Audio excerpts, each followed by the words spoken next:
Bro. Hello? Chat, are you there? Hello? Testing, testing. Hello, refresh. Hi. Yeah, I think it's stream elements that's dog shit. I don't understand. Man, I'm so pissed. What the fuck? I swapped browsers and it's still doing it, man.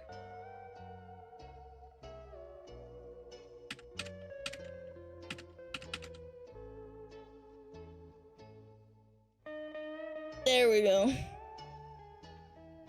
We're back, right? Yeah. Oh, hi, Alan! Yeah, I hid the browser for my OBS and it crashed again. So, yeah, I don't know.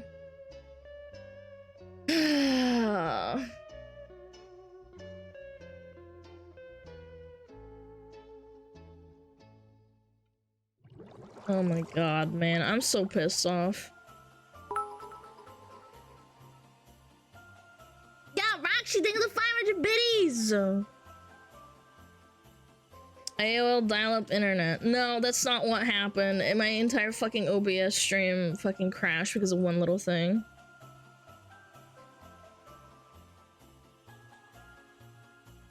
Oh, man. I'm gonna ask Choco. Hey, I promised to show you my ragdoll kitty Ilaniska. She in Discord Pet Corner if you want to see. Yes, I typed this a second buddy, time. I'm really sorry. My OBS just crashed from opening a window. Like, this was not the time to TTS that. No. Sorry. Sorry. I'm really pissed off. My OBS just crashed because I turned off the screen that I was sharing and just went explodey. Is there an update to OBS? No, I updated all my drivers and I updated OBS a week ago and I checked for updates again, so I don't know. And I changed the browsers that I use already, so I don't know what the issue is. I'm gonna ask Choco. Hold on, maybe he can do some research, or Caius. Caius might be busy though.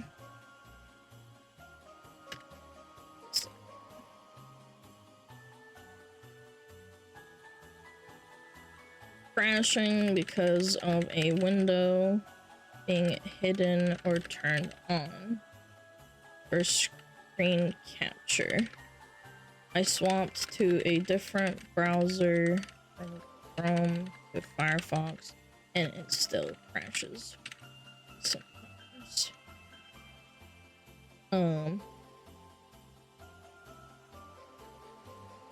It just straight up freezes as soon as I turn on the screen for the browser.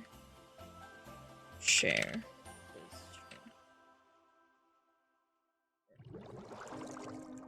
Like some sort of memory leak spike or some shit. She Google? No, I'm not Googling. I don't fucking have time for that. Besides, even if I Google a solution, I wouldn't be able to fix it on stream. I'm so fucking pissed. I could pester Caius about it too, but I think Caius is at work. Do you get an error message? No, it just straight up freezes my entire OBS and everything else still keeps working. And I think it's some sort of like spike in like the memory usage or something. А если изменить тип захвата экрана, а попробовать отключить аппаратное ускорение в браузере, оно может руинить. I already did that. I swapped from Chrome to Firefox, and Firefox still does the same crashing, and it also has reduced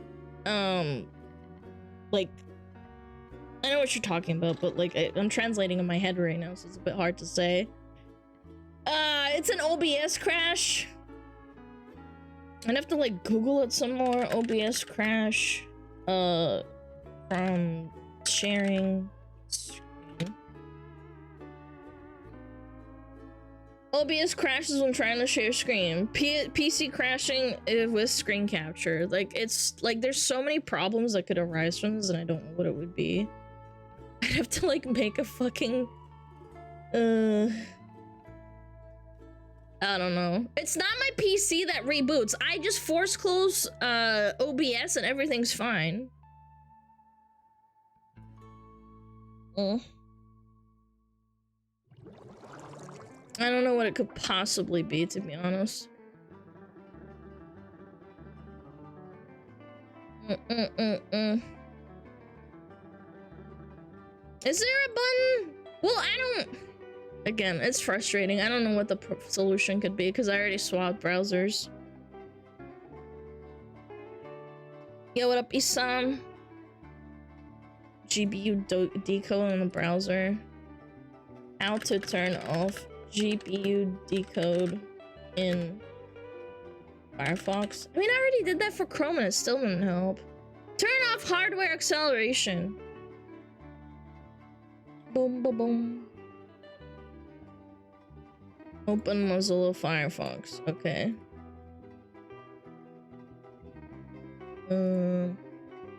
Settings. Hardware acceleration. So I turn it off. It's already off. It's not enabled. Playing DVD would fix this. Yes. Bubble. Have you tried smashing it with a hammer? No, unfortunately not. And turn it on? No, it's not on. Because I turned it off for Chrome and... What if it's because I'm using two browsers at the same time? I don't even overload them. I have like maybe like 2 tabs open on each one. Do you think that could be it? Software crashes are hard to diagnose. Yeah, they are. It shouldn't be an issue. I know. I'm not running like 10 tabs open on both browsers at the same time.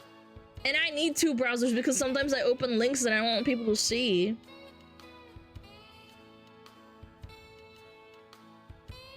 Is the browser freezing as well? No, it's not. The browser's perfectly fine and it's playing music through it as well. It literally still keeps going and still keeps playing. So I think I'm more inclined to believe it's an OBS issue because I can still hear the music playing and I can still use the browser. I can like tab into it. I'm more inclined to believe it's a browser issue because the music from the browser keeps playing and my computer doesn't freeze anything else, just OBS itself.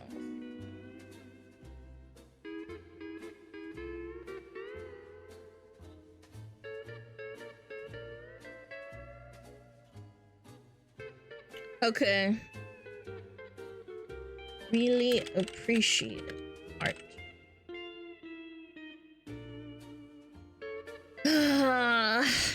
It's Apple's AI fault. I don't even use an Apple computer. Has this only been happening recently? Yes and no. This has happened before, but very infrequently. And ever since the new update, it's been happening a lot. Reading on the OBS forums is saying that it could be one of the issues. For what?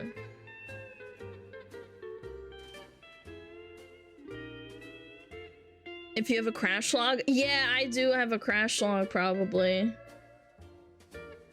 Log files, crash reports, show crash reports. I'm just gonna like... Oh yeah, I have them.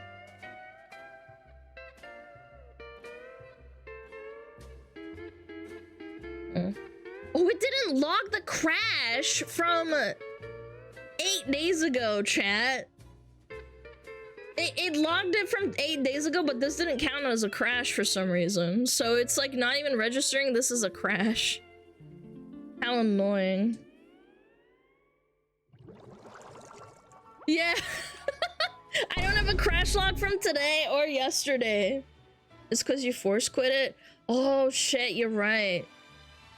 Yeah, I probably did.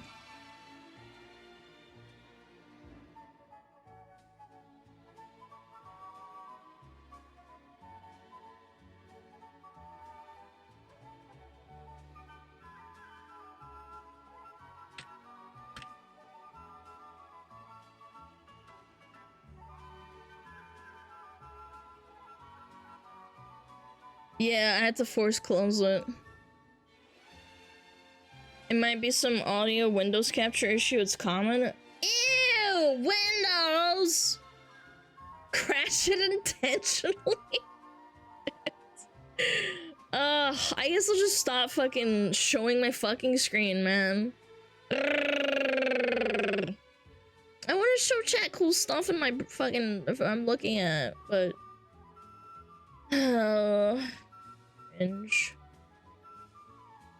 range.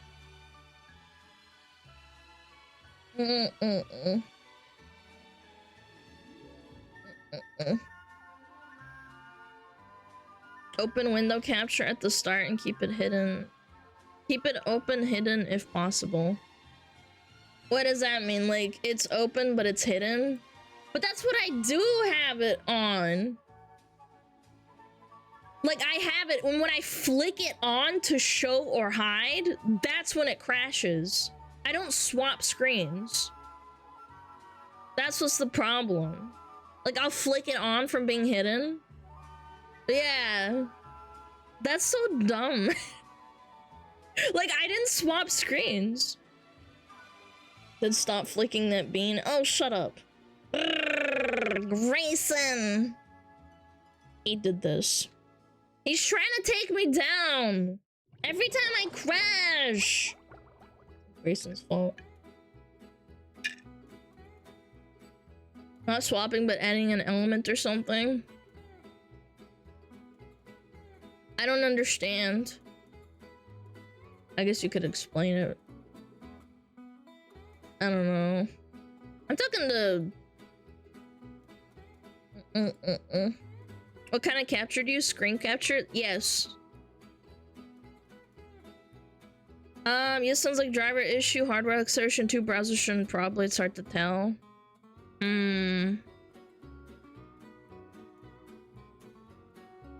This guy thinks that it's a hardware acceleration issue, but that wouldn't explain why... That wouldn't explain why my browser still works fine after. Or maybe it does, I don't know. So when you add browser, do you have screen capture or is it the screen capture already on? No, I have this like little preset where I can change, like it says window, capture method automatic, and then I can choose to have anything being captured and I'll flick it on and off when I need to like hide it or show it on stream. And I've noticed every time it crashes, it's because I flick it on or off or I change the screen. I'm pretty sure this time it happened when I flicked it off. Because I was showing Ari, I was showing the image, and I flicked it off because I wanted to show something else, and it crashed the entire OBS. So I don't know. Nice.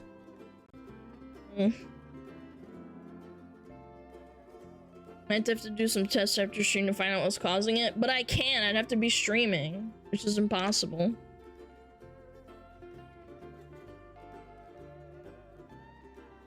I don't know, step that triggers the bug.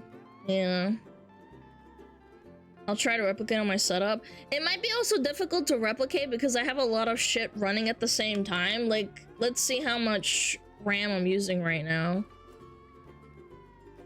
My GPU is at 40% with OBS running. 46. Okay, it's at 46. And my CPU is at 39 and my memory is at 28. So maybe it's a spike. I don't fucking know. Dude, it's so cringe. I have to like figure this out. This is my livelihood. It's not a resource exhaustion issue. It could be. Maybe it spikes the GPU. I don't fucking know. Maybe that's what's doing it. You don't know. Can you stream on some alt account? I'd prefer not to, but I don't know. Might be a freaking OBS issue. Thanks for helping, you guys. I'm just so annoyed because like every time I crash, it just fucking makes me upsetty spaghetti. Generate a log. What other logs do I have? Check for updates. Restart. No. No. Show log files. Okay. Do.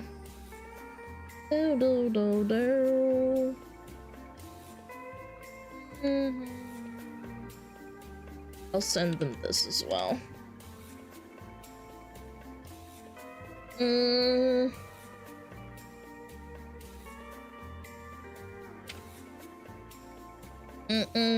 Yeah, I have some normal logs from yesterday and today, but that's about it. Could it be that OBS shits itself? I don't think so, because I've always ran this setup for a while and it's just been increasing since the new update.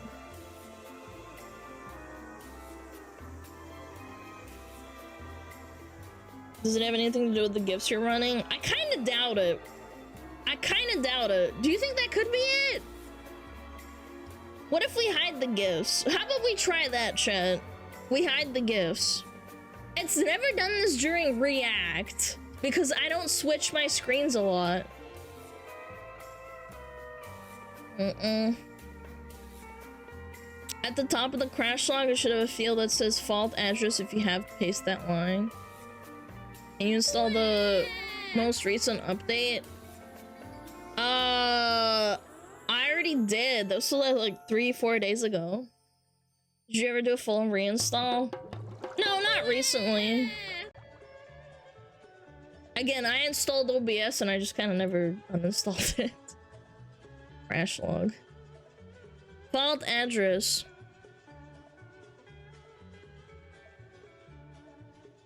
What? Can I paste this?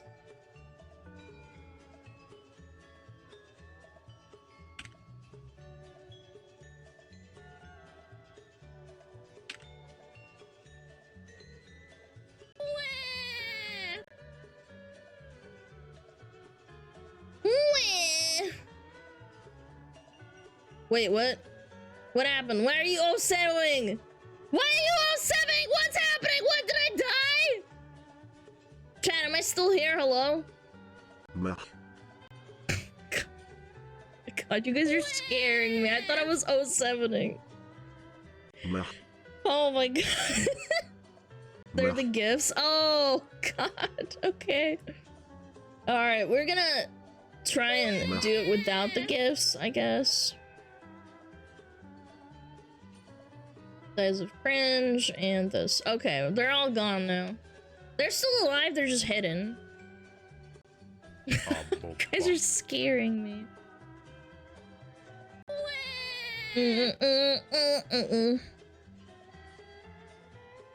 Fault address is program files OBS Studio bin 64-bit SWRE sample 4 DLL. Stream looks so naked. I know, I'm not really believing that it's the gifts that are doing it, but like I don't know, I might just fuck them all again. I genuinely don't think it's the gifts, man. Can you paste that list file name in the DDL? Okay. Yep. Yep.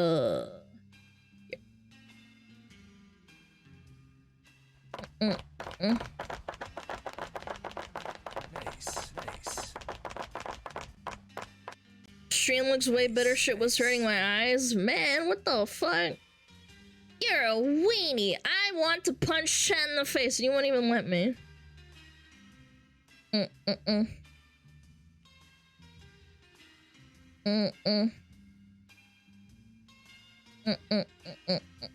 I tried crashing it. I'm about to, chat. Crash this! Nice. It's a defective audio data stream. Nice. Huh. Nice. Nice. Really? Huh. Try pausing all music sources while switching on and off. That would be so annoying though. Because I use that same browser. Should I use a different browser to play music when I'm showing screen? So I should make like Chrome play the music, and then Firefox should be for showing stuff. Oh, but that would be so annoying because for React, I'd have to use the same browser sauce. Spotify has an app. I know, I don't use Spotify though for like copyright-free music. It's easier that way. I don't know. Nice.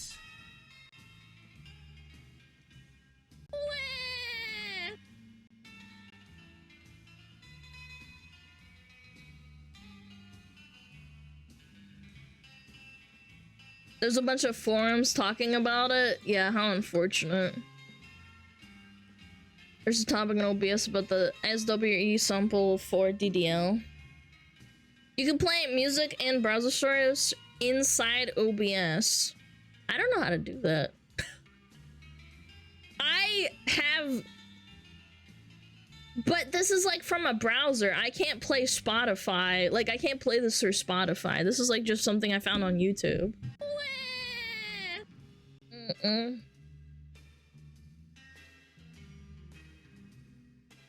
Boom, bum, bum, bum. These people are so smart. I'm just thinking logically with them. Tree sources are usually on reason as reported before. With this error, our media files you can include in the media source in OBS. A damaged MP3 file can be the reason, or the audio track of some MP4 file you directly include in OBS. Can someone dumb that down for me? Do I have anything like that? Is it mix it up? No, that can't be. That's literally impossible. That'd be so dumb. Do you have any OBS plugins installed? Yes, from my VTube Studio model. It's the sad. He's like, wah! Yeah, that's the only one I have installed, I think. And that's supposed to reduce the RAM usage of VTube Studio. It helps the OBS deal with the what is it called? The RAM. The memory usage, I mean.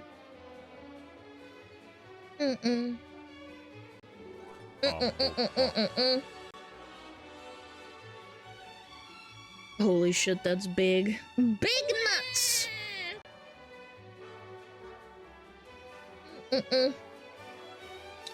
Do you think it's because I have so many sources up at the same time? I don't know, man. I gotta figure this out, and my nightmare is to crash during debut, man. It's not gonna happen though, chat. Trust. You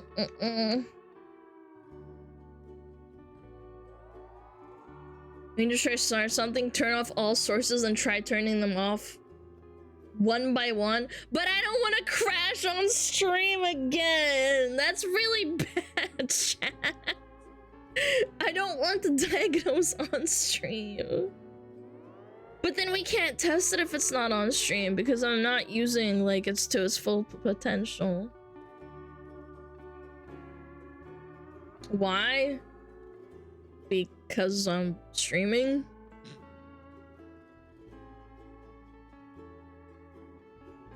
What up, Reki? Hi. You kind of have to if you want to test it, don't you? Can you check other crash log if it's the same nail file? Sure. This one is from April. It's the same one. This one is from November. It's a different one. This one is from February. No, wait, is it from February? No, this isn't from February. The other one was from February. This is January, same one. This one's from January the next day. This is a different one, VRC runtime, so it's not that. This one is OBS, so it's a different one. Yeah, this is recent. Oh, actually, no. It has crashed before. And there's 2 more in August and October of last year as well that have the same problem with the lib whatever. Actually, no. Okay, let me say that again. It's only recently that this has been happening. Yeah. Mismatch an audio sampling rate between your voice capture and the audio playing from the browser. I don't know what that means, but sure. Hi, Infer!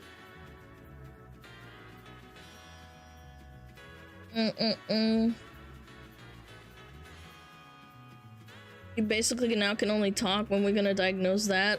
I mean, I guess we should just... I don't know how to handle this. Do they all have the same crash fault? Okay, let me read it out loud again. The crashing logs, whatever. So you guys can take notes. Show crash reports. Okay. For June, it was WRE sample. For April, it was sample. For February, it was libsef. For February, or was it? No, January, it was resample. For January, the day before that, was also the same crash. And that's it. All the other ones are different ones. Yeah, RWRE sample. Grayson! That little motherfucker's causing most of my crashes, apparently. Are your drivers updated? Yes. Yes, they are.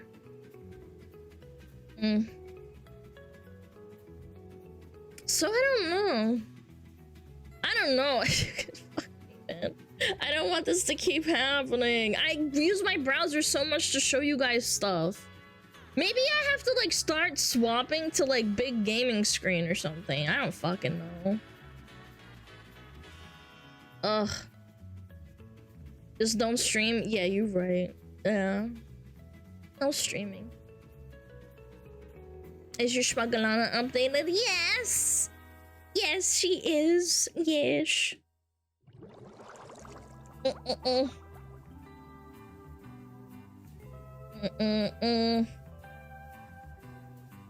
One stream is sampling at a different rate than the other.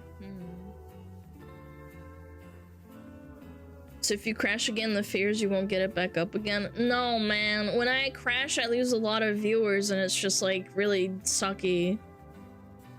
Crashing is really bad for, like, quote-unquote business. Like, this is my home business, and nobody can compensate me for, like, you know, shit crashing, so I have to fix it myself. I don't, like, it's like falling down the stairs at work. Like, is it really your fault? Kinda, not really. You don't get compensated for it. If you break your leg, nobody's gonna tell you, like, oh, hey, here's some money. You broke your leg at work. It's crash time, yeah. Yeah, it sucks. Yeah, workman's comp, exactly. Crash Fox Tax Corper. Aw, thanks, Slap.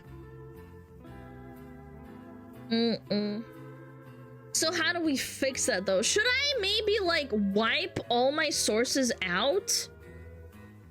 Except for, like, I don't know, audio and some other ones. That still wouldn't make sense to me, but I mean... Wipe them all right now. Can you check if your voice capture software, if it says the sampling rate, it is different than 44/100? How do I do that?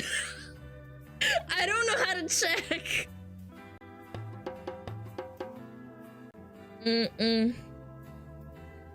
I have a question. The 3D model of whatever she is, did you design this, or did you just got it from somewhere on the internet? No, I paid someone to make this. How do I check what sampling my fucking audio is? I don't know. Windows settings and the microphone settings, it should say sampling rate. Microphone settings. Okay. Again, this is not optimal stream time, but holy shit. Okay. Microphone. Where the fuck are you?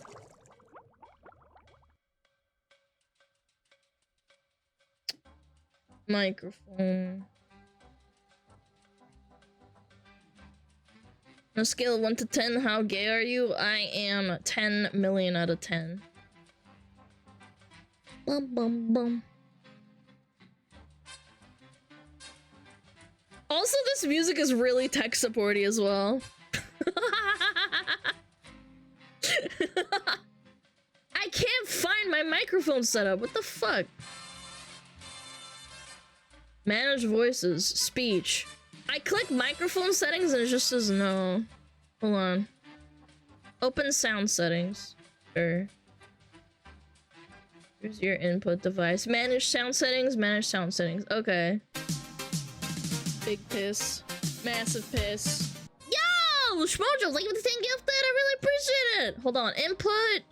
Microphone. Yeti. Okay, I have the Yeti. It won't Crash let me. tax solve your business, Alana. We got you, lovers. Thank you. I know. It's not about like money, more so like, you know, people being like, oh shit, she fell off. Bleh. Click advanced. It says disable and I can't right click it. Isn't that awesome? I love Windows 10. It says below is a list of all your devices. Select the device you want to disable or enable, and that's it. So I don't know. If you're running Windows 11, just right click on audio icon on the bottom right. Okay. I did. Oh my god. So, could it be voice mod that's doing this? What if it's voice mod chat that's crashing it? I turned it off because it says that we're using it even though I'm not actually using it. Okay, I disabled it. Go to control panel. Okay, view devices. Advanced printer setup. Yes, that's exactly what I want. Manage audio devices, please bring it up. Recording. Okay, I got it. Wait.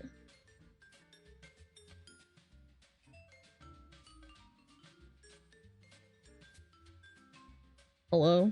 There we go. Okay. Huh. Okay, so there's two microphones that it's using right now according to the sound system. NVIDIA Broadcast and the Yeti, which is the correct one. Why is it using NVIDIA Broadcast? I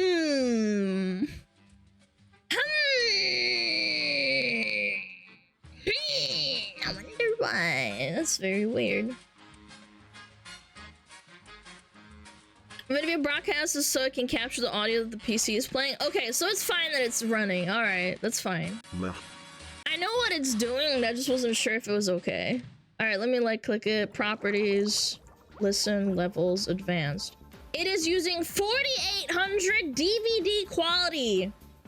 4800 hertz, 2 channel 16-bit. Do you use NVIDIA Broadcast? Yes, well, I mean, like, yes, it's installed on my computer. DVD!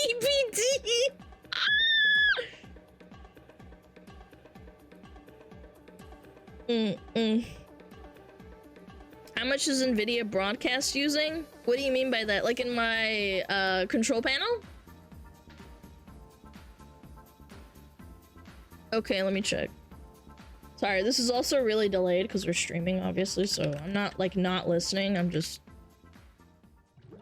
Alright, let me bring up the task manager. NVIDIA Broadcast, where are you? NVIDIA Broadcast is using 0.1% of my CPU and 0.1% of my GPU, so it's basically using nothing. Check in OBS now settings audio. It have to be the same 48,000 kilohertz. Okay. Microhertz? No, it says hertz. So I'm dumb. Is it 48K or different? It says 48,000 hertz. I can go down to 100 hertz CD quality.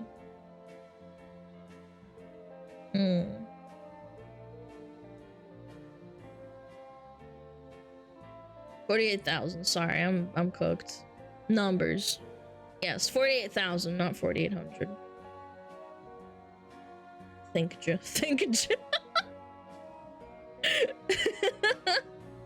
Thanks for being so patient, chat. It just needs to be the same in Windows and OBS. Okay. Let me read what you said. Check in OBS now settings audio. It has to be the same. Okay, let's go check then. Settings. Oh shit. Big piss. Chat, where do I go? I don't want to press anything and then break it. Settings. Where do I go? They should also match the OBS sound sampling rate. Yeah, that's what that guy is saying. I don't want to press something and then crash my entire sound. Audio should be its own menu. Oh yeah, I got it. It's fine. No, the sample rate is also the same. It says 48 KHZ, so that's the same, no? I can't change it because I'm streaming. Yeah, sample rate 48,000. Yeah, they match. That's not good. That means we don't have a solution.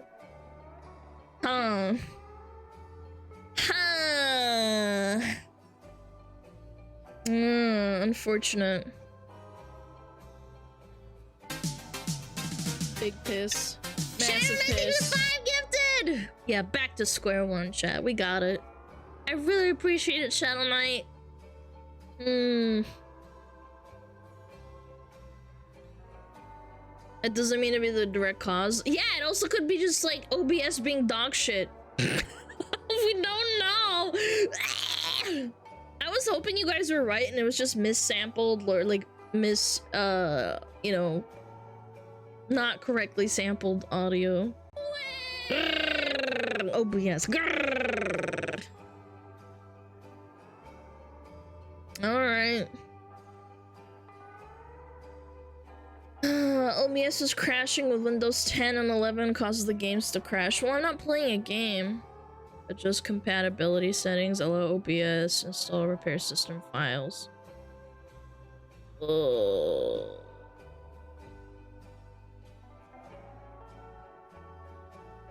Do you use NVIDIA broadcast for real, not just install? Do you need it? If not, turn it off.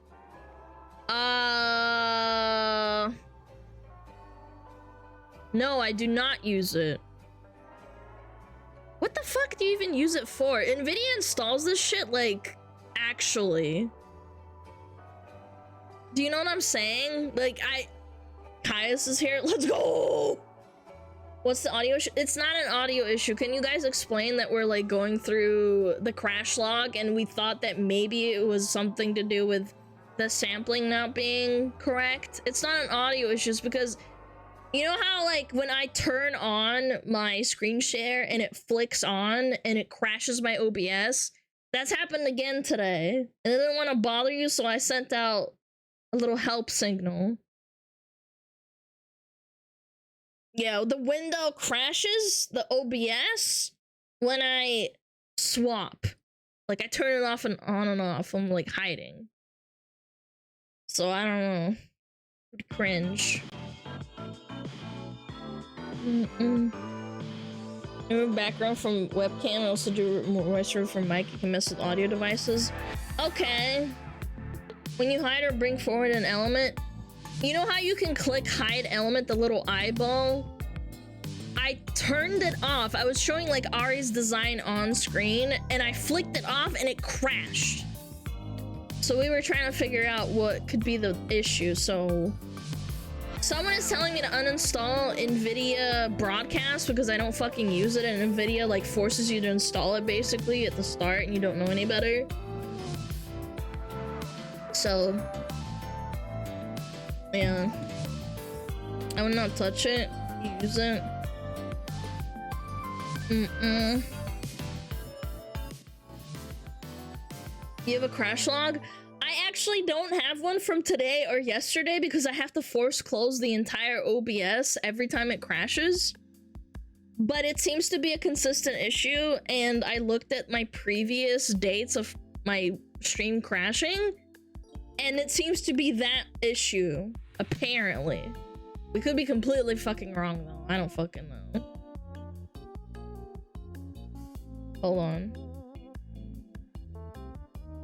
I'll send you the crash logs from the last fucking... It has dates on it, but... And at the top you can see what caused the crash as well. Tech support, tech support, tech support. And this doesn't happen during React because I don't like flick my windows on and off. Yeah, it's toggle source visibility. Yes, correct. Crash it on purpose to get the log, but I don't know if it will, you know? Because every time this happened, it always like makes my OBS shit the bed. It doesn't even white out the program. It just crashes and then I just click around and then I have to task manager it because it's so bad. So it's just like hanging on. So I don't know if even that would help. I know, dear, hi. So I don't know. It's pretty cringe if you ask me, chat though. I don't think it's ever crashed during a React. It's only when I try to show things on this screen. So I don't know. Boom, boom, boom. Run second OBS and crash second one, but it can crash both. Are you saying I should? Are you saying I should do that? I don't know how. I don't think I want to. Issues that OBS is quite a complex piece of software, so it could be anything from plugin issues to even configuration or admin access issues. That's all I have for now. You guys tried. I know. It's hard to like know. I guess I'll just refrain from like showing shit on screen. I don't know.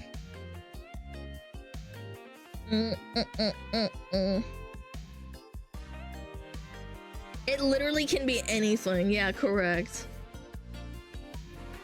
Спасибо за помощь. Я очень appreciate. So we'll see. I don't know.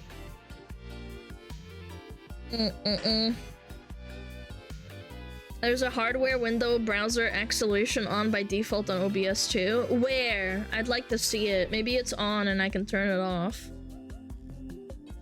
Mr. Pixelman, where is it? Maybe it's on. Maybe that's what's happening, is spiking it and like making it shit itself.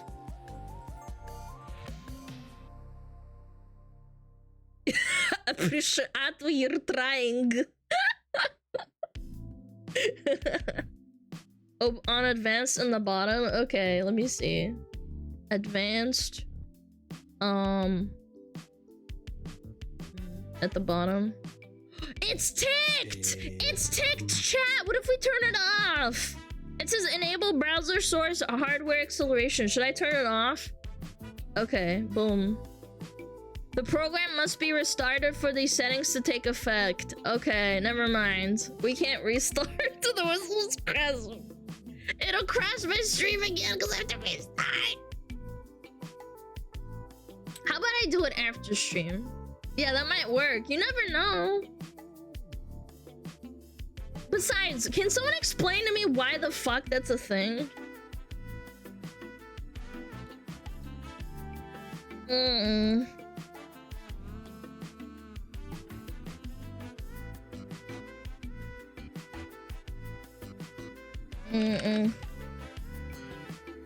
I'll do it after stream, chat. I don't wanna fucking I don't want to do it.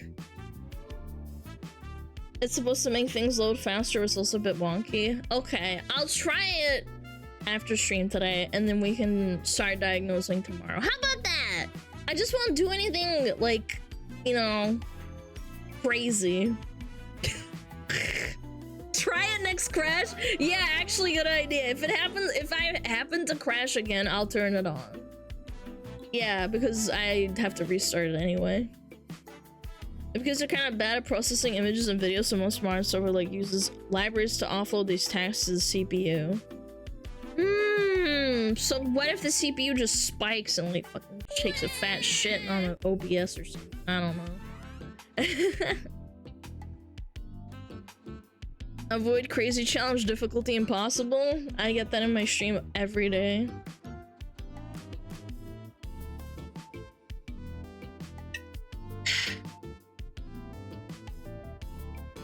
It won't spike for just one window capture. Yeah. I don't know, I'm just speculating. I'm not a tech wizard. It's unlikely to be a resource exhaustion issue. Yeah, I mean, maybe like 3 months ago when I still had less RAM, maybe. Maybe we turn off the setting and it just fixes everything, chat. You never know. Download more? Why should you download this? Hi. Oh my goodness, what a baby. Oh my kitty.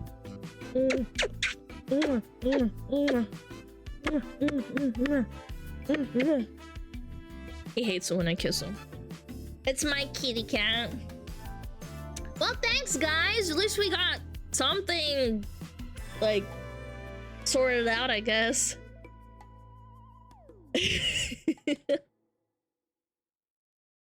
I know it was not fun, but we found some info. Yeah, and we got to talking and figuring shit out. So, I mean, at least we came across the whole...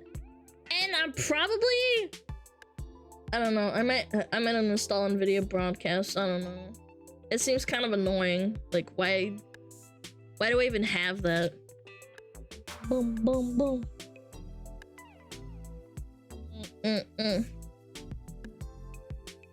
You can disable it. Yeah, that'd be a good idea too, yeah.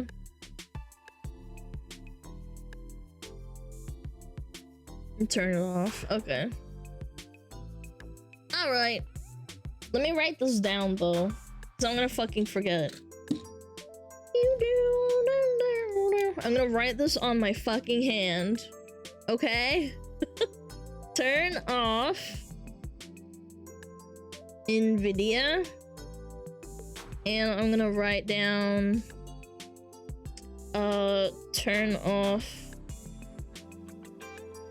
acceleration. And I can't spell. I spelled it axi. I think there's an A instead of an E after the first L. No, wait, I spelled it right. Yay! I did. I actually spelled it right. Acceleration. Fucking hate English. Keep a screen recording what changes you make in case they break. Yeah, it's a good point.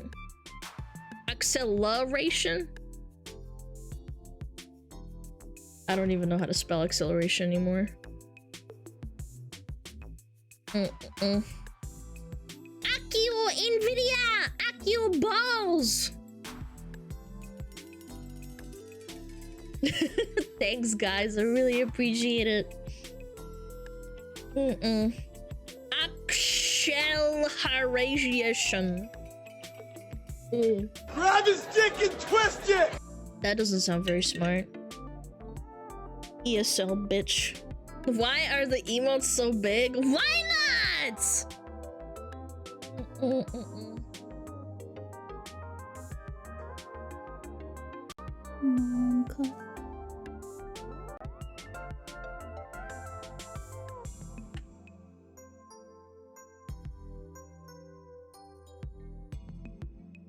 I have another question. If I keep Task Manager up and running, is that like gonna fuck with my computer, or is it just something I can keep running to like diagnose shit? It shouldn't be an issue. Okay. I'm gonna keep it up and maybe see like if anything's like spiking and shit when this happens, or if it happens again.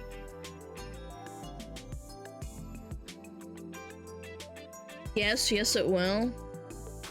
I'm getting mixed answers. Bum, bum, bum. Yeah, I don't think it should. One guide! My PC is very fast. Like chat. Fast, quick thinking, male brains. Baba booey. Baboom. Always reads the one guy. No. I'm just accelerating really fast, chat.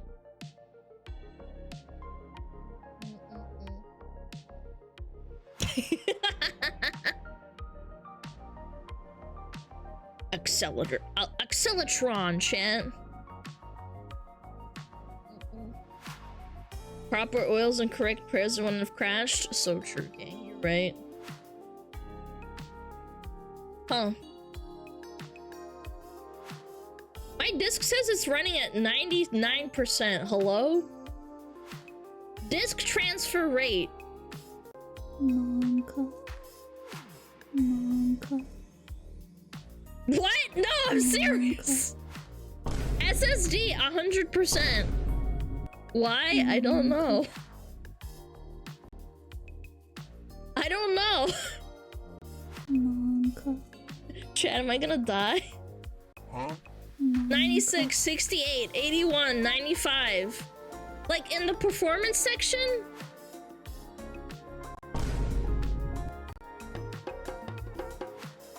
Chat, am I gonna die? Help! Help!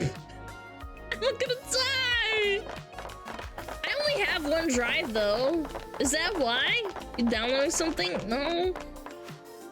Oh, it's going back down. It's at 7, 11, 64, 8, 36, 92, 45, 2, 53, 93, 47, 51, 39. It's like spiking and then going up and down. Help! It's normal? Okay. Because it says it's only using 39% of my CPU across my thing, but when I look at my drive, it says it's using up a lot. So I don't know. Windows might be doing an update in the background. I'm gonna explode chat. I'm about to blow. Yeah, it's a Bitcoin miner. I hate Windows. I'm a Linux user. Big piss. Yo, shots! Thank you! Thank you for 11 months. Thank you. Thank you so much. Here's some funding for your next PC. Oh my Pause god, at this shut point. up. It's My gonna PC blow is at any perfectly point, fine. SmugAlana Shut can. your fucking mouth! Thank you so much, Lo-Fi. My thinking is that OBS is using SSD as temp storage for encoding. Should I get more? Should I get more SSD? I need 4 terabytes to store all of my Fox Girl pictures. I need more terabyte storage. It's not about storage, just speed of access. That makes sense. I was looking at the performance sheet, not the processes, so I don't know. I do actually need like more space because like I have to ration my games to like 2 to 3 games at a time installed on my computer. So I have like no space essentially. I should probably get another one and just have it installed.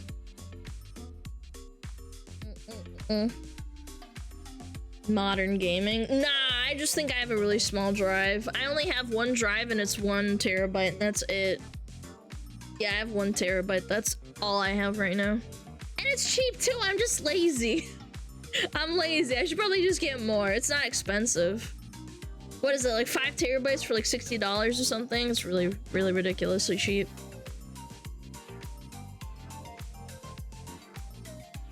buy a 5-gen SSD, only $543. Yeah, let me just shell out $500 for an SSD.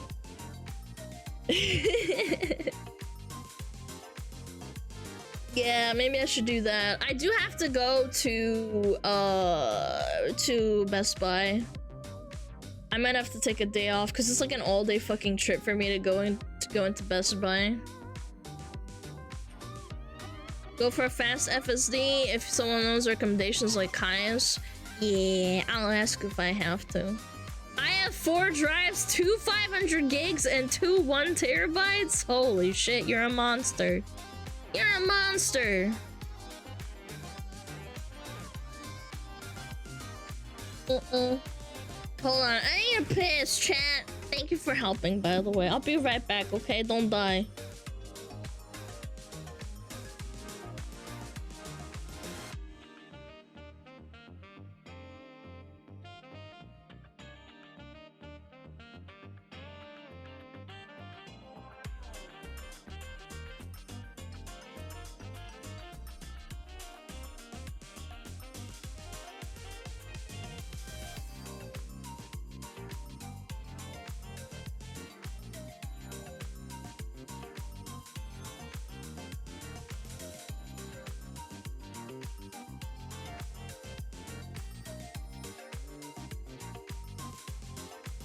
Oh, Metapod.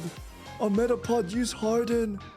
Metapod, Harden. Oh, yeah, Metapod, you're so hard. Metapod, Harden.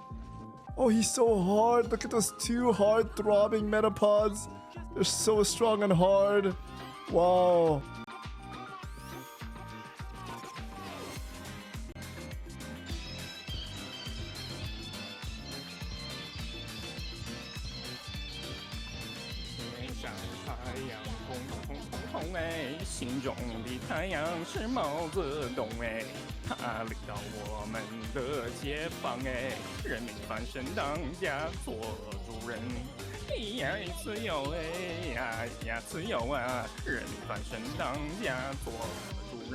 Why are you so good at this? My language, man. What's up with me?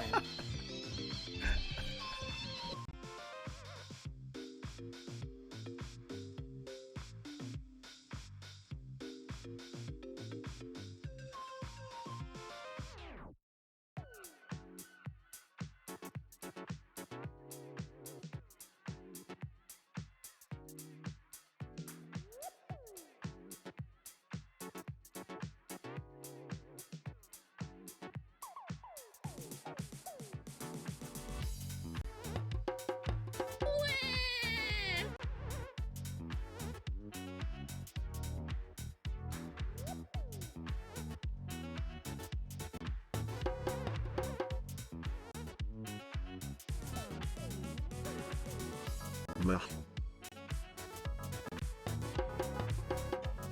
Meh. Meh. Abba.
Abba.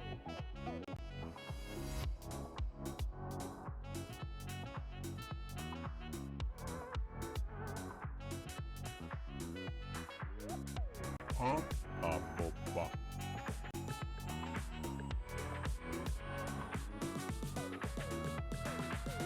Hello. Hello. Hello. Hello. Hi. Hi. Sorry. Dude, you wanna know something funny? My dog came into the bathroom when I was peeing, and it reminded me of the time I had a really bad stomach ache. And my dog came in and he like did the little doggy hug on my knees. And I was gripping his like fur on his back because I had such a bad stomach ache. He helped me like get through it. He like stayed there the whole time.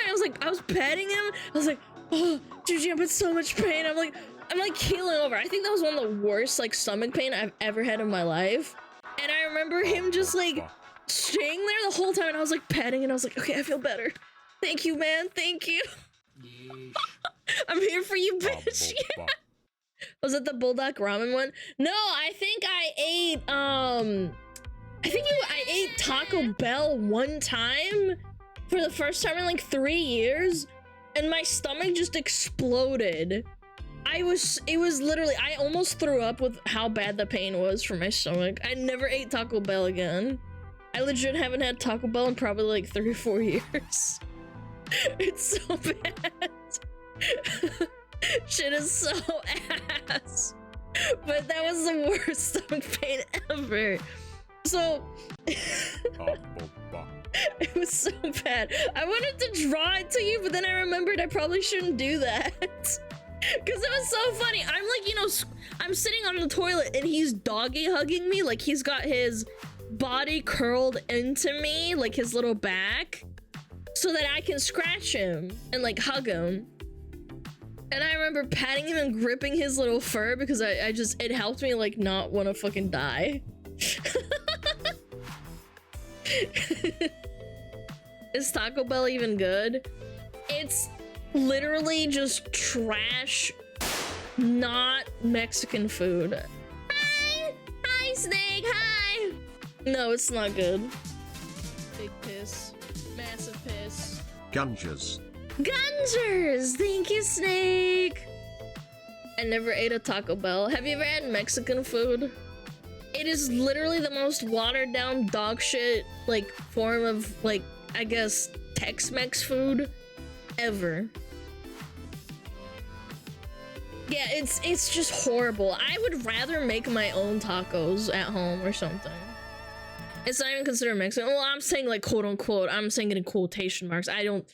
I've had real Mexican food. There's a really good Mexican restaurant with like actual Spanish and Mexican people running it. And they're awesome. And they give you so much fucking food. I never finish the plate there. It is so much food.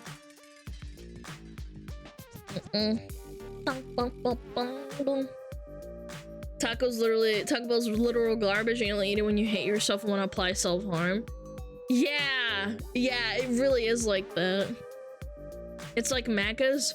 I would argue it's even worse than McDonald's. Genuinely, it's just so bad. I don't even remember what I ate, but my stomach was like curling. It was like it was eating itself. Fast food tier list. I actually haven't gone to too many fast food places. I'm not gonna lie. I've never been to a Five Guys. I've never been to Chick-fil-A. I've been to Cane's. I don't know. Again, I don't really have like a wide like palate. Most American fast food chains are alien to me. That's true. Maybe I'll go on a road trip one day and just fucking eat a bunch of garbage and throw it up.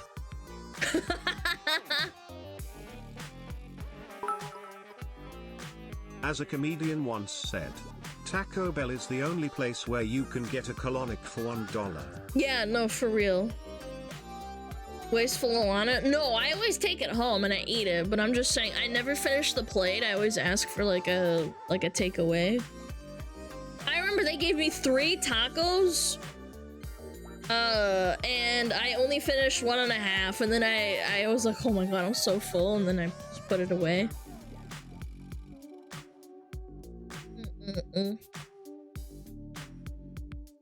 There's a movie, A Million Ways to Die in the West, where dude ate every spicy stuff and died after 2 steps. I have no idea. I've never seen that.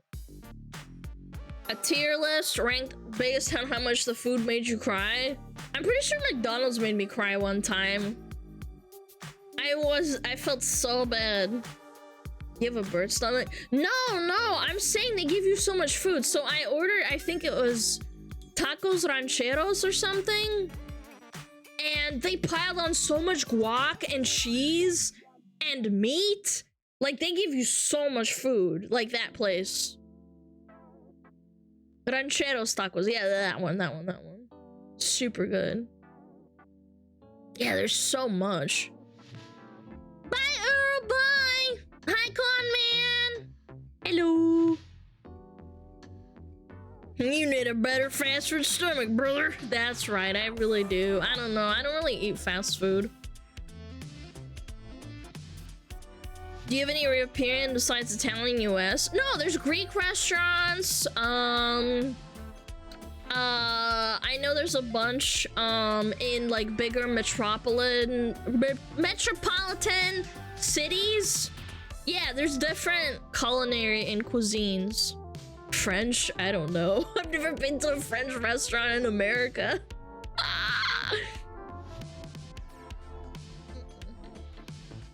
Yeah, if you go to like big cities, you can find almost everyone's like culinary type. It's pretty cool.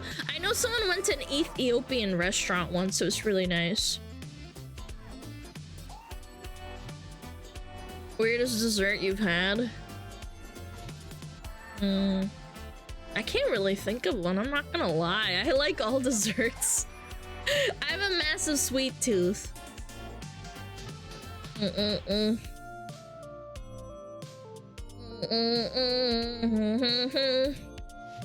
You have French restaurants near you? Stinky French. Si, señor. Señorita, would you like to upgrade your meal? Yes, I would. There's a really nice Mexican waiter at the restaurant that I go to sometimes. Have you eaten balut? No, I can't. I feel sick looking at that stuff. It's really ugh. That's me. Oh, he was like so sweet. He's like, si, señorita, would you like rancheros tacos? And I was like, yes, I would. Oh my god, shut up. Hey, come here. Wait.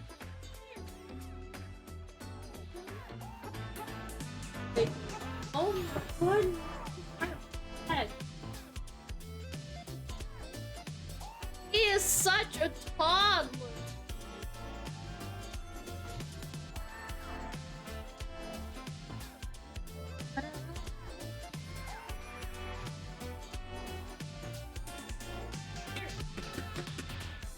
I love you.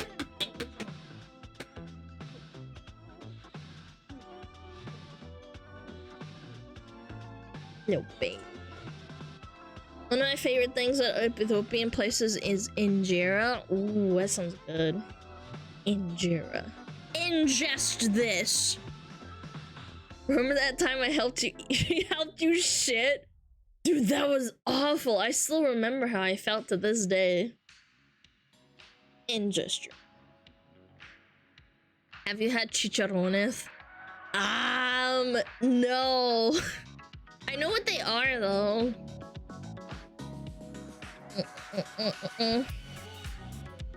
Bow bow. Bow bow bow. Bow bow bow. Bow bow bow. European food near me, we got Ukraine, Ireland, Germany, Italian, Greek, Mediterranean, Poland, and a few others. See, if you live in a big city, you can get all sorts of stuff. My town is kind of small, so like, I'd have to go into the city. I don't know. You gotta try those. I know, but like, I know they're really like fattening and they're filling too. Yeah, I've had ceviche before. I love ceviche. Carne asada tacos? Yes, absolutely. I'm surprised how good the Mexican restaurants where I live are at, like they have them. Like it's impressive how good they are. Like I've had a lot of Mexican food, like not fast food, like actual like at a restaurant, and it's actually really good. I don't know what they do. Maybe it's family owned and it's not like they're hiring people that like don't know how to cook. Because I've had moments where I ordered something and I was like, damn, this should not be prepared this way. This fucking sucks. Like the ingredients are okay, but their just preparation is ass. Cow tongue? Yeah, Russians love cow tongue.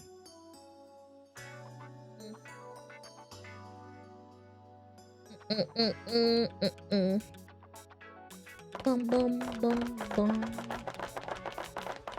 Nice. I arrived with walkers. Hello, Darkblade. Nice. Nice.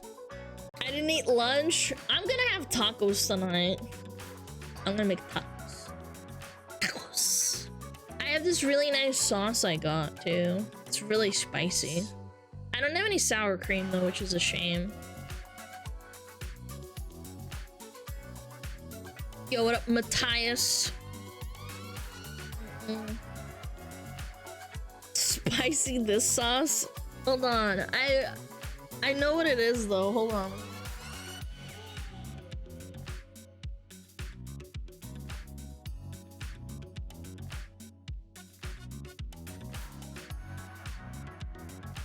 It's habanero botana sauce. Have you ever tried horchata? No, I want to get it from like an authentic place, and they don't sell it at the restaurant that I go to. Botana habanero sauce. It's really spicy, but like not unpleasantly spicy. Hard shell or soft shell? I love soft shell. I can't handle doing a hard shell. I don't like it when the worst thing I've ever had happen is I take a bite of a hard shell taco and it just explodes in my hands. That shit drives me insane. So I never get them. And I just go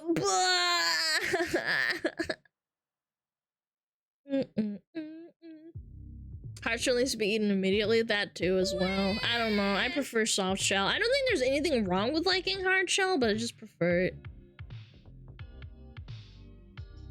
Alana, what is your opinion on flan? I love flan! I had a Filipino friend in university, and she had a really, really old grandma, and her flans were amazing.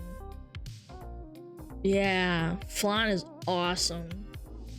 I know if like Filipinos and Mexicans are not the same, but like they have like a overlap in like food culture, and I think it's awesome.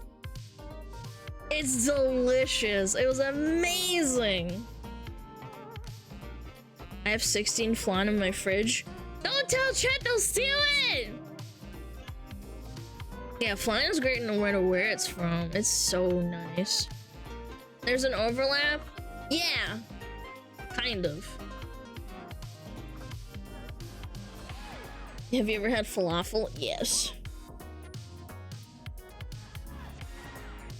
Yeah, it's the Spaniards. Motherfrickers. I can't get any flan anymore because it makes me go fat. I can't stop eating them. Bro, I have the same issue. So I have a really bad sweet tooth, so I don't buy desserts. Like, I can stop myself from eating more than like 5 chips at a time. But when I get something sweet, I have a hard time controlling myself, so I never buy sweets.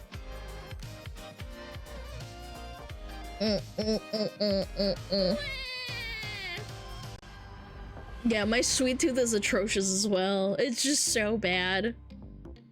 I just legit, whenever I think about it, I walk past like the ice cream section and I'm like, no, I want it, but no.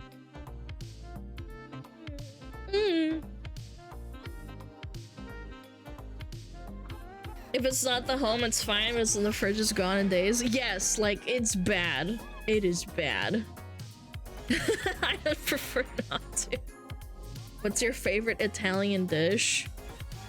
I don't know. I think there's a lot of great Italian dishes, I'm not gonna lie. I like pizza, I like all the pastas, I like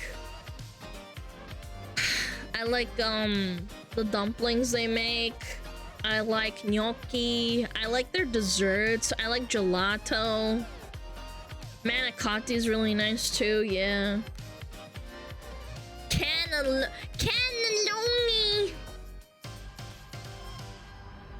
Do you not keep any sweets at home? No, I literally keep none. I just don't. The only thing that I have is quote-unquote sweet is fruits. I eat so many fruits because I have such a bad sweet tooth.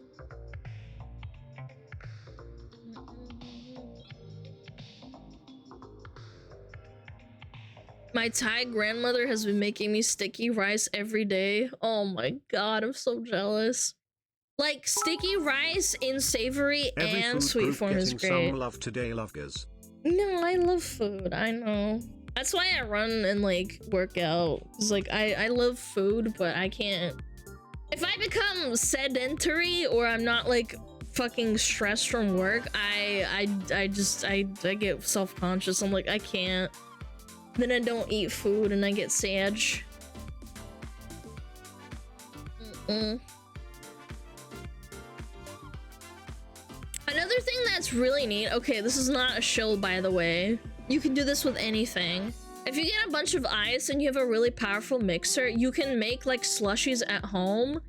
And what I've been doing is I put in a little bit of watered down gamer subs and you mix it and then a slushie comes out and that helps with cravings. It's basically like almost 0 calories. Because you're just making slushies. And I've learned that helps a lot instead of eating ice cream. But again, you have to like the flavor that you're putting in there. You can do that with like Gatorade and stuff too.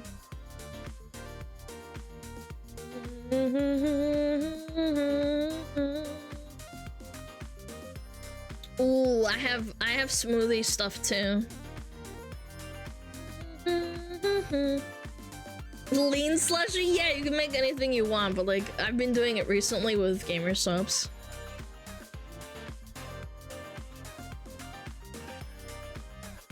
Gatorade is loaded with sugar. Well, it's electrolytes, yeah. They use the caffeine-free ones usually. Yeah, unless it's like not close to bedtime, I will indulge in a caffeine one. But usually, if it's at night, I don't do caffeine. What happened to Biden one? They put some funny glasses on him and said it's not Biden anymore, and now they're reselling it.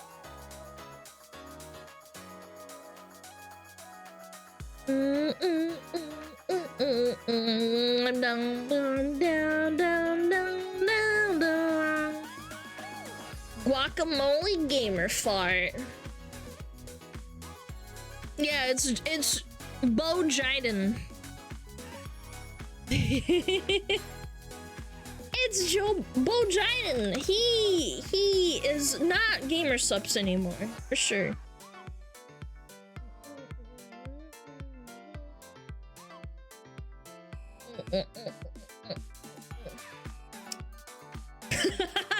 SmugAlana, reminder, you're invited to apply for a PayPal business loan.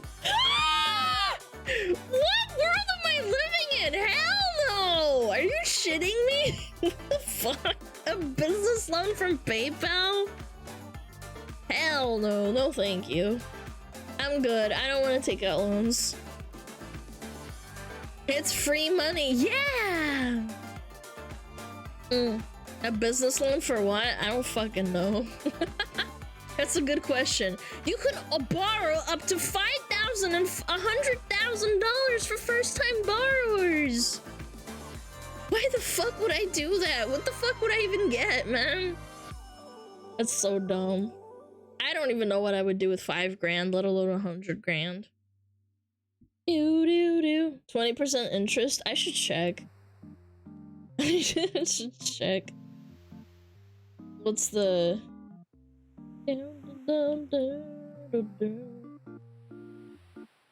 check eligibility.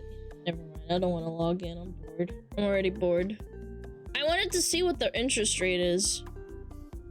They don't tell you what the interest rate is. Fuck you. This is so dumb. Bum, bum, bum, bum. Hell yeah. I'm gonna use it to fund my trip to Canada so I can talk to behavior in person.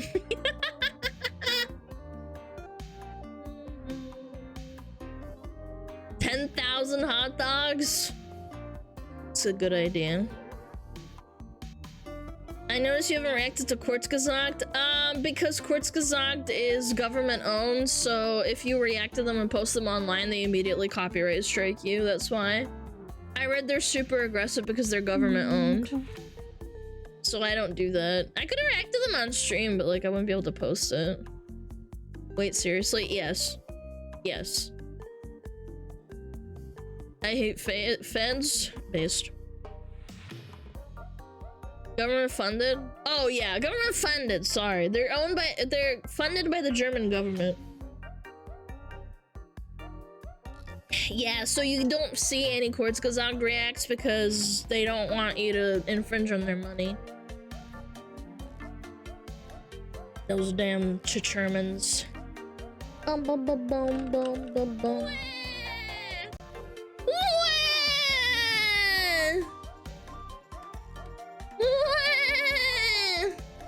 You can't react.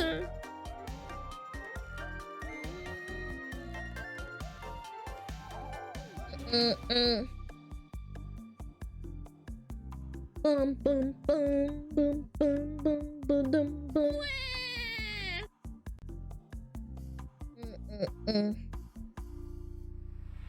I do remember seeing a video from them a while back complaining about their videos getting reposted outside of YouTube. Yeah, they're super aggressive regarding that. Which I mean is within their right, but still, it just kind of sucks. German copyright law is garbage too. In what way? I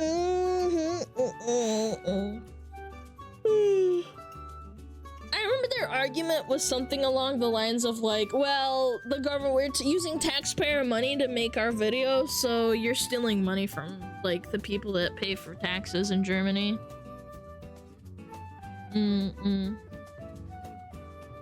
No elephants.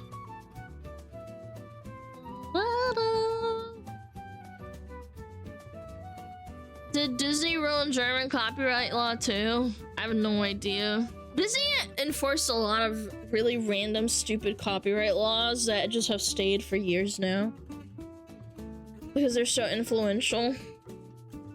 Pretty cringe!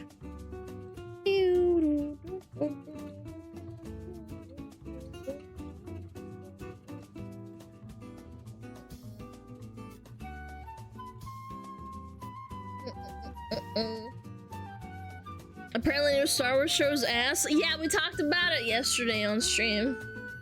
Yeah, it's ass. It's horrendous.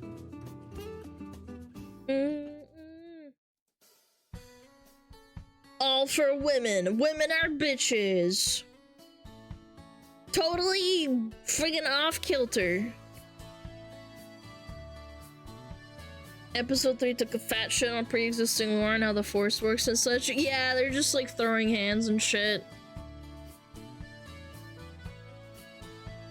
Yo, what up, Piggy? 1, 2, 3, 4, 5, 7, 8, 8. It was Piggy 1, 2, 3, 4, 5, 6, 7, 8 taken.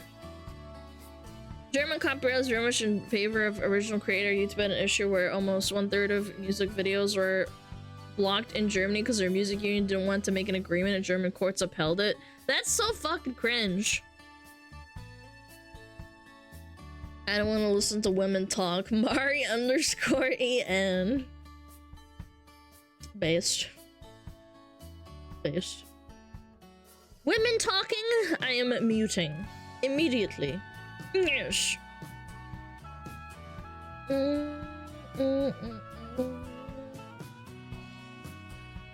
I hate women. Messenger woman? Muted. Woman having an opinion outside of the kitchen? Beat her ass. Can you imagine listening to a woman talk? I know. Some people had Mari look at some Digimon. Dude, Mari's stream is such utter chaos. I love it.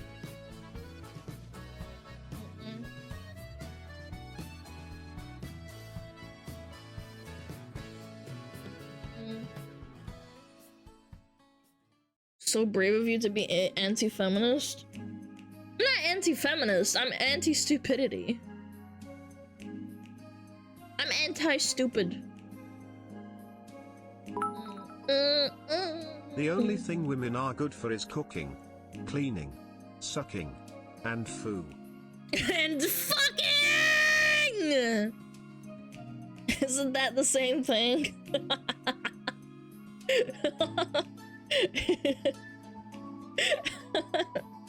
The only thing women are good for are cooking, cleaning.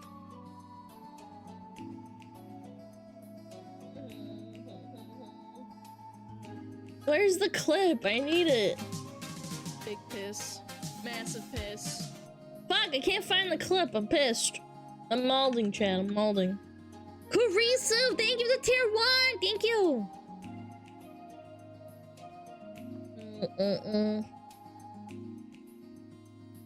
I can't find it. Fuck. Someday a SmugAlana collab. I don't know if I can handle Mari's power. I don't know. Is you showing the clip gonna crash OBS again? Probably. Maybe I shouldn't risk it.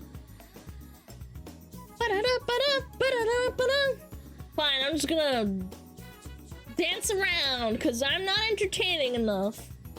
Nice. Nice. You know what? I'm gonna bring back the sex PNG. Is it this one? Yeah, I'm gonna bring back this one. This one's a classic. Wow, you're so entertaining. Thanks, Chad. Tell me how entertaining I am now. Wow. Wow. Wow, so entertaining. Nice. Wow, I know. That's all women are good for, titties. Nice. Nice. She didn't seem to like Mari very much to me. Who, me? I love Mari. She's hilarious. What the fuck? Nice. Pippa? No. Nice. Why would she not? Wait, you actually think Pippa doesn't like Mari? They literally played Fortnite after. Yeah, like...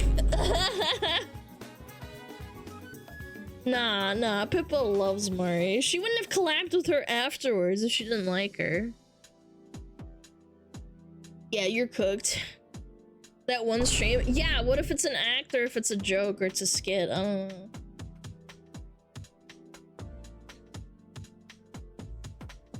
Really high!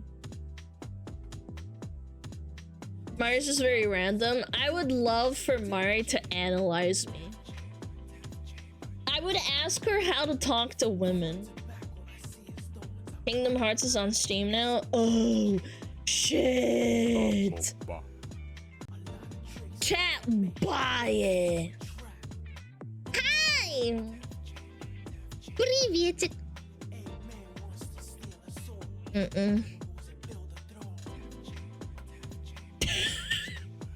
Tell me something more classic than Elasmo pointing out people being silly. Now that's a classic. Like,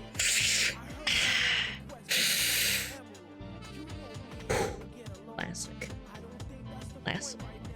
That's a classic.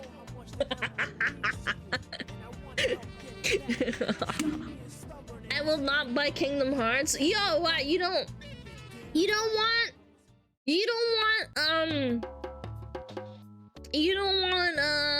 play Kingdom Hearts? Why not? Let me see Kingdom Hearts. Where is it? Kingdom Hearts now available. Kingdom Hearts 1.5, 2.5 remix.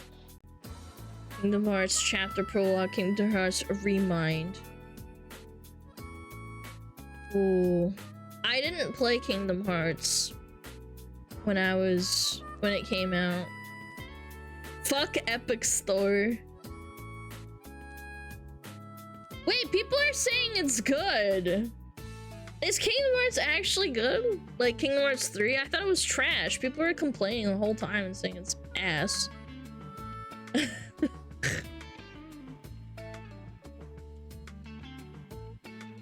It wasn't great, yeah, but people are like, meh. I love Kingdom Farts.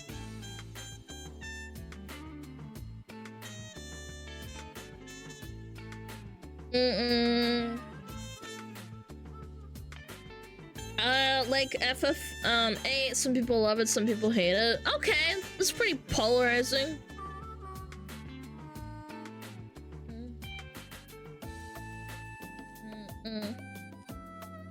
It's not trash, the story went in an unsatisfying direction. Okay.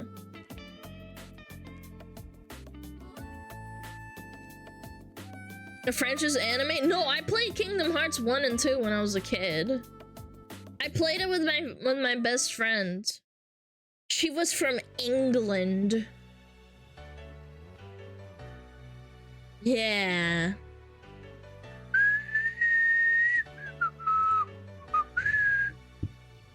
That looks kind of cringe. Well, that's Kingdom Hearts for you, let's be real. But who would have friends? I did when I was a kid, okay?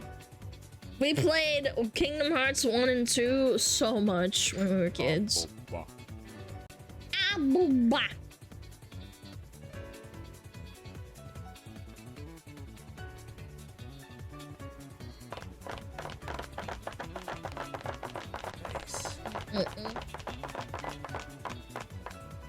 No, Kingdom Hearts lore is terrible. Where's the smoking hot Zub, babe? I don't know. Where is Tammy? She disappeared. I think she went to bed. Or maybe she's hanging out in someone else's chat. Unbelievable. Cheating. She's eeping. I don't believe it. She's cheating on me.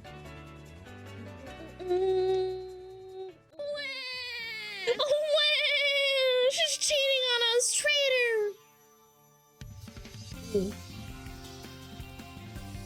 Savix has custody. Fuck you! Don't say that in my fucking chat. I will freak out.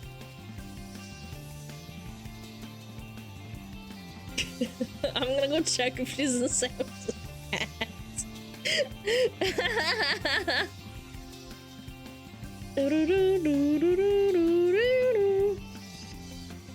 Where's Tammy? Tammy cat! Pss, pss, pss.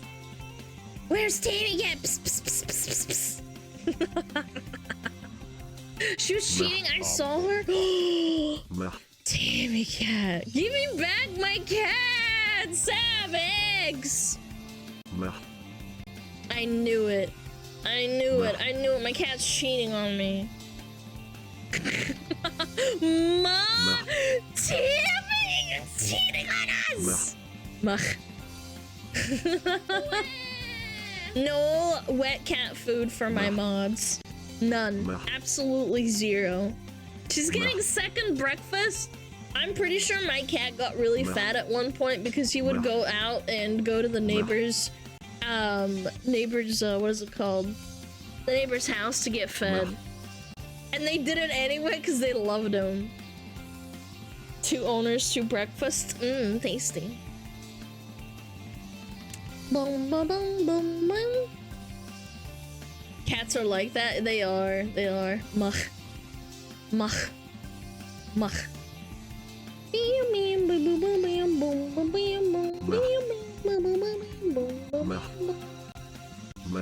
Mach.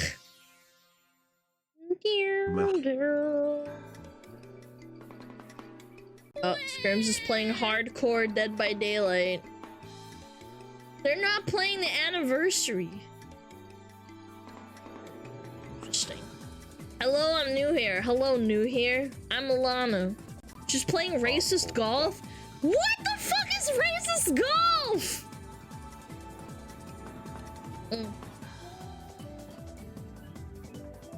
Hi, I'm new. Hello. Hi. My cat used to get breakfast off the neighbors, but then she got into so many fights. I guess she needed the energy. Good kitty. Sperms on during the day.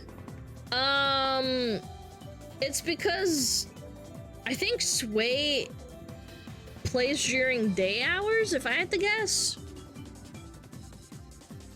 Yeah. Oh shit, he crouched that. Whoa. Big piss. Massive piss. That's not what I meant, but okay, you do you. It was a dad joke, man. Relax. It's not a dick. You shouldn't take it so hard. Shagoki, thank you for the sub. I really appreciate it. Thank you. It's a little dad joke, okay? It's golf, but it turns people racist somehow. Oh, it's like League of Legends? Okay, I got it. Understood. So can you check the Kitty Alaniska in Discord? Peepo Shy need to go to bed now. I can't. I don't want to risk crashing my OBS. I have to do the hardware acceleration turning off after stream. Because I have to open a browser and then, like, you know, turn it on and it could freaking crash it. And I don't want that to happen. I will actually cry on stream. I will not come back after that. Dad joke? You are a dad? Yes, bro. Yes, little bro. That's exactly what I said.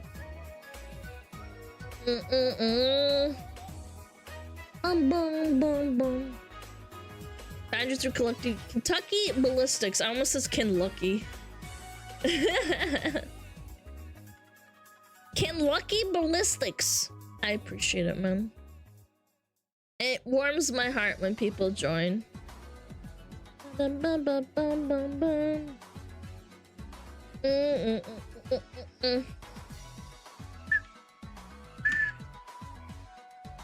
Typical women crashes? Yeah, but to crash these nuts in your mouth.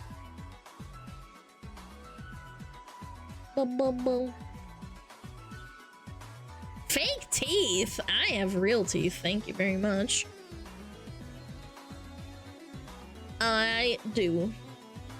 Just because I had a crown put in doesn't mean I have all fake teeth, okay? I'm not Asmongold.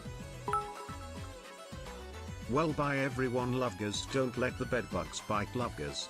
Thank you! Good night! Sorry, I just don't want my shit to crash. I want to show you guys stuff, but I literally can't. Or, not that I can't, I don't want to risk it. I will cry. I will shit my pants.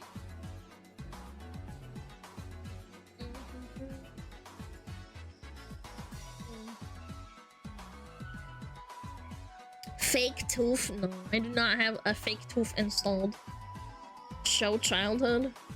Would you show these nuts? Da-dum bum bum bum ba-dum bum. Holy shit. Bum ba-dum bum bum.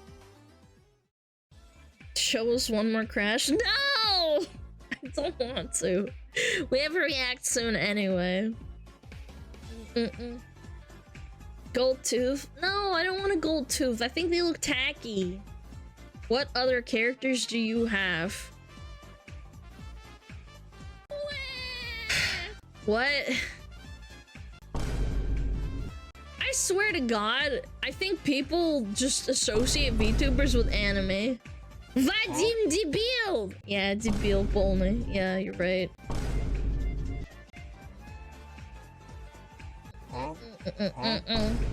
They associate and they're like, oh, anime, do you have more characters? Like, little bro, holy shit.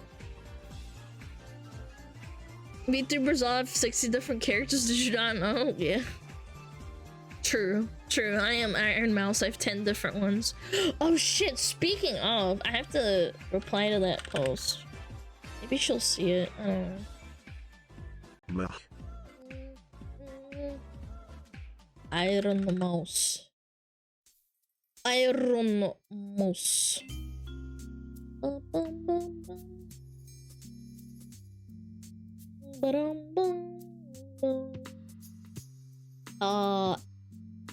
It's art.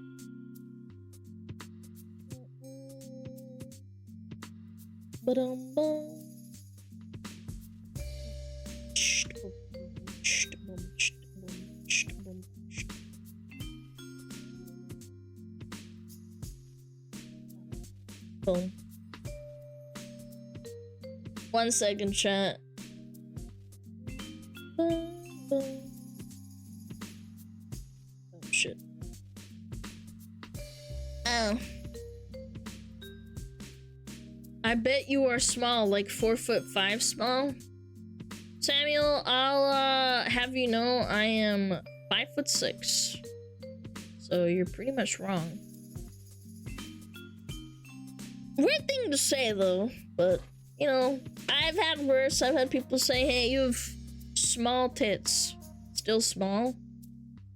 I know, it's kind of strange, but I feel like people who are not very smart don't realize that 5'5" is the average height for a woman. Yeah. Like, my mom is 5'4", but that's like short for a woman. 5'6" is kind of small. What part of like 5'6" is average for a woman? Like, it's actually above average. Yeah. Bum bum bum. And for a man, yeah, you're right. It's over. I'm a manlet.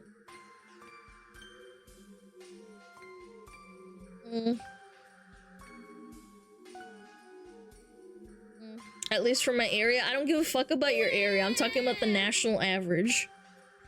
National average is 5'5" for a woman. I'm a short king. My brother's a short king. How much is that in civilized measurements? I think that's around 168 centimeters.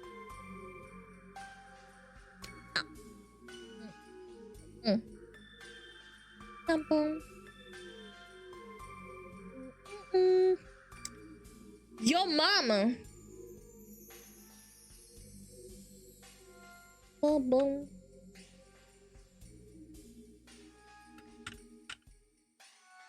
Oh shit, what the fuck? Why won't it let me delete? I thought women on average were 5'4".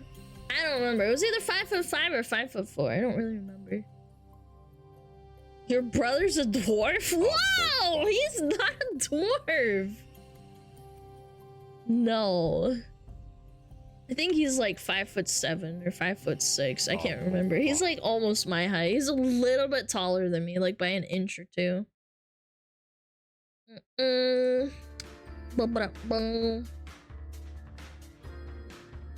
Does he play dwarfs in MMOs? I don't think so. Big piss. He usually plays like a human warrior or something. Buy a SmugAlana bark. Yo, Ando! Thank you for the 13 bonds! Thank you. Really appreciate it. Ba-bum. Kinda short fixes stuff? Alright, now you're gonna call him a gnome or a goblin next.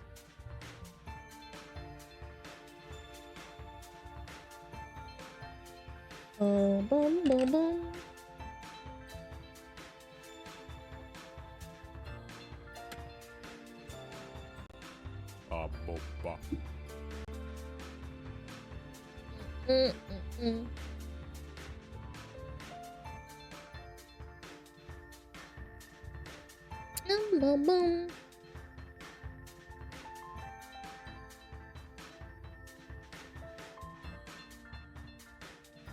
Does he by chance drink a lot of mine ore?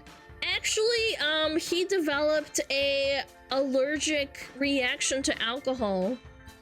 They're speculating it's because of the COVID shot, because his doctor, he basically went into anaphylactic shock when he was in his work environment where he was working really hard, and he went to the store to get like a drink, and he collapsed on the sideway, and some people found him. Yeah, he almost died, but like he's fine now. He's not sick or dying or anything, but they found him collapsed. Yeah, and the doctor said it could be because of the shot they gave him, so I don't know. That is okay. Yeah, he's fine. He's absolutely perfectly fine. You have nothing to worry about. Like, they just sent him to the hospital and gave him fluids and he was fine. But he had a really bad shock. Holy hit, I need to sleep. Fuck you. Holy hit. Holy hit, chat. He didn't get myocarditis. Yeah, my mom actually has myocarditis since she was a kid, and she can't, like, she's been told not to take it by doctors and stuff because it might make it worse.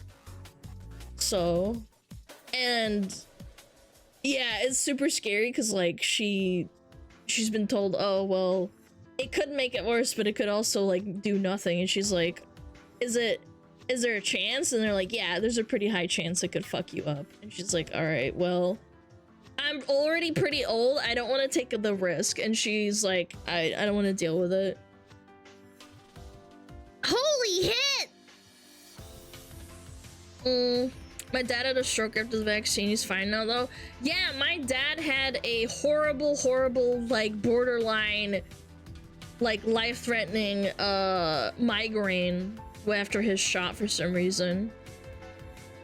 Does she have a medication sensitivity? No, I literally just said she has myocarditis, and she's been taking blood pressure medication for, like, 40 years now, since she was a little child.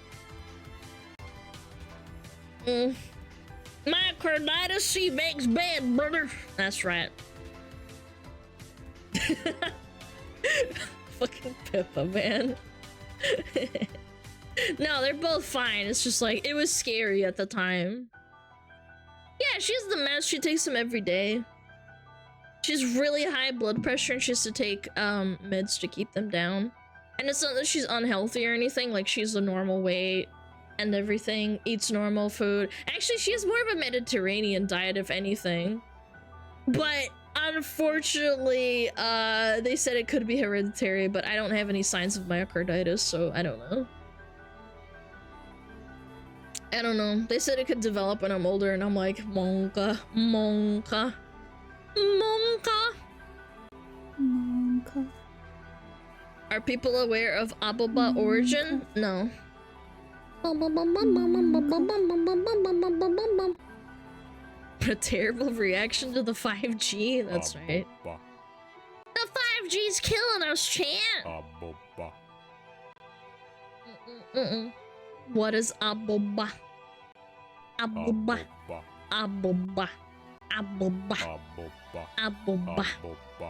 I'm gonna die, chat. No, I'm perfectly healthy. It's Russian meme. Is it? Aboba meme. Aboba. Aboba meme. Inside, is a meaningless word that became popular in Russian shitposts as a spam in early 2021. From the animated short Inside Zmishenka. Zmishenka.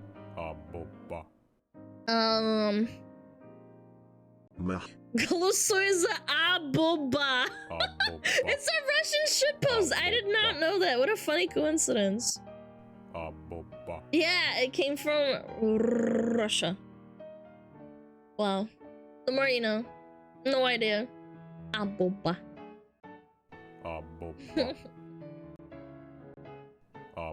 Read the first comment in the thread. What? See. First, what does Aboba mean, guys? I've been spamming it after seeing y'all do the same, but never knew the meaning. Aboba. First time chatter. Aboba. Aboba is Aboba. Aboba equals Aboba. Aboba. I love that. That's so funny. I love that. wondering because you know Russian. I didn't know. I just like the meme. I just like aboba. I just like how it sounds.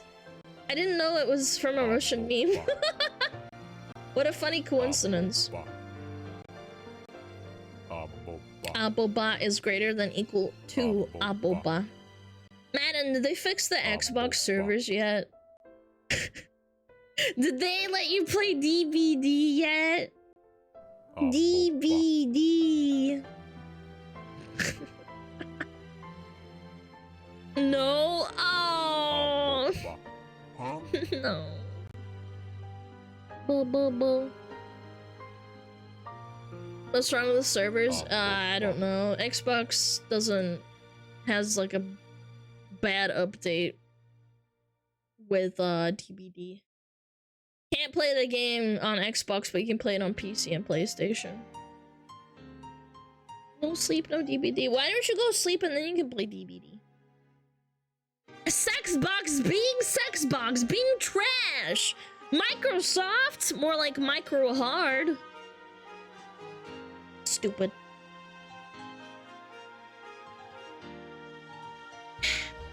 Sexbox.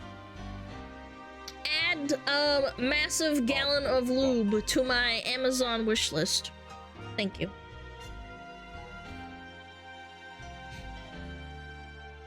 Sexbox series, none. Yep.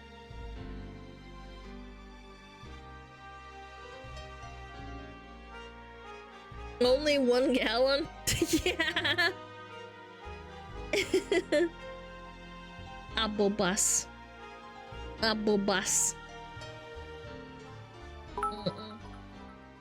On the topic of COVID, me and my parents learned from a reliable source that the vaccines were not supposed to work at all anyway, at least not after the first year of quarantine.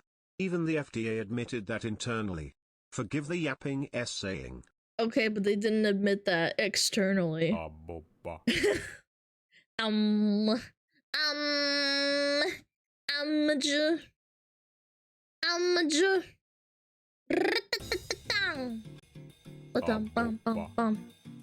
Pog, we have yeah, is great. Yeah, Tammy added that.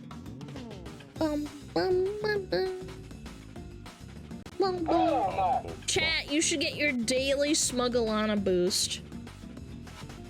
Yeah, get your daily SmugAlana boost. Your booster shot of cute based fox girl, please. Right now.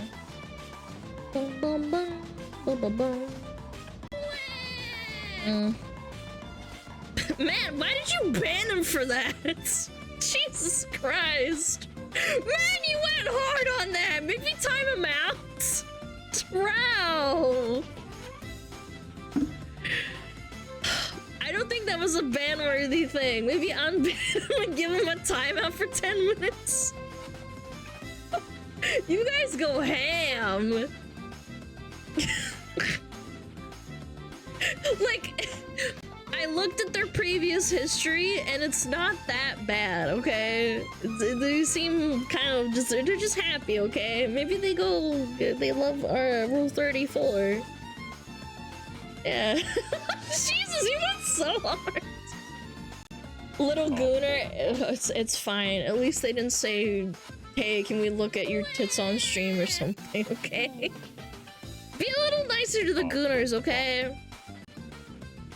When a Galana gets the flavor, be sure to inject it directly into your veins. Big so piss. True. Massive piss. Yo, Doug! Thank you for 5 gifted!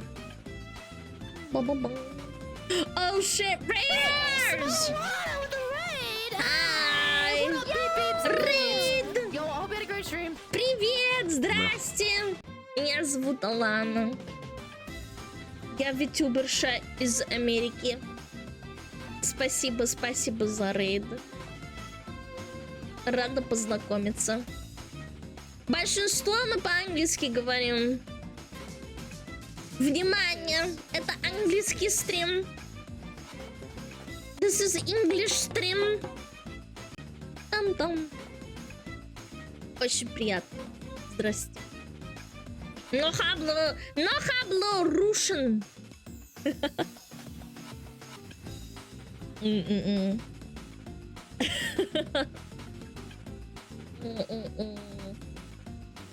Dun dun. They took everything from us. Quit your whining! I'm not getting the Alana booster. She'll take all the Pepe in my bloodstream. No.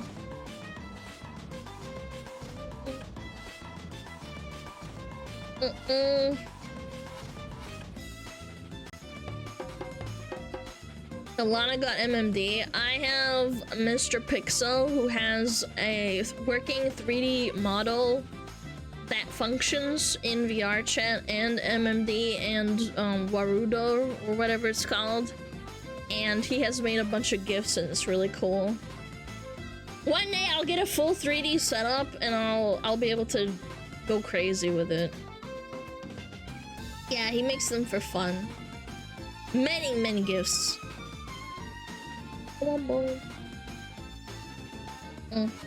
The 3 is just sitting. I know, man. He also unfollowed. I know, what a cruel guy. Nice to meet you, beautiful model. Thank you. Thank you. Really appreciate it. Thank you. He followed again. Shmoog check. Hello, British beef, as opposed to what? British pork?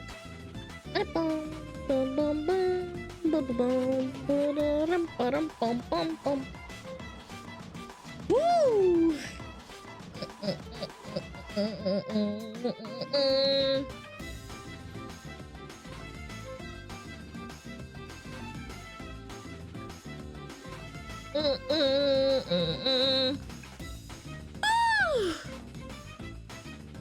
Is the Alana booster gonna improve my 5G reception? Yes.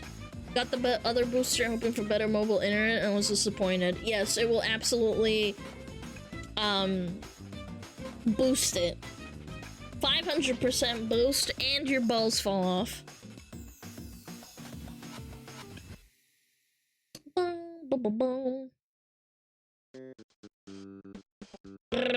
Pork? Wait, what's wrong with pork? You guys don't like it? Kitsune! Abuba! Thank you so much, Kitsune. Hi. What microchip does your booster have? It's called an NVIDIA microchip, and when it becomes enabled, if you don't show up to stream within 5 minutes, your head explodes. It activates every time I go live, so yeah.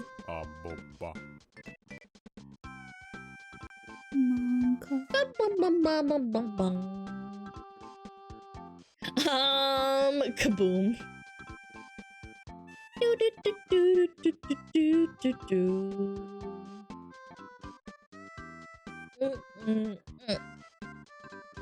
Introducing power-ups, unleash special effects with bits. Oh my god, this sounds so cringe. What the fuck? What is this? On-screen celebration. Message effects. Oh my god, this is so cringe! It's like... So it puts a bunch of emotes on the streamer's screen. Yeah, it's a channel redeem, but for bits. That is so bad. No thanks. I'm good. Pay wallet emotes? Yeah. Why? Because money. That's why. Duh.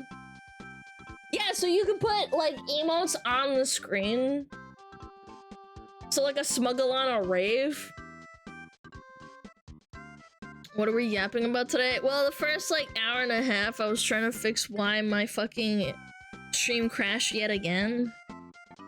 And we came to the conclusion that they don't know, but also we can try and turn off the hardware acceleration after stream ends, because if I do it now, it'll fucking restart my stream, and I don't want to do that. Because it'll piss me off. It'll make me piss. Shit! I didn't think it could be any worse than hype chats. Yeah, no. Capitalism is wonderful.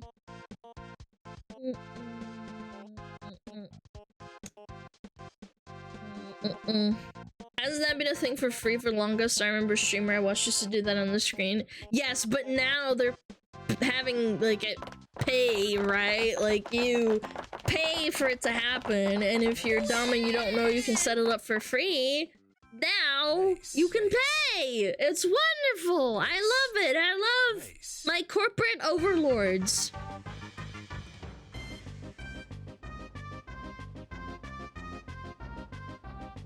Why free when money better? Yes.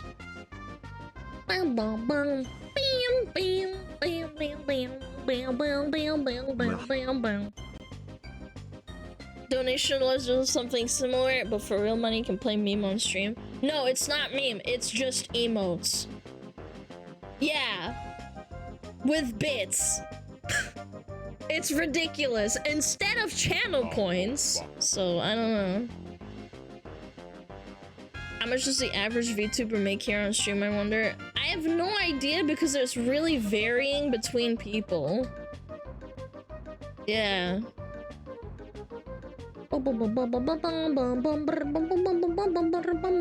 Yeah, this but big. Yeah, exactly. You can put the bow bows on the screen.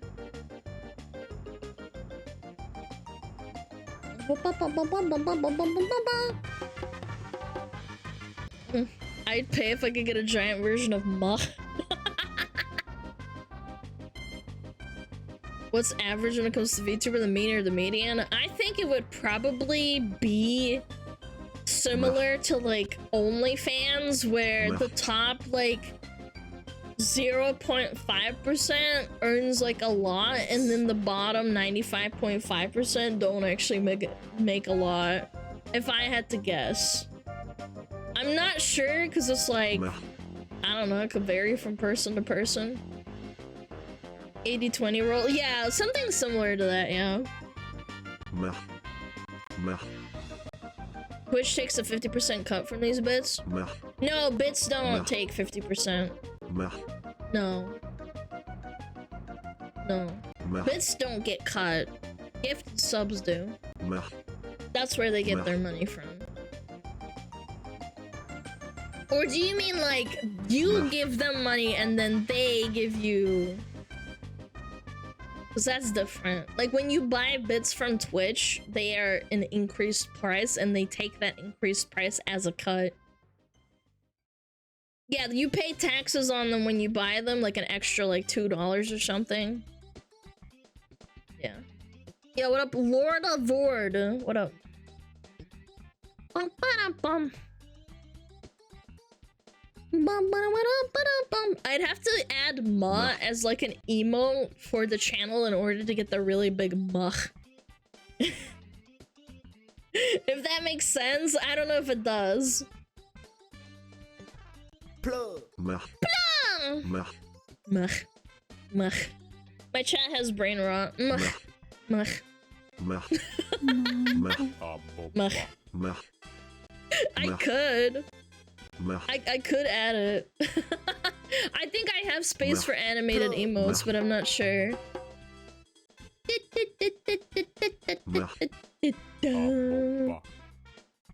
You have brain rot? I mean, that's a given. I definitely have brain rot. Ba-da-bum, ba-da-bum, ba-da-bum, ba-da-bum.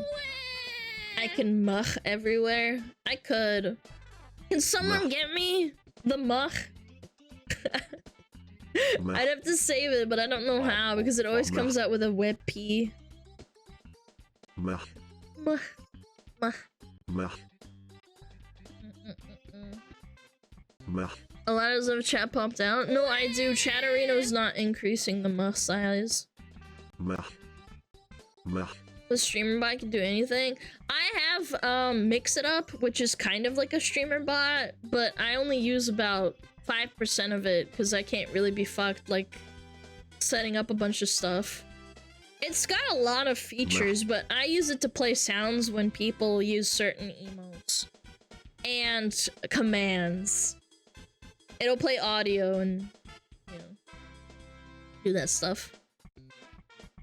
I definitely do have like some unironic brain rot from streaming 6 hours. 6 hours a day. I'm pretty sure after stream I kind of have to just not do anything. I'm like, ugh. Oof. Oof. I want to tell you in the morning, good morning. At night, good night. Thank you. I appreciate it. Thank you. The dent is real. I think it is like socially like a dent that gets bigger. I don't know. What if I did the other way around? I do we yacked first and then we yap. That would be brain rot. Holy shit. Where's the wah sound coming from? From the saddies.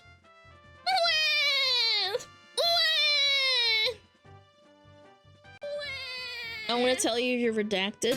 Mirror emoji. Big piss. Massive piss.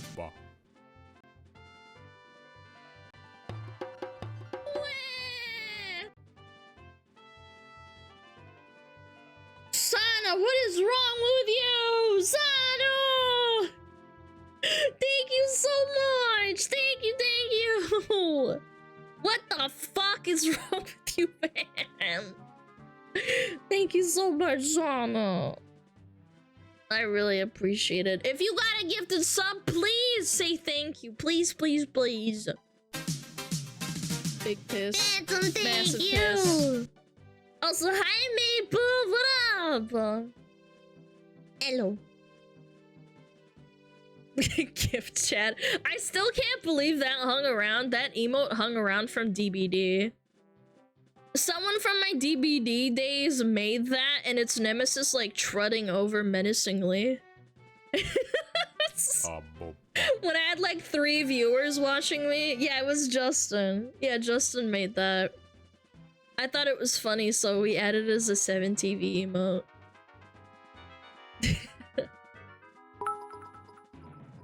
Happy early birthday. Just got word I may not be able to be present on that day due to work. Oh no! Oh no! That's okay. I hope you can be there. If you can't, that's okay. Hopefully I have my fucking trailer done. I really, really, really appreciated Sana. When's your birthday? On the 22nd. Are you streaming Saturday? I will let you know. I will let you know. I think so? Oh, man.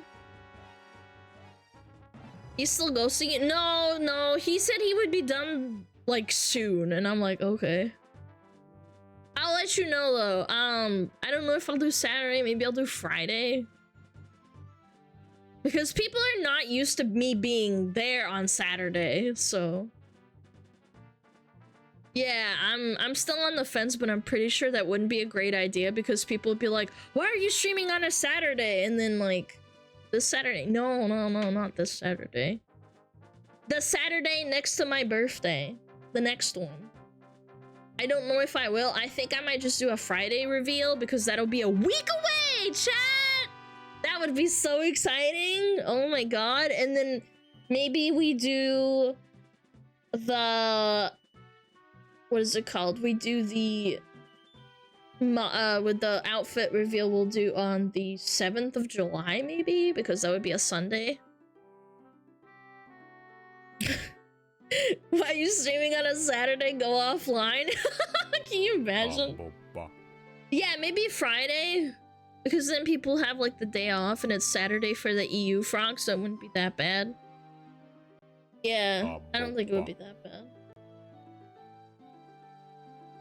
I'll let you know, though, like, for realsies, I will, don't worry. I'm not gonna leave you guys in the dark. I'm not gonna, like, blast it on you, like, the day of or something. That'd be stupid. Holding off till July?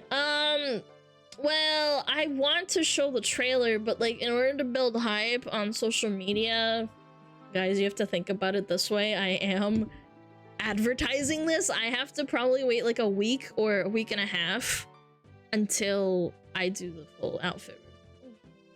Like, you can't just, like, do the boom, the trailer, and then bam, instantly go into outfit. People like want to get excited and shit. Yeah, you need some time for trailer and debut. It's just how VTubing works in general. It's just like better. Please announce on YouTube. Yes! Yes, I will. I will. I should do that. Definitely.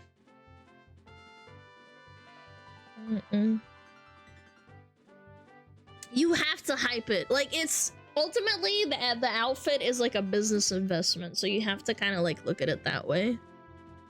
Like, you bought a new car and you're like a race car driver. You don't just like say, oh, I'm gonna be racing, and then boom, the next day you are. It's like, oh, jeez.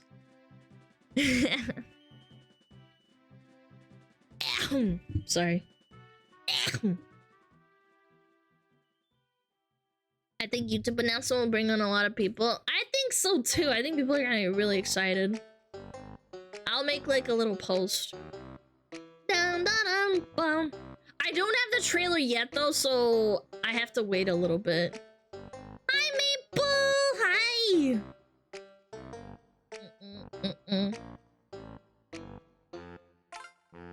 Musicians do that too. Yeah, I never thought about it this way, but I guess because like VTubers are entertainers, you have to think about it that way. Yeah. God, I hope I can make it. I think a lot of people are gonna make it. You gotta clear out your Friday or something, chat. No hi from Alana Ohm, time for Home Depot. No hi from Alana, no! I'm gonna die. What is the latest on Roughly? He messaged me yesterday at 12 o'clock at night, at midnight, and he said it should be done. He said I can send you the full preview by tomorrow, but he's been really like slow, so I don't know. Maybe like in 3 days? I'm not gonna pester them, okay? No hi from Alama. Okay, I'll say it. Hi Schlump. Hello. Yeah. This music seems perfect for yapping. I thought you wrote fapping. Because your name is Falcon and my brain like switched yap with Falcon and the F and I thought it said fapping. Is he not giving any progress shots? I'm really annoyed because I said, can you show me work in progress? And he's like, yeah, I'm gonna just finish it and send it to you. And I'm like, ugh, okay, like, whatever. I hope it doesn't disappoint me. I told him, please show me work in progress. And he's like, yeah, okay. I was like, oh. What if you want changes? Yeah, and I'm like, what if I want changes? And then he's like, oh, sorry, I'm busy. Hey, YouTube viewer here. You're the only React Indie VTuber I enjoy watching. Thank you so much, King! Thank you, I really appreciate it. Have you seen it? No, like, I haven't seen anything. I would tell you, but I literally don't know. He's been delayed and then delayed again, and then he's like, I'm sorry, I'm late, blah, and I'm like, okay. Whatever, I guess I'll die. It sounds like me when I procrastinate. Well, he said that he had like a power outage for 24 hours at one point, so I don't know. I don't know. Chat, I think it's time for React. What do you think? As an artist, this guy annoys me. I get really annoyed with some people, but it's fine. I can't really say anything.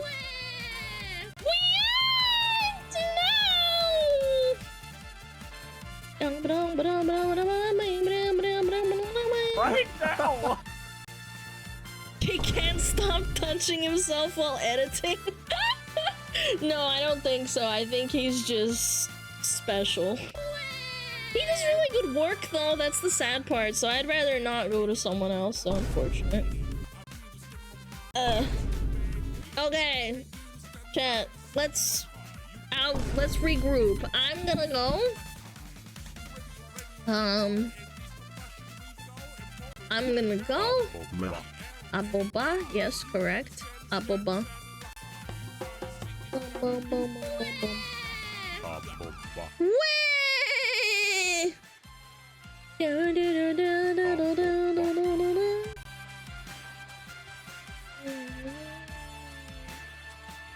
Okay, I'll be right back. I'll be right back, okay? I'm gonna freaking shit myself.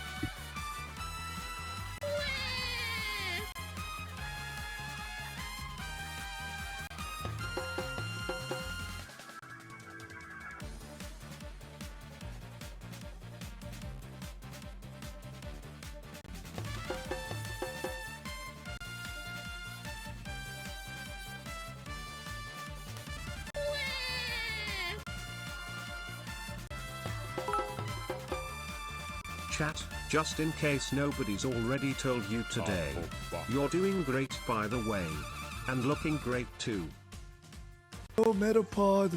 Oh, Metapod, use Harden. Metapod, Harden. Oh, yeah, Metapod, you're so hard. Metapod, Harden. Oh, he's so hard. Look at those two hard throbbing Metapods. They're so strong and hard. Wow.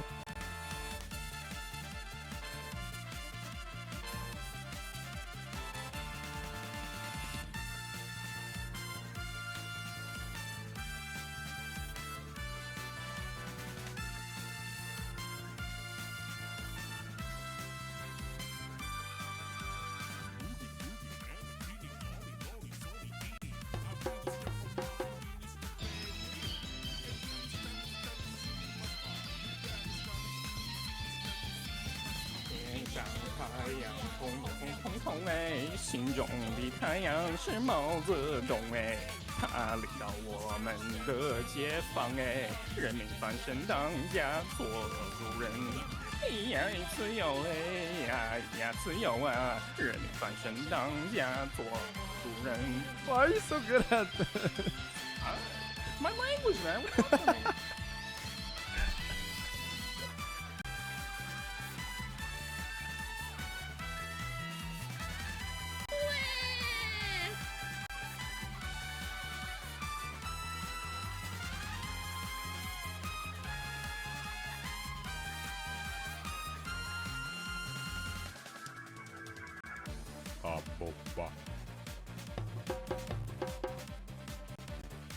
Meh.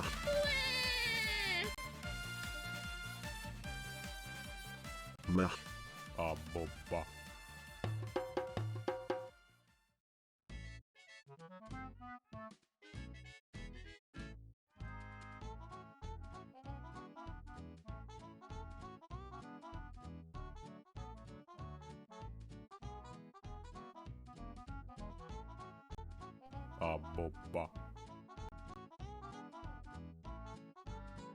Grab his dick and twist it!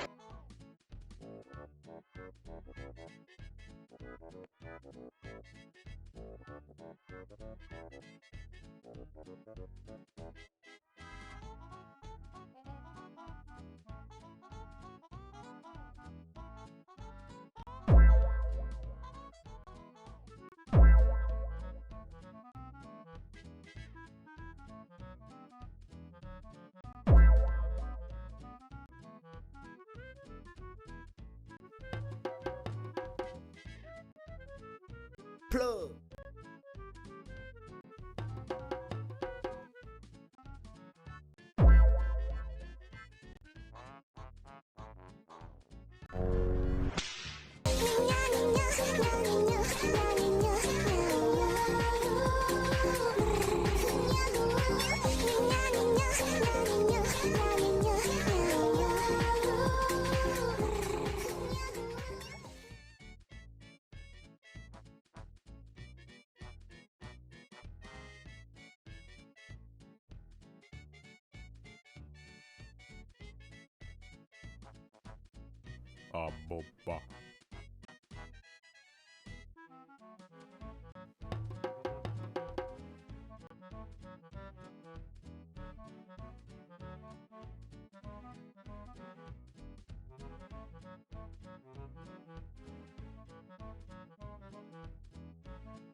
Plug.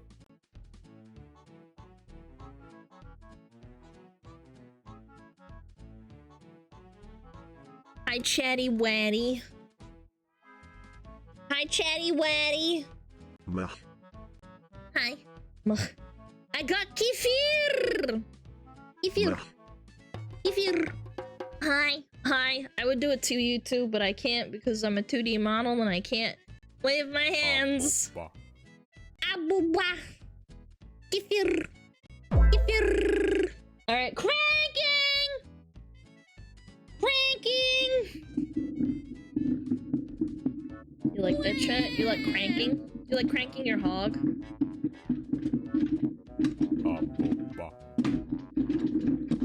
you like the crank? Do you like it when you crank your hog? Yeah, that's the shit. Yeah, you like cranking. Don't you?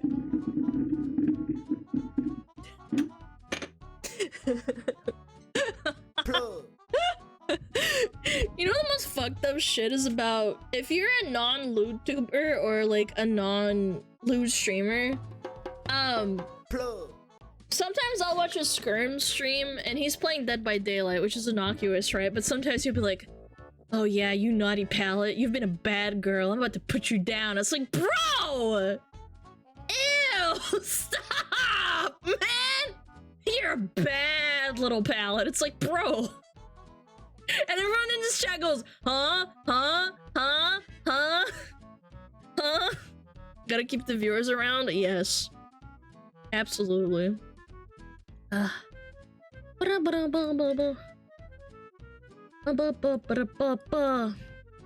you're being a bad little thing. Yeah.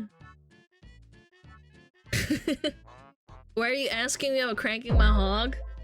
Because I like Marianne and I think she's funny and I wanted to make a crank your hog joke.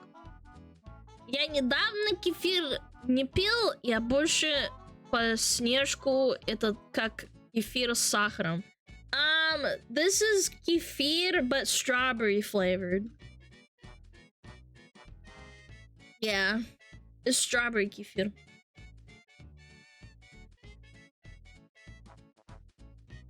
Meh. Do you like surfing? Have you ever gotten a chance to try surfing? When I was a little kid, I really wanted to surf, but my mom and dad didn't let me because they thought it was too dangerous, but I was really into like swimming and stuff, but I never got to. Plus, it's expensive to surf.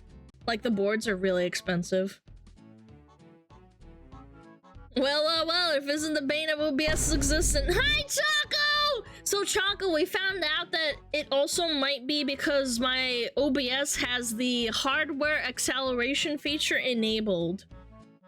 So, after stream, I'm gonna turn it off, and if that ever happens again, I'm just gonna be like, alright, I'm gonna fucking smash my computer. So, yeah. Monka. Monka. I know. Monka. I think we found the problem. Well, we don't know for sure, but yeah.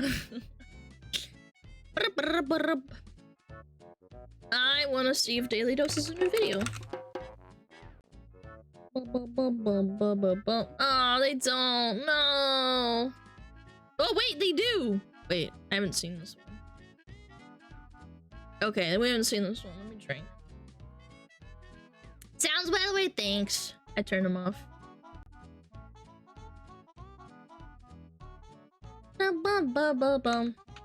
Yeah, so I'm gonna drink my kefir.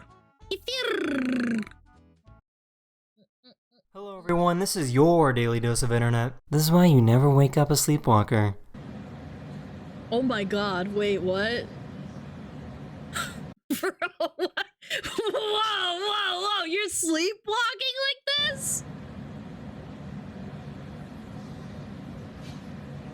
Like. Oh my god! This fake fall looked a little too realistic.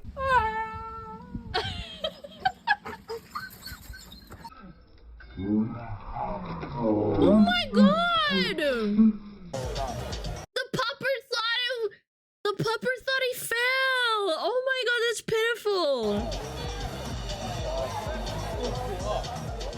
Oh, this guy should be.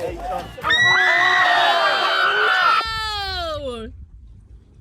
That's what you get for being cocky. Oh my Please don't feed the God! demon river monsters. Stingrays, man. I just found out that if you bottle feed a kitten, you need to burp them just like a human baby. Oh!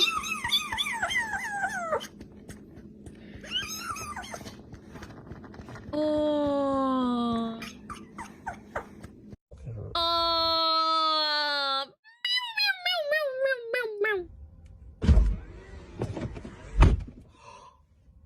They reserved the That's first two dangerous, seats on this man. plane because they thought they would be the best seats. And then look at this. So they're facing the cabin, basically.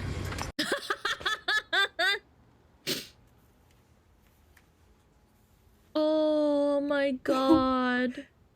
They're in love. This is chat 1 or chat 2. They're together. Oh.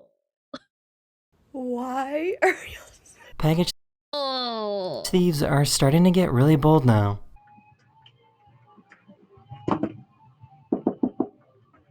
Oh.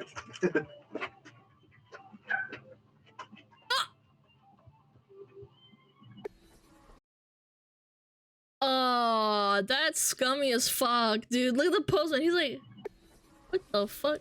What the fuck? What a bitch, man. I would be so pissed if that happened to me.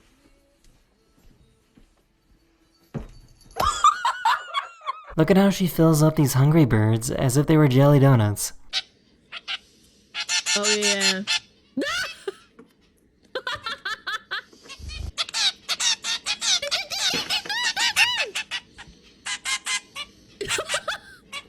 Shut up! Shut up! Take your food! Why is this I orangutan love so it. nosy?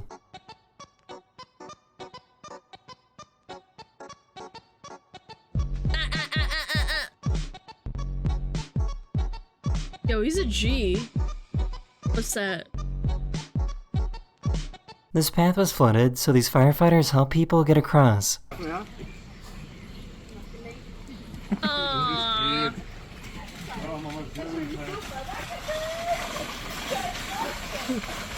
Oh my God! One of my friends from my old work, she has a family, right? And her husband is a firefighter, and he's really nice. Like extraordinarily nice and down to earth and funny. And they kind of all are, to be honest. I've met a troop of them at our local town. I just want to let everyone know that I read your comments all the time, and I love the positivity in the comment section. I'm glad everyone enjoys the videos that I put together.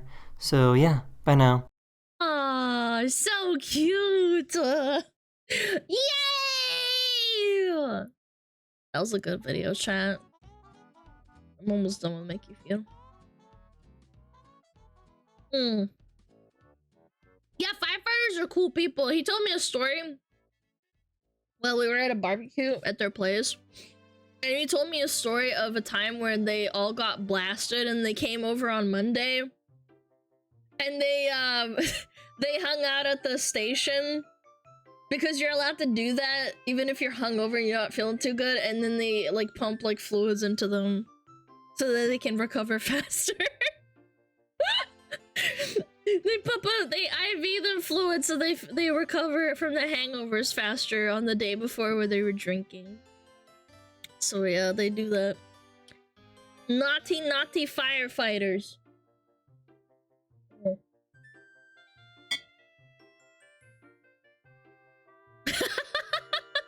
Cladgeburs. Cladgeburs. What if he has a dent in his head and he starts clapping? Clappers, but with like a dent.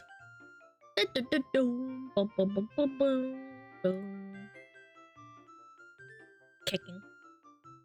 I love the name of this video. Yeah, I mean, is it really that wrong? I don't think so.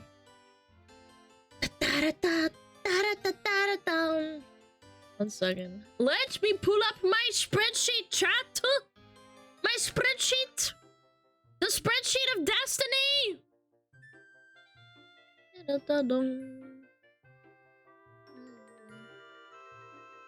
Spread this. I can't, it's too small.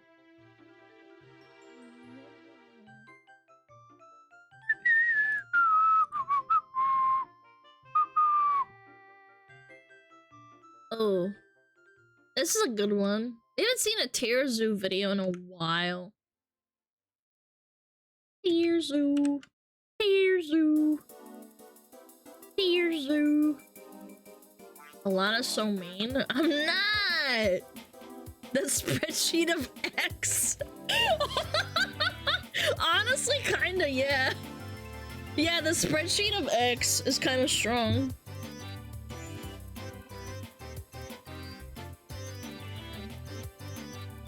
Okay, I'm good. 87% X.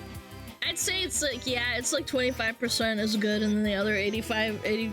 But no, actually, no. That would mean 75%. What am I talking about? That would be like more like 15%. That's horrible. You guys don't get a passing grade. Okay. Let us begin, Joe. A bird tier list. What's your favorite bird, chat? Mine's the kiwi bird. It can't fly. Chicken bottom tier list, but tasty. Yeah, they're like a C because they're like an S tier food, but they're a D tier, like just animal in general. Cobra chickens. You're a cobra chicken. All right, let's do it. 3, 2, 1, boom. Oh, owls are cool.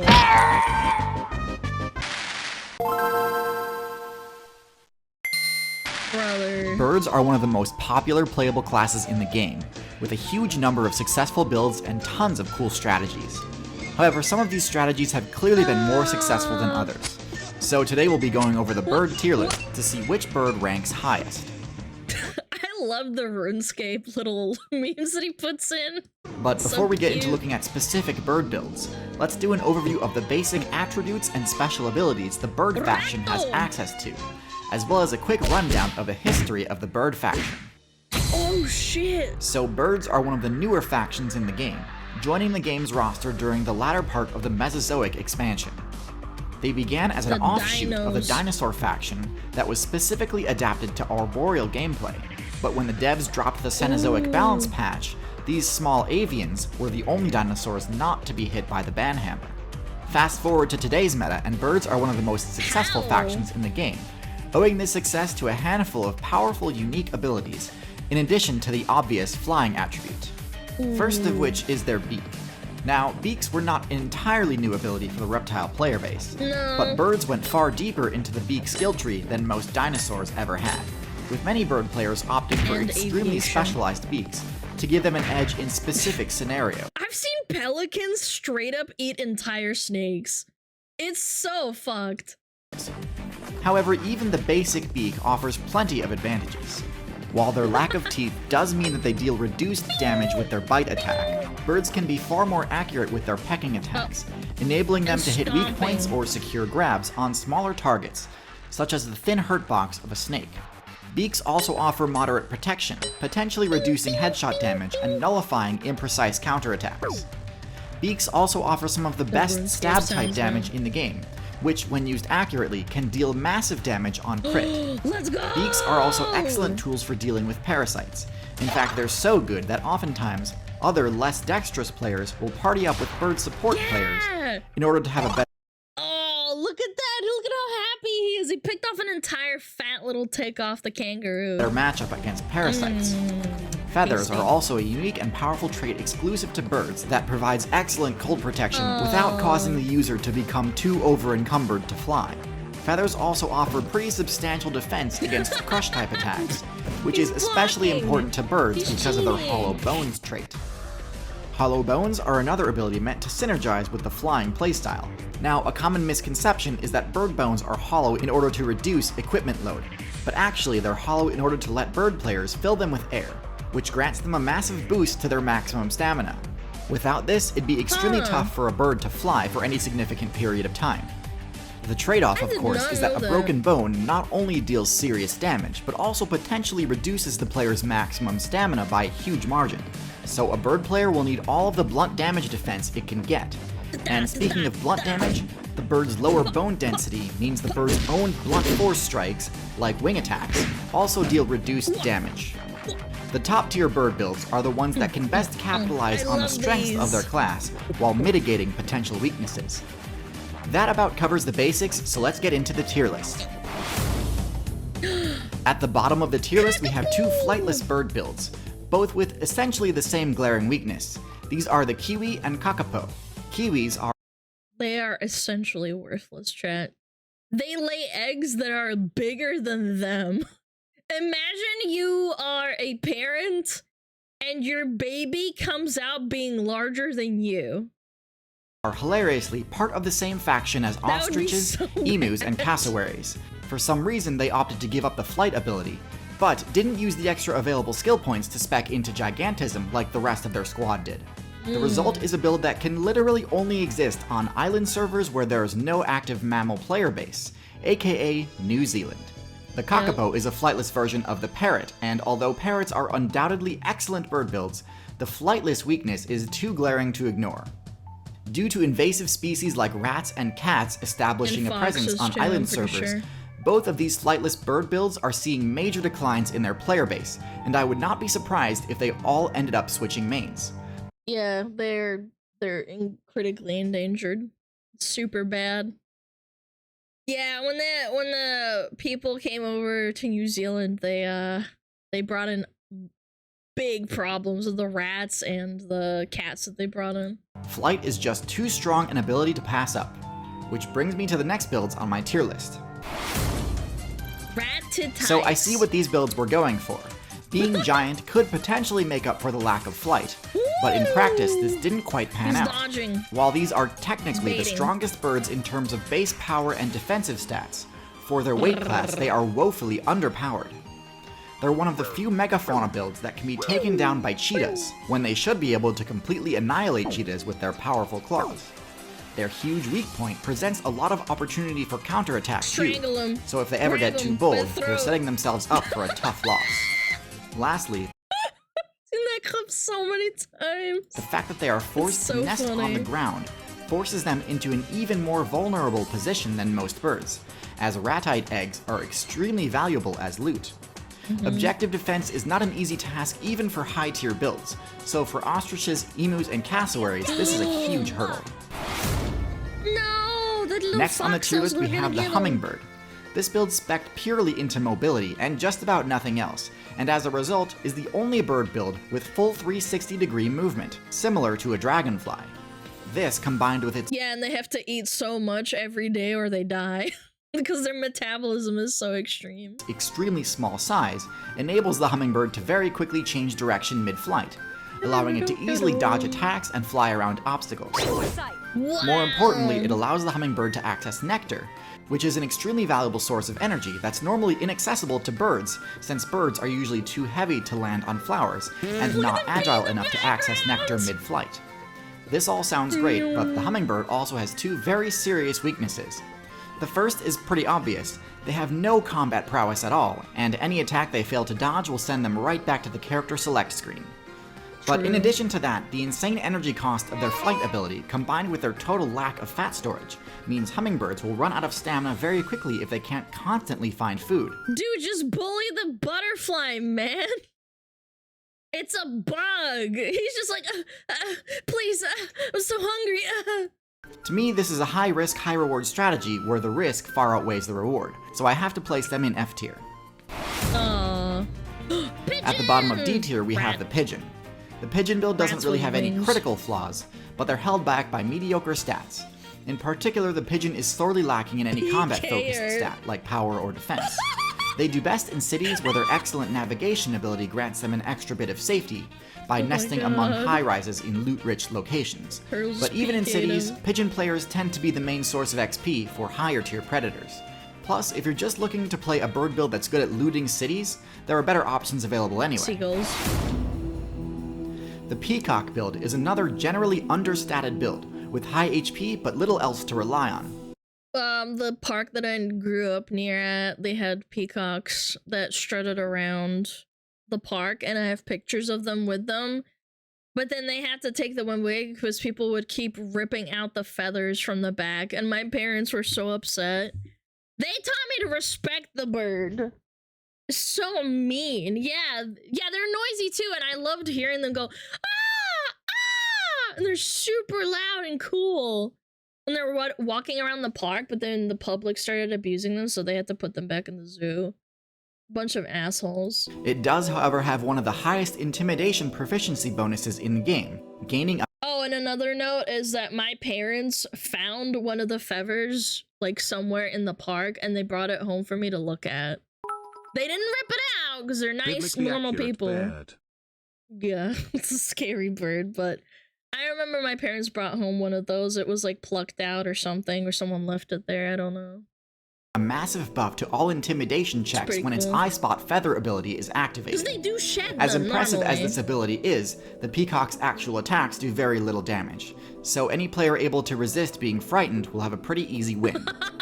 The peacock's diamatic display also blocks vision behind itself, making a stealth approach by a third-party attacker extremely easy. Sweet. And while they can escape by flying, the feathers of a peacock are so heavy that getting airborne takes a bit longer than most birds, which can be the difference between dodging or dying when under attack. Yeah, and they don't fly very far either, I'm pretty sure. The flamingo is a bit of an AFK class. Very minimal skill is actually required to pilot this build. They opted to spec into the filter feeding ability, meaning all they really need to do to gain experience and progress their character is pick a random spot in the lake bed and start digging around with their beak, scoring free wins against things like snails and shrimp. However, when faced with a challenge from any player anywhere near its size, this build totally falls apart. They rely on water to impede the approach of predators in order to give them time to escape when attacked. However, this doesn't always work. Their pathetic defensive stats mean they go down in 1 or 2 hits, and their slow flight startup means that oftentimes players will have time to rush them down even when they're in the water. This is an easy build to rack up a bunch of experience with, but also a very easy build to defeat if you know their weaknesses. That monkey was about to rip the leg off. Did you see that? He literally cut it right as he was about to grab it. That is so fucked. She's still alive too! Ah, the humble chicken. Often compared to the T-Rex to exemplify how far the dinosaur faction has fallen. While I disagree with the implication, I don't disagree that chickens are indeed a low-tier build. While they aren't anywhere near as totally helpless as the kiwi or kakapo, they're still a barely average statted bird that lacks the ability to fly for any extended distance. They can certainly hold their own against most similarly sized opponents, but with poor escape options and no unique abilities, this build faces an uphill battle against most opponents. Well, okay, I shouldn't say no unique abilities, but to be honest, their fast respawn rate kinda backfired on them due to humans using the factory farming strategy. Next in C tier we have the Vulture build, the tankiest variant of the Raptor subclass. A good tank build needs to be able to accomplish 2 things. The first is area denial, which vultures do quite well. A few of them can easily lock down a carcass, one of the most contested points of interest you'll ever see on the map. They can do this because of their large size and acidic projectile attack.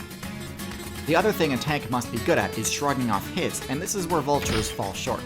Their thick feathers easily shield them completely from smaller attacks, but because of their hollow bones, Glump 4s can easily crush their defenses and take them down in only a hit or 2. Easy snack.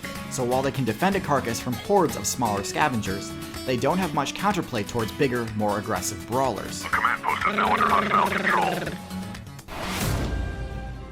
The Woodpecker build spent the bulk of their evolution points optimizing. When I lived in the middle of nowhere, I heard woodpeckers in the distance waking me up in the morning going trrr, trrr, trrr. So annoying, but kind of cute, I don't know. Optimizing and perfecting the peck attack, both in power and efficiency, with one goal in mind: to be able to hit insect players through cover. Burrowing is one of the safest, most effective ways insect players can avoid combat. But the woodpecker absolutely demolishes this strategy. Ew. One of the main advantages of this strategy is that having a powerful beak that's highly effective at drilling through wood also just means you've got a super sharp beak that's highly effective as a general purpose weapon.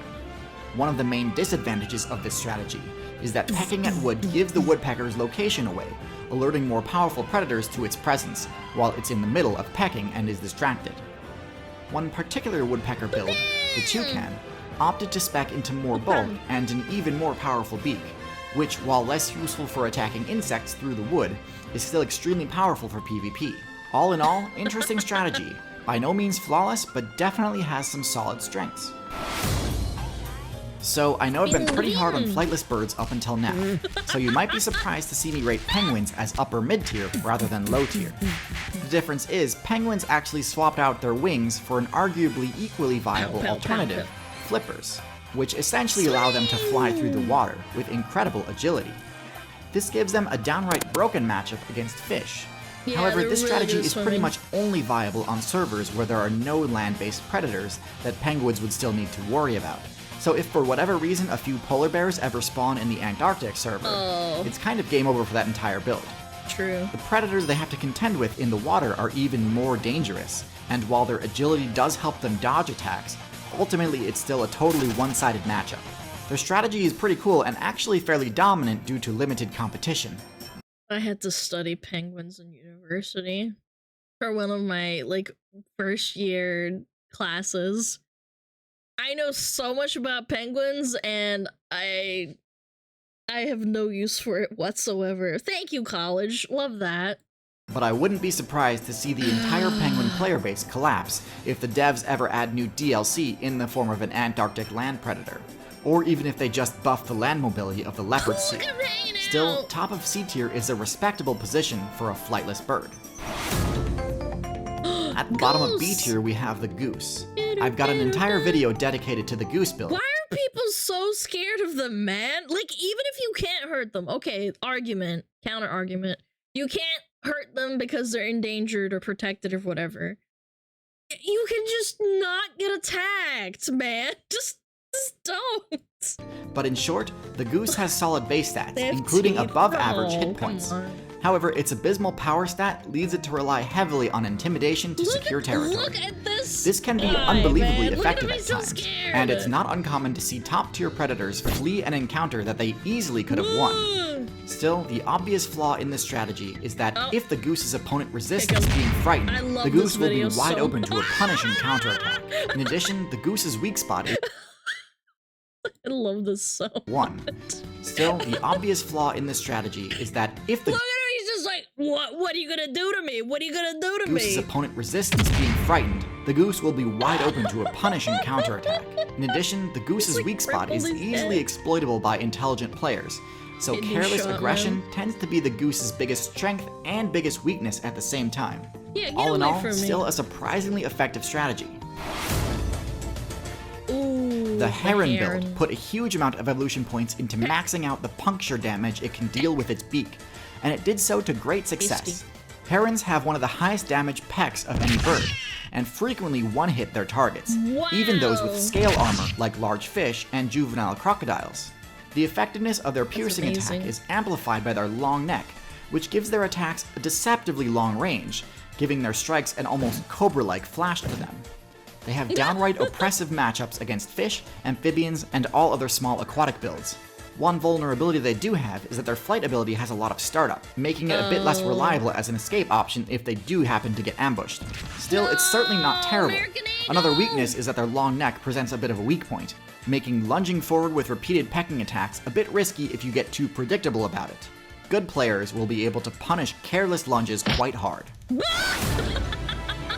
In high B tier, we have the Falcon, a raptor build that opts to defeat its opponents using speed and superior maneuvering rather than actual power. Falcons actually have a below average power stat for a raptor, and don't deal particularly high damage in close combat. Their talons are pretty small compared to hawks, owls, and eagles, and so instead of slashing and stabbing with their claws, falcons actually punch with their feet to disorient or concuss their target, and then finish the fight with their more powerful beak. In the right situation, this can deal absolutely massive damage, enough to one-shot a mid-sized target at full HP. Wow. The drawback of this strategy is that falcons can only dish out high damage when they have the time to build up speed first. This makes the falcon a pretty poor defender for objective game modes, and means the falcon can struggle to win fights if its first attack doesn't connect, as follow-up attacks will likely not have the same force built up as the first. Still, the burst damage potential of this build cannot be ignored, Yeah, glass so it cannon. earns He's a its glass spot in cannon. high B tier.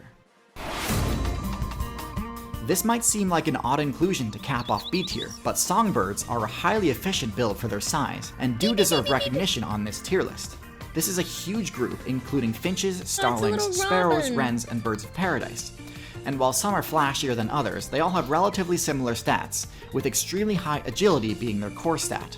Unlike many of the builds lower on the tier list that have difficulty getting themselves airborne quickly, songbirds have starling. extremely low startup on their flight move, Pokemon allowing them to fight! reposition themselves easily and quickly. This makes their approach very difficult to punish, making songbirds excellent at chipping away at defensive players, Pew, pew. and makes them Pinch great 'em, at stealing punch 'em, loot punch 'em. from slower builds. Their safety in numbers strategy can actually be somewhat intimidating and disorienting too, making it rather difficult to attack a party of songbirds This is mid-flight. stunning. While they certainly aren't invincible, having one of the lower HP stats among birds, they're an often overlooked Wow. but undoubtedly successful bird build. Oh my god, swans. At the bottom of A tier, we They're have the horrible. swan.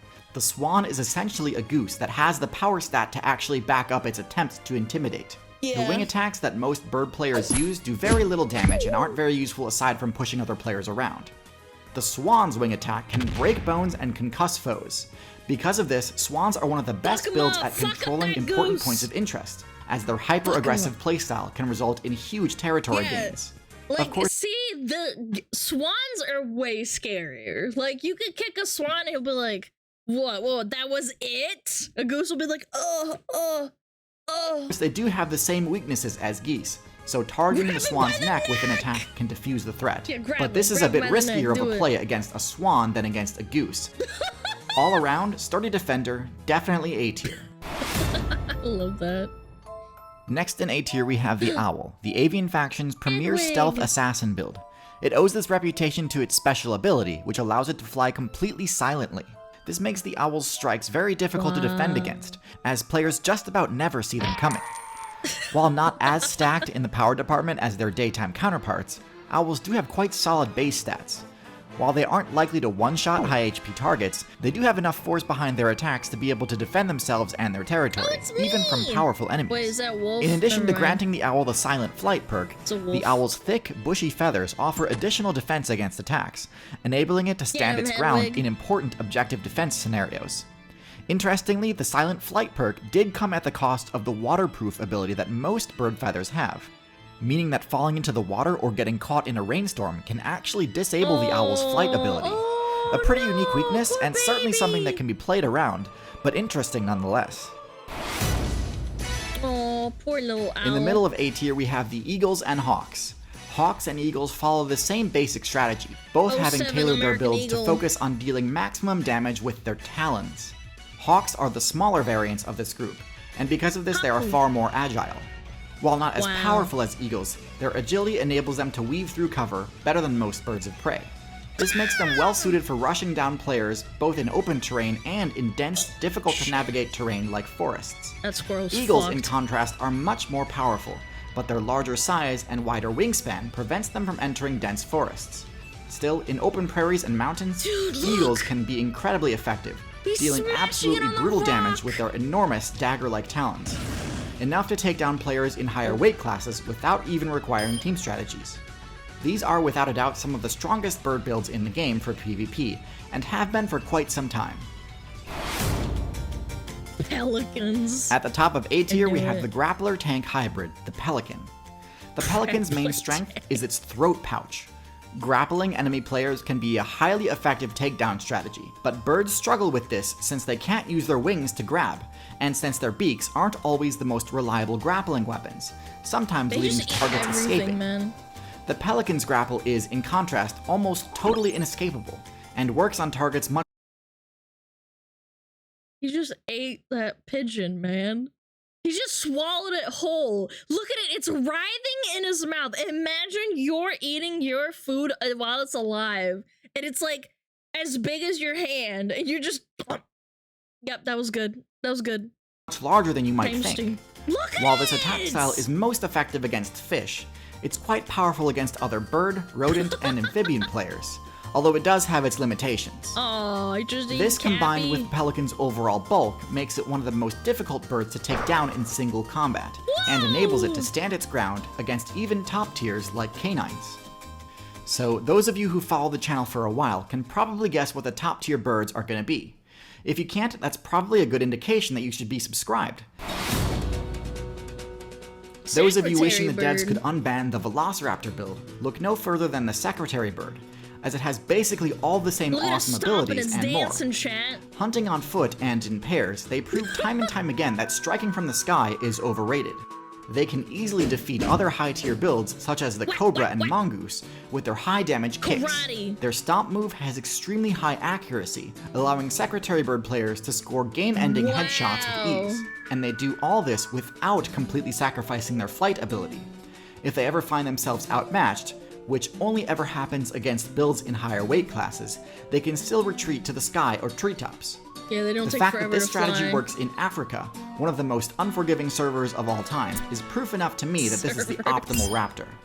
These last two builds are about equally matched, both opting for the same specialization, intelligence. Parrots are an extremely unique build with several powerful abilities, not the least of which is their sonic shriek, which can drive away just about any player who invaded their territory, especially when employed by a coordinated team. In addition, due to their prehensile beak, parrots have the highest dexterity of any bird, putting them among the best users of the tool use ability. And with an extremely high lifespan, if there was any build that could replace humans if humans ever get their intelligence nerfed, I'd bet on the parrot. I made an entire video on parrots if you're interested, but when it comes to intelligence, there's one avian build that arguably outclasses them. Corvids, such as magpies, crows, and ravens, also opt for a high intelligence playstyle, but with a far more expansive social aspect to it. While plenty of bird builds use cooperative team strats, the best corvids operate using a network effect, where knowledge is shared with a huge amount of players over vast distances. Just stole it from This knowledge can include useful points of interest, or even blacklists of dangerous areas or players to avoid. But even individually, corvids have a lot going for them. With significantly higher stealth than parrots, corvids are much better at staying out of conflict. Their pointy beaks, while not as useful for tool use, are a much better combat tool for dealing quick damage. It's also more useful for pressuring and poking opponents, or for provoking larger players into battle, so that they can reap the benefits of the aftermath. Corvids are one of the best builds at making use of human-made items, and quickly figure out ways of abusing the system to score quick loot. All in all, corvids are basically what you'd get if you gave monkeys wings. Easily a top-tier build. So there you have it, the complete bird tier list. Or rather, as complete as I thought possible for YouTube. If I didn't do a segment on your favorite bird, please let me know in the comments. Despite being the longest video I've ever made, there were still a few birds that I cut from the video for time's sake, or because I felt I couldn't discuss the bird properly without getting into territory that was potentially too violent for YouTube. If you're interested in watching the full director's cut version of this video, it's available to watch on Nebula, a subscription streaming service built by and for creators. Nebula comes bundled for free with CuriosityStream, another awesome streaming service and longtime sponsor of the channel. CuriosityStream is home to the highest quality nonfiction content around, with several thousand documentaries available for streaming on all devices. Normally I'm always plugging their incredible dinosaur content, which they have in spades, but this time I'd like to draw attention to this great little documentary called These Birds Were Made for Walking, which does a great job explaining the process by which birds evolve flightlessness. It's super interesting, so please, head to the link in the description, pick up that sweet 26% off deal, a year's worth of CuriosityStream for less than $15, and enjoy both the extended edition of the bird tier list as well as the Walking Birds documentary. Thank you so much for watching, thanks especially to my patrons on Patreon, and I'll see y'all in the next video.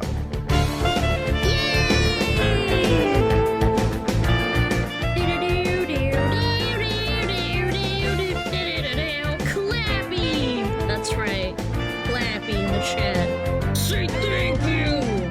Thank you for the video! Yeah.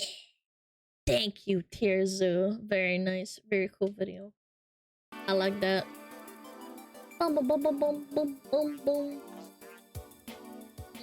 boom. I'm not subbed to this person. I should be. Hi! I sleep the duh. Now time for brain rot. I always have brain rot.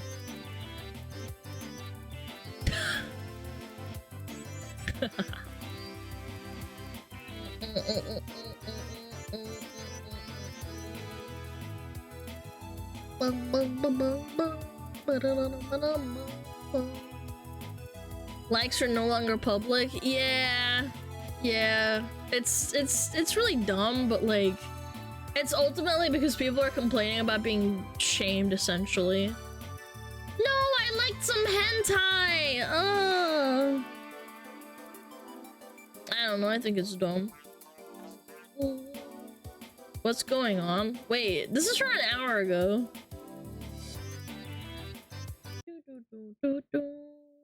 Update on Helldivers 2 Discord situation. One of the moderators blatantly lies about no one getting banned, despite the fact that many people got banned. Not that I particularly want to continue this conversation, but for clarity's sake, no one is getting banned for vomit reacting. Oh, okay, so the screenshot was just totally fake then. Whatever you say, honey. I said don't vomit react to art. Later I specified furry art specifically because furry art was quite literally the only art with vomit reactions to it, but it was clear. Yeah, gee, I wonder why. Really targeted thing. Well, of course it's targeted because being a furry is weird. Like, how is this person still in any position of power at all? And then the people vomit reacted and then were surprised that I timed them out. Again, I want to be cleared, no one got banned. So that's not true. They did ban a lot of people. Like, what do you mean? So let me clarify something, because this is even more insane and more weird than it looks. Yesterday, this Helldivers 2 moderator posted this and started timing out for 24 hours anyone that would vomit, react on furry art that is being posted on the Helldivers 2 Discord, some of which posted by this very same mod called Tamburger, and he promptly... It's just like nepotism. Like you're posting in your own... Like you're a Discord server and you want people to praise you. It's worse as egotism. Oh, I thought nepotism and egotism was the same thing, but I'm a dum-dum, I guess. And he promptly timed out anyone puke emojing his art. When? Then another mod, Purple Pigeon, started banning people complaining about this insanity, the very same mod that did this a month ago. Helldivers moderator Purple Squidgen falsely proclaims that I have sexually assaulted many people. Someone who sexually assaulted many people he worked with. Please not slander strangers in public. Not only is it unprofessional, it's wrong. Slander implies it was a lie. Source. That's crazy. Why is this like? Why is there People furry so art disgusting. in the Helldivers Discord? Like, why is this even a? How are they letting this happen? They just don't care. They don't care at all. It's so dumb. What the fuck is wrong with people? I don't know, Chad. I don't know. That's a good question. New furry update? Yeah. They have not been slapped for this? Yeah, but lying about assaulting someone and claiming something is, like, real? I don't know, man. The Snowy effect? I don't think it's Snowy. I think it's just... I think it's just Discord moderator Reddit type, like, issues. That's what people are crying about. Like, you should be banning them for lying. Yeah, Sony didn't hire these people to moderate. It's just people who got picked, you know?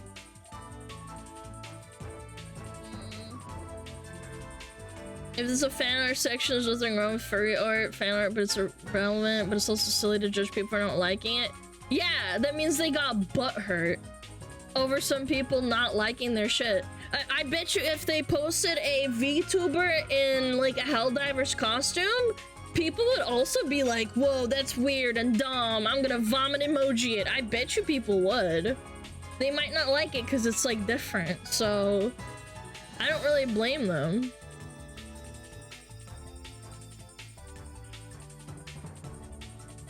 Yeah, it's not like they said, oh, well, this is ugly, you shouldn't put it in there. All they did was a vomit emoji. Yeah, bunch of crybabies.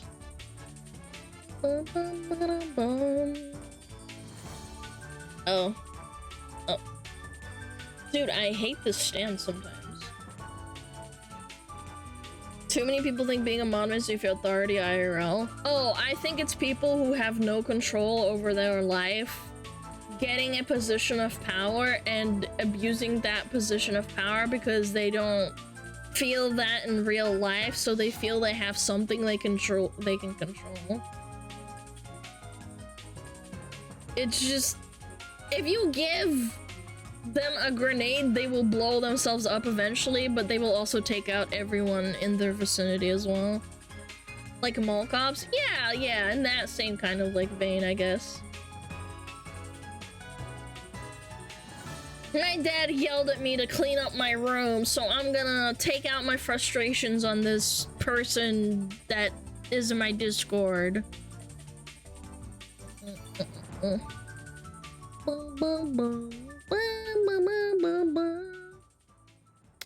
Was it Sunny? Is there a new Sunny V2? The largest donation in streaming history? Oh shit. I'm mad! SmugAlana with the raid! They're Jeeps. Hi, Exie! Hello! Hi! Thank you for the raid! Thank you so much! How was your stream? Hello.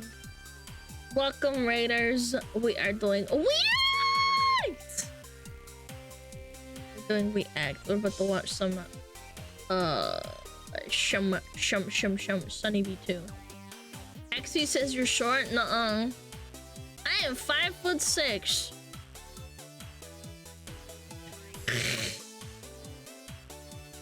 Where is this bitch? Where is she? She hasn't said anything! Maybe she had to go. Well, regardless. The streamer smells great. I do! Thank you very much. Womanlit? I'm about to fucking punch you in the mouth. Hi, Hexy. I hope your stream was good. Hi, Richard Art. What up? Thank you so much for being here. Taller than me.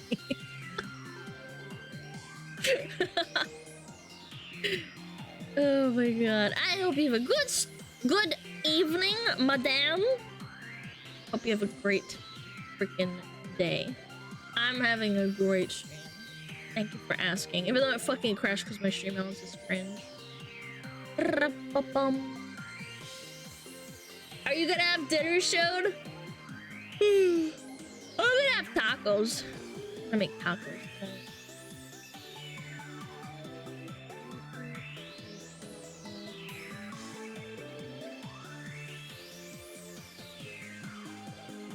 TURDS-DAY? Yeah, it's TURDS-DAY.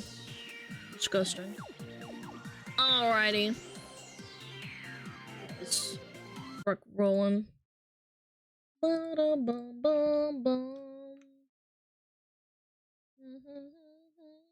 Mr. B's donated a bunch of money. 15 largest donations in streaming history. Oh boy. Number 1, your mom, to me.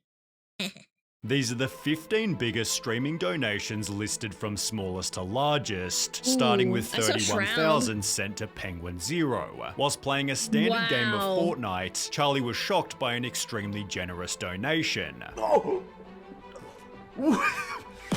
There's no way that's not a. There's no way that's a real one. He understandably thought that 2,500 wasn't even real. There's no way. That's. Is that real, Uhara? But after Urara sent another $3,000, Charlie didn't even $5,500 know what to say. Holy shit, Uhara. If those are real, man, To appear in Charlie's top donators, Urara sent another. Oh my fucking.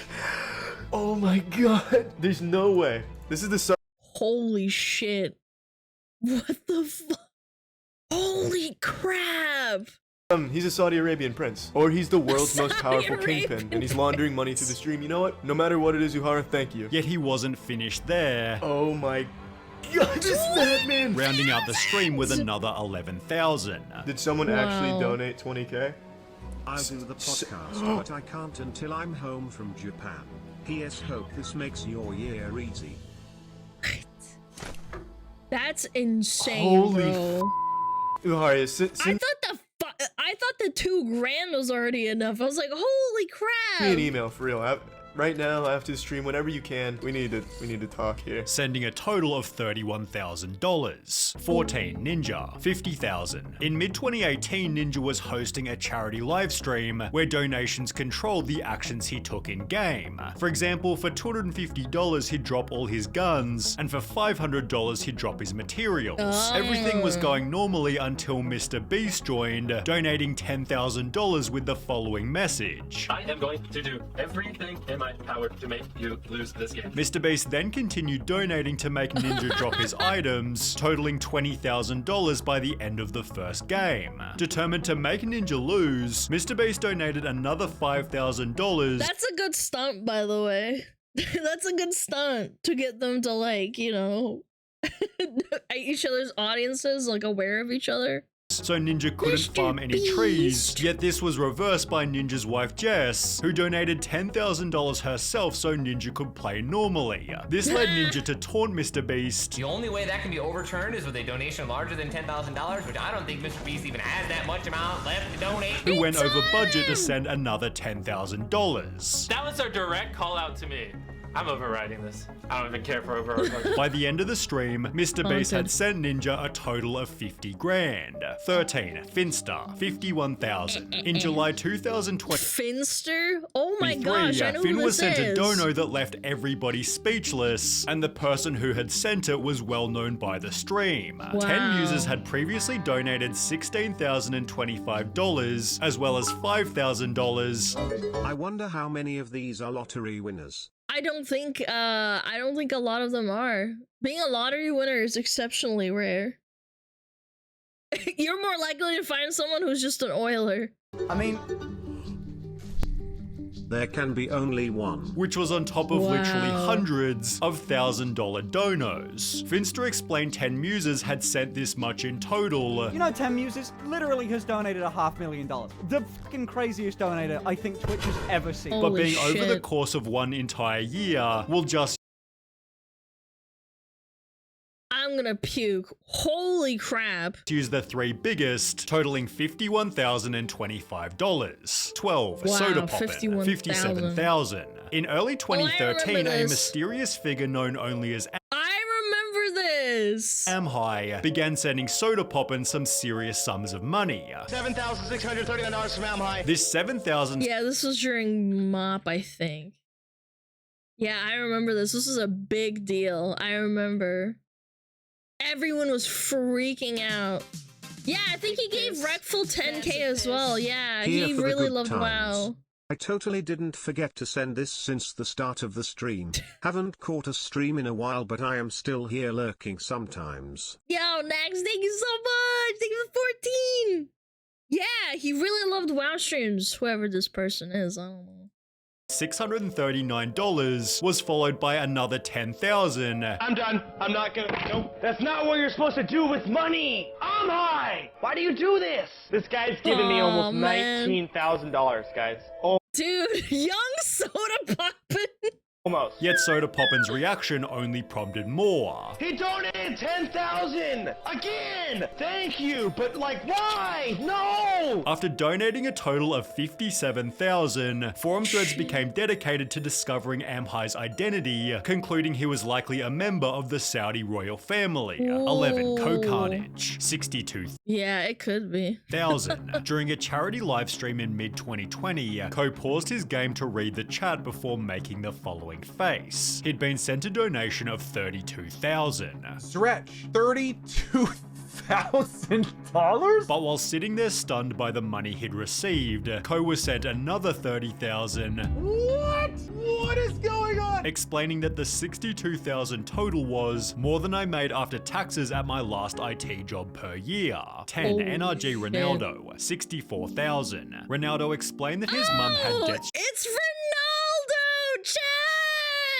she couldn't pay, and she refused to accept Ronaldo's money as he'd earned it for himself. Well, fellow streamer Trainwreck, who's known for being generous, joined the 2 on live stream to help out with her problem. All right, let's see here. Let me get this sent. Good news, it is sent. You said it's sent? $64,800. Oh my god! I swear to god. Oh my god! Trainwreck sent them one full Bitcoin worth $64,000, which the mother almost refused to believe. He actually sent it! Oh my god! Oh my god!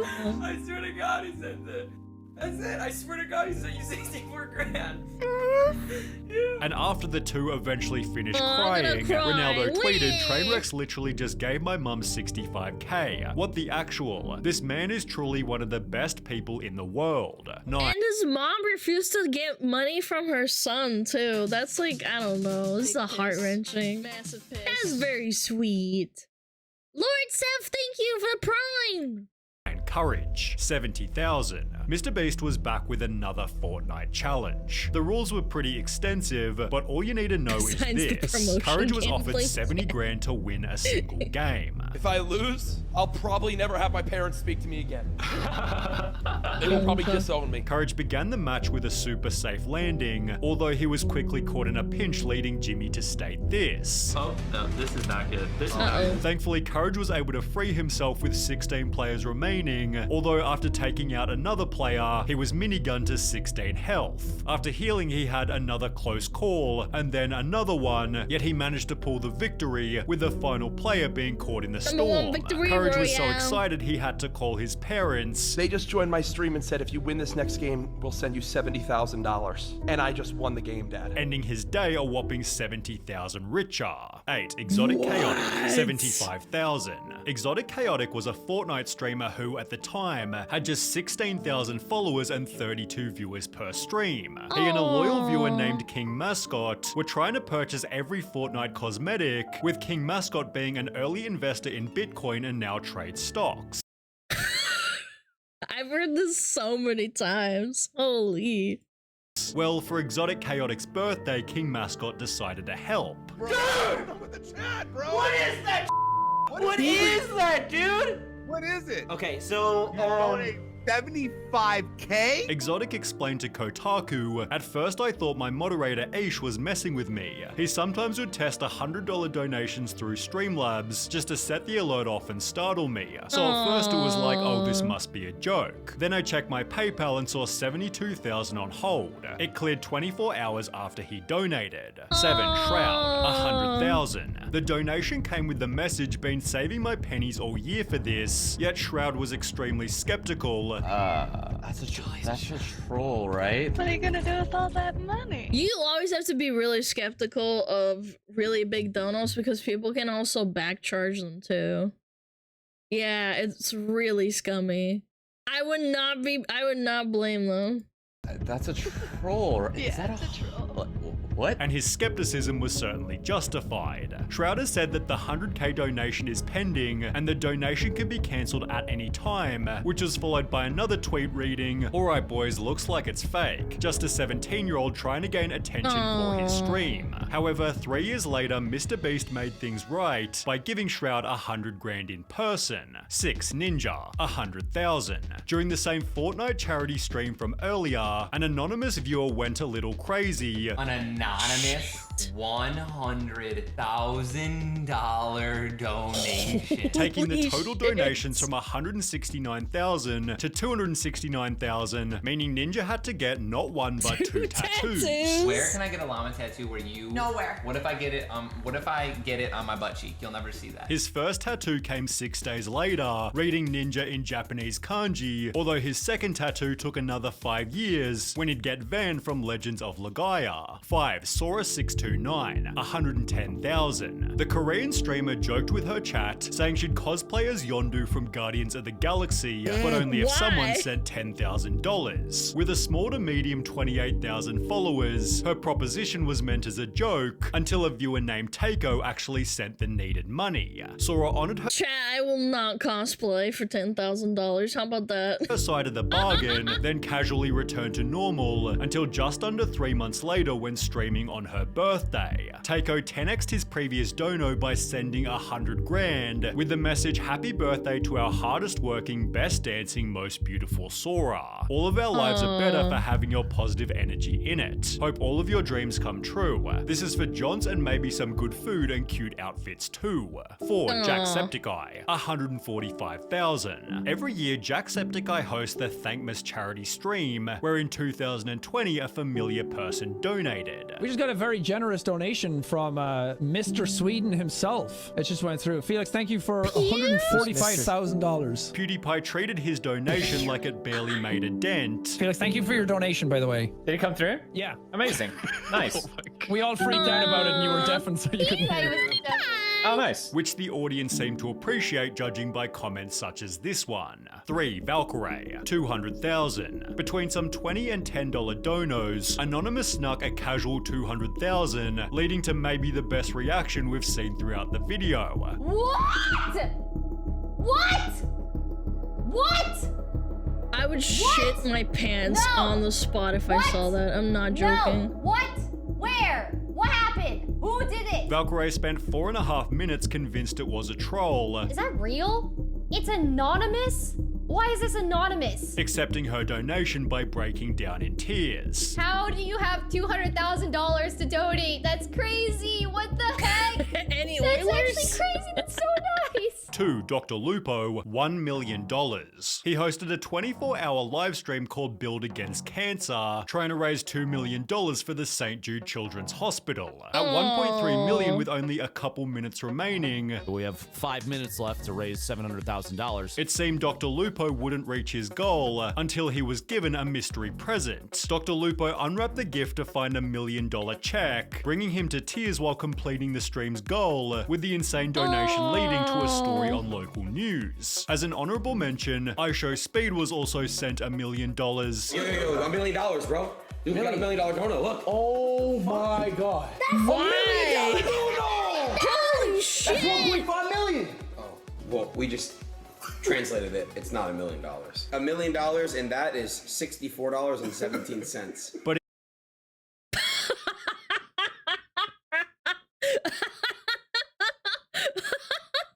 Oh my god, no! Wait, the little kid's like, wait, what? Boo. in the top position of donations in USD was Jacksepticeye with 3.71 million. 2 years after PewDiePie's donation, Jack was hosting another Thankmas, explaining he'd be stoked to raise a total of 2 million. I was like, dude, if we hit 2 million today, I will be shocked and really, really happy. So when one single person sent a massive 3.7 million, Jack was understandably shaken. We have just confirmed a donation of $3.7 million. That's insane. Are you kidding me? I am not kidding you. Aw, yay! Most of them are charities anyway, so that's cute. Where are these people? They're giving to cancer and they're giving to St. Jude's. Yeah, that was cute. Yeah, and then iShowSpeed getting pranked. You freaked idiot. Fillion almost flashed his junk on stream by accident when she was browsing Twitter. Don't. I show cock. Yeah, that's right. I show dong. That was cute. Yo, Saudi Princess in the chat, hit me up. We'll play Dota or something. I don't fucking know.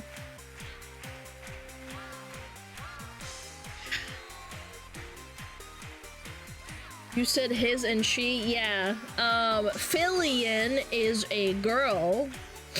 And,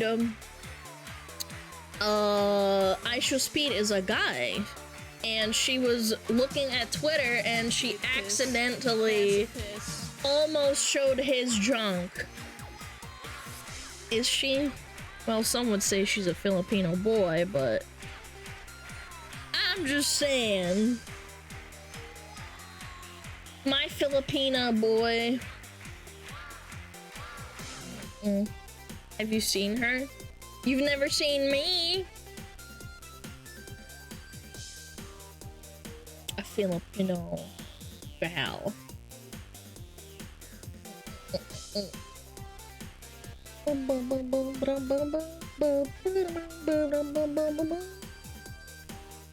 Maybe you're a guy I know and you don't know. You'll never know. Staring at you? Yeah, it doesn't mean anything.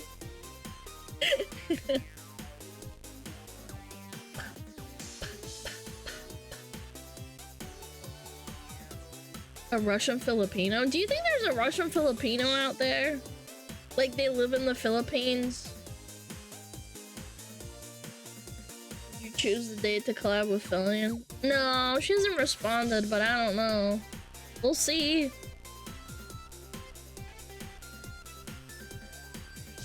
We'll see, maybe she ghosts me. Maybe she's really busy. Did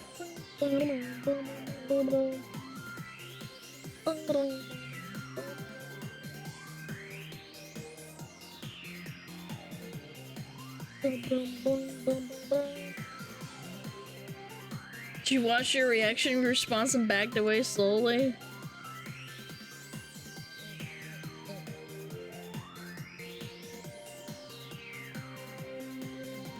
Yeah. It doesn't matter. She'll respond when she's ready.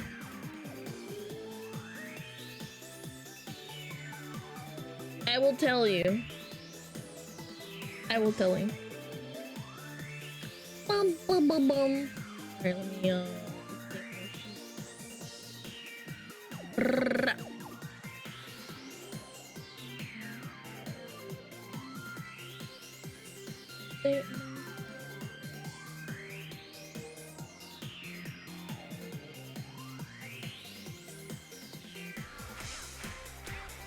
Yes, I watched the Niji report. Yes, I watched it yesterday when it came out.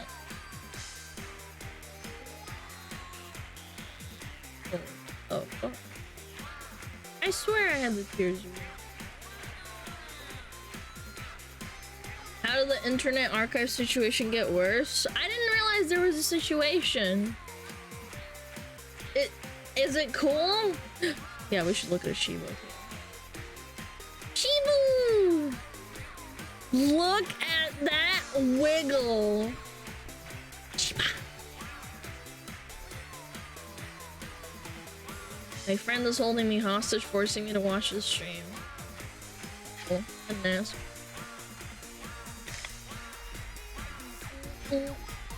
Nice band. Nice band. Easy clap. Oh, look at that face.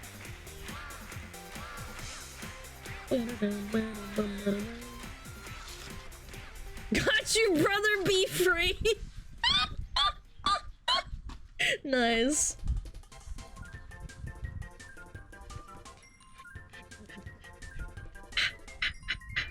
Look at that smile. What if he comes back and is like, I didn't mean it, I'm sorry, it was a joke. Can't wait. Can't wait for the unbanned request. Look at that one over there.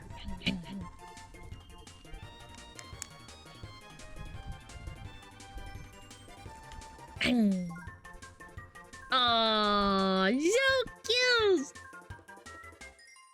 He's lucky he got the sweet release of being banned. Yo, I can ban everyone if you want. I can start now.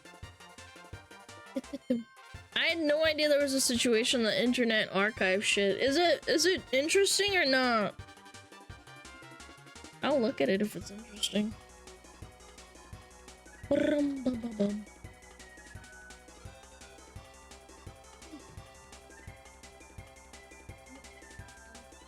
I'm also a nerd. It's fair. I don't know. I have used Internet Archive to look at old World of Warcraft websites and stuff. So I don't know. Maybe it is interesting. A little gander. Why not? Couldn't hurt. Hello guys and gals, me Mudahar, and I don't know why I'm smiling today, because to be honest with you, today is not exactly the greatest thing to exactly be discussing. Ladies and gentlemen, as you all know, I like preserving things, and you know one of my favorite sites on the internet, Internet Archive? You know, like absolutely researching on anybody, whatever stuff, degeneracy, anything of the internet past that I look up is entirely through Internet Archive. And you know what the funniest thing is? Tons of other favorite YouTubers of yours do the exact same thing. So it is this one site that basically serves as an entire library of the internet human history that we've generated, okay? All That's the pretty degeneracy, all of the good stuff, all... I thought it was like more like a soft Wayback Machine, I guess. Yeah, I used to look at it all the time, but I guess my interest in it declined. Is it cool? It is. Right here on the Internet Archive. Now, of course, in the last few months, I've basically been discussing the Internet Archive's lawsuits. I've kind of been like basically ongoing, like covering this situation because the implications of it are huge. If big publishers win, this is a terrible day for anybody that wants to preserve actual pieces of the internet. And also not just websites, but we're talking books, we're talking movies, we're talking old movies, we're talking old games, we're talking files that are basically being lost to time on the internet.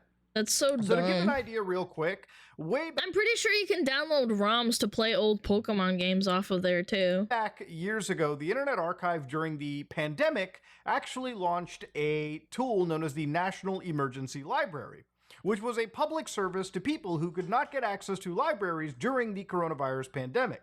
But the actual publishers of some of the books that they had actually put up on the National Emergency Library were bad. So they decided to launch what is a multi-year lawsuit where unfortunately the side has basically been taken with the publishers. Now, it's not because the publishers are big, scary, and evil in this situation. They are. It's because the Internet Archive actually did make a serious mistake. So to give an idea about like what the topic of controlled digital lending is, controlled digital lending, for anybody that doesn't know, is providing access to information by lending books and other materials to the public, which is basically what libraries do. But what about content that is digitally stored? So what digital lending basically does is it serves as a digital version of an actual physical library, okay? How many of you watching have been to a library, okay? I know I've been to a few times. I stopped going as soon as torrenting became a thing, essentially. I figured out that torrenting was a thing and I was like, all right, no more going to the library anymore. My life. Some younger people, they're like, what is a library? What is it? Is that in the before times? But if they want to get a book through a digital library, it's kind of the same purpose. There's three actual principles to the situation. The library must own a legal copy of the physical book by purchase or by donation or a gift. The library must maintain an owned-to-loaned ratio, simultaneously lending no more copies than it legally owns. And a library must use technical measures to ensure that a digital file cannot be copied or redistributed. So the idea is, if I wanted to host a library, for instance, and hand out D&D rulebooks, like this is one of my favorite rulebooks for a game known as Cyborg, okay? Now this is a beautiful, beautiful rulebook, okay? If you actually add in progress. Okay, I'll wait. Yeah, I used to loan books from the library for Warrior Cats. Russia has a great e-library called LibGenesis. Yeah, and I think that should be allowed because we are slowly moving into a digital age, so why the fuck are we fighting over this? With, like, for the right for knowledge. Like, it's so cringe that they want to just be like, no, corpos, yeah, they have the right to tell you to fuck off. Yeah, corpos are fucking evil. Warrior Cats, yeah. I used to sit on a wait list for the newest Warrior Cat book for weeks. Wait until you hear about academic publications. Oh my lord. Yeah, waitlist. So a new book would come out and my parents wouldn't let me buy books because we weren't like super well off and they were expensive and they would come out like once every 6 months. So they just told me to go to the library and borrow it. And when a new Warrior Cat book would come out, I would just go and borrow it from the library. But because there's so many other people borrowing that book, I had to go on a wait list usually. Especially when it was a new book, specifically. Actually flip through it, It's probably got some of the best art that you've ever actually seen in any like rulebook period. This is such a pristine Kino piece of actual content. If I wanted to, I guess, run a digital library and lend this out, I would have to own a physical version of it and then lend out only one of those physical versions. And I would also have to provide some level of protections, whatever DRM that may be. Unfortunately, you can imagine what happened with the Internet Archive was they actually decided to just laissez-faire give people as many copies as they wanted to. And this is where things unfortunately stepped into what is known as piracy, okay? Just giving people shit for free. So throughout the course of the last few years, what has basically been happening is the Internet Archive has been fighting legal teams from some of the largest publishers in the industry. Some of these publishers include Hatchet Book Group, HarperCollins, Penguin Random House, and Wiley. And there's a whole slew of other actual publishers that are coordinated by the American Chemical Society, Cambridge University Press, Fordham University Press. Everyone's freaking out at them. Association of American Publishers, also known as the AAP. So anyways, looking through their actual lawsuits and their actual summary judgments, they even defend the National Library to an extent. They say it's lawful fair use. When the pandemic began in 2020, the Internet Archive fielded numerous requests from students, scholars, educators concerning the obstacles to accessing the pandemic presented. Children were unable to access copies of their books in their school lockers, and students and scholars at universities were unable to access print books at their libraries. So multiple libraries reached out to the Internet Archive and explained that their entire collections, by the Internet Archive's estimation using IMLS data, 650 million books were not circulating. The pandemic apparently created an emergency need for reliable information, and even healthcare professionals looked to the Internet Archive to get books like Basic Life Support for Healthcare Providers and Advanced Cardiovascular Life Support Provider Manual. Look, even if this is piracy legally, I think ethically what they're doing is okay. Remember, legality and ethicality are totally different situations, right? I definitely cannot defend the Internet Archive from a legal perspective. I ain't a lawyer. But piracy is piracy. But ethically, I'm on their side because they preserve more of this content, they preserve more of this information, and ultimately they are a net positive as compared to some of these scumbag book publishers that just, you know, they get in the way of actually spreading out technology and spreading out information. Now, controlled book lending happens everywhere, okay? You got like Overdrive out here, you've got tons of actual, you know, companies, tons of actual tech groups that work with libraries to actually distribute, you know, digital versions of books. Yeah, but they always cost something or they want a subscription. It's so dumb. I hate it. You take out a book, you return it back, okay? Literally all... Like, libraries don't make you. Yeah, you don't have to give them money. Through the internet, okay? It's wild stuff. It's the future. So anyways, what the Internet Archive said is, attention readers and researchers, more than 500,000 books have been removed from our lending library due to this publisher lawsuit. Have you been affected? Share your story with us and help us restore access. So yeah, we're at a point where 500,000 actual books have been fucking removed, and apparently in their library, it is basically because of the Hatchet versus Internet Archive lawsuit.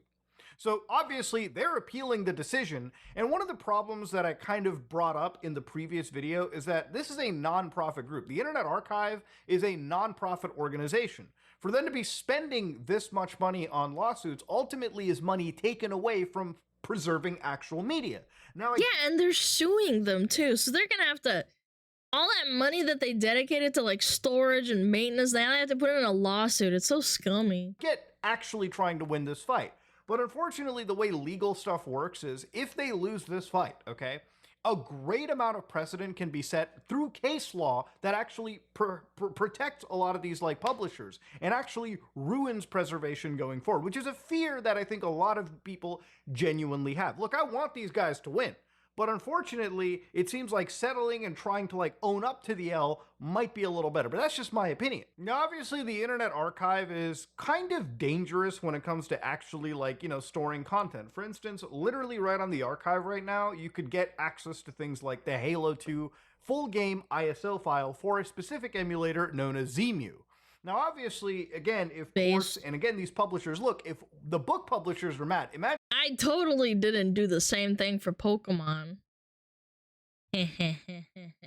imagine if the gaming publishers like Nintendo, Sega, Microsoft, Sony decide to jump in and gangbang them as well. We just saw Vim's Lair got hit with copyright attack after copyright attack, and they were forced to remove a whole chunk of their library.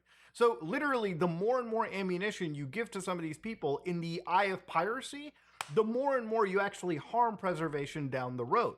Now, obviously, I'm sure a lot of people watching will be like, well, these are old games. Don't they also deserve to be preserved as well? And we get into a real touchy subject, but I'm only bringing this up because already lawyers have already picked through this information and may already be considering building a case, or at least building a case and showing it to a big game publisher and saying, hey, you've got some chops here. I mean, what gets into a serious, dangerous situation is people are entirely uploading full CD, like ROM dumps of entire copyright-protected video games.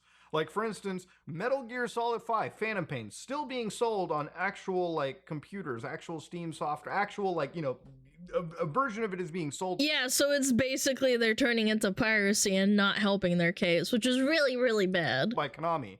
They're apparently distributing entire ISO files of this out there for people. Now, can this be used and obtained and installed? I probably assume not. I'm not trying it, but I assume because it probably will check for like internet verifications or Steam, maybe it won't. But this is just, again, a full dump of entire game information. But again, you get into really obscure stuff that I sometimes feel is supposed to be preserved. Like, this is Metal Gear Solid Mobile. However, it's like an N-Gage version of the game. How many N-Gage versions do you think still exist out there for people to access? And it's this kind of stuff that I look at and I think, yeah, preservation makes sense. Without archives like this, this file would probably be lost to time.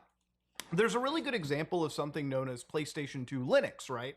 Now, PS2 Linux is a kit that Sony developed, apparently back in 2002, 22 years ago, by the way, released for the PlayStation 2 systems where you can actually install Linux. Now, this is something that is discontinued, meaning that you can't even buy this officially. That doesn't stop scumfucks on eBay selling this kit for like $1,000, $300. Now that's scummy. See what I mean? They will try and resell it to just fuck you out of money. $79. So Ew. Honestly, I was thinking, yeah, maybe I should make a video on this and probably pony up whatever price that I can find, okay?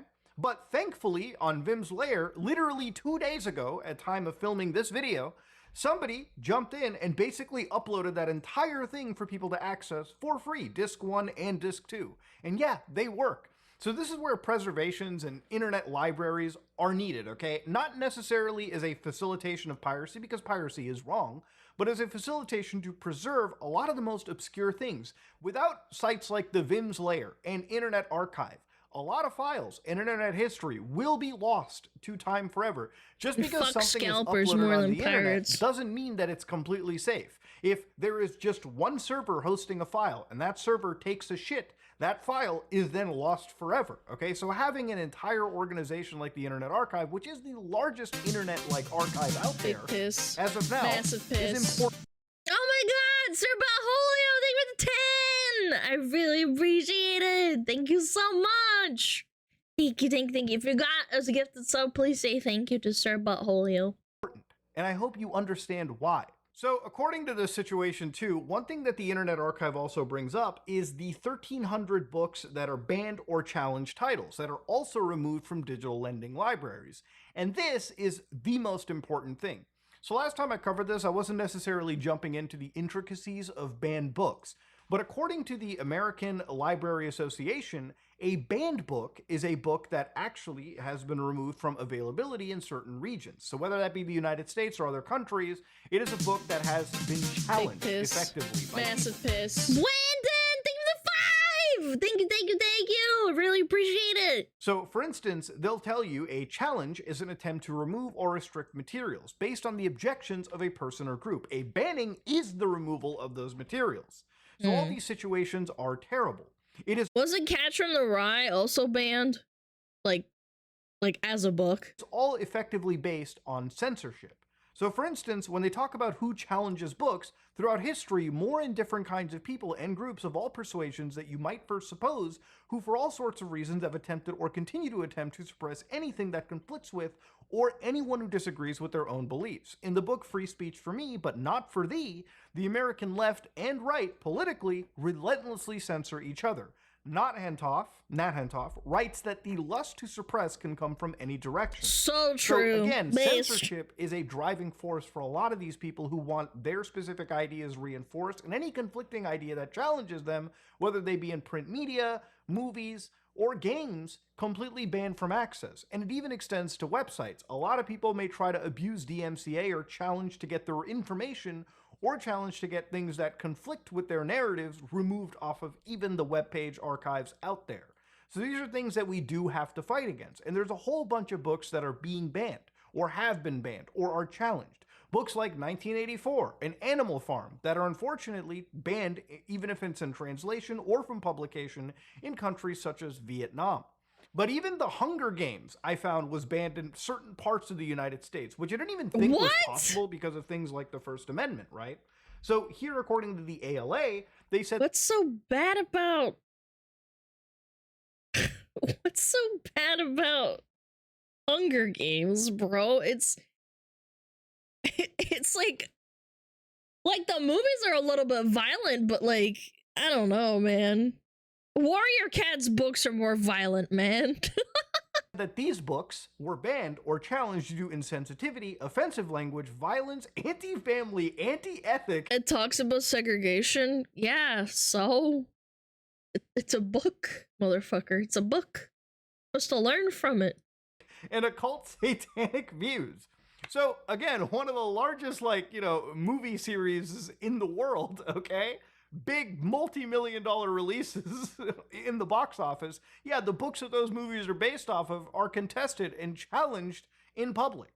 And this is where Internet Archive is important. To have access to this information is what human beings need. Nobody should be allowed to censor any ideas or prevent access to any form of information. There's a lot of shit that I don't agree with that exists out there. And I think it's a right for it to exist out there. It should be challenged in a debate. It should be challenged in a setting if you don't understand or believe in any of its actual ideals. Just banning something is never a good thing. It's just actual information that gets removed from the human pool. So anyways, that being said though, everything aside, yeah, it's a pretty bad day for the Internet Archive, okay? Losing 500,000 books to lend out is not a good sign. And honestly, the further this lawsuit goes, if it just keeps pivoting towards the big publishers, I am fearing that this could actually domino effect into other things like movies, like video games, like software. Software and video games that are already difficult to fucking preserve already. So yeah, ladies and gentlemen. Well, the problem is, for those that don't know, when a case wins, you can cite that case in another case as something that seems like, okay to do. It just sucks, man. Like, if they lose, yeah, it's the precedent. It's like the idea, like, oh, well, in this case, these people won, so now we can cite it in our case, and now they want to, like, push it even more. So it's stupid. Let me know what you think. If you like what you saw, please like, comment, and subscribe. Dislike if you dislike it. I am out. Big piss. Massive piss. Sir Julio, thank you the prime! Thank you. The Supreme Court will 100% sign for the corpos. Yep. Thanks, Mudahar. Yay. Yay, I love knowing that society is crumbling. Preserving old software and video games that can't even function, like, with new software most of the time, like, I think that's just sad. Like, you can't have that. Like, in 30 years, Pokemon Blue and Red, you won't be able to play it unless it's, like, on an emulator. And if you can't have access to the ROM for the emulator, what the fuck are you supposed to do? Buy it for, like, $20,000 because it's, like, a fucking ancient fucking cartridge? Like, what? It's so dumb. I'm gonna go pee, chat. I'll be right back.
Big piss, massive piss.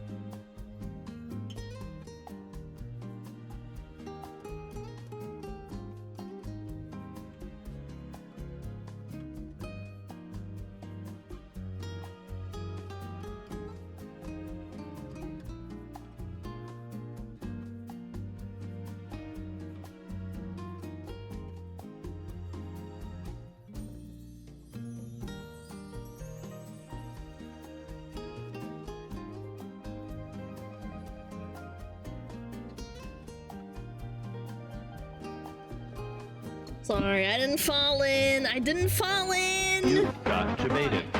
You got. I didn't fall in. You got debated. I didn't fall in. I pet my dog and I looked outside. Debated.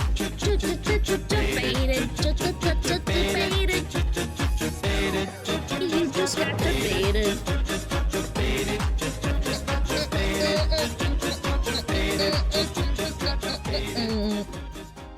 Oh. Peeking through the blinds? Yeah, I was looking at what was going on outside after I washed my hands to go to the bathroom. And then I pet my dog. Can I pet that dog? Can I pet that dog? My dream everyday tech. This guy's a tech guru, huh? Look, critical drinker.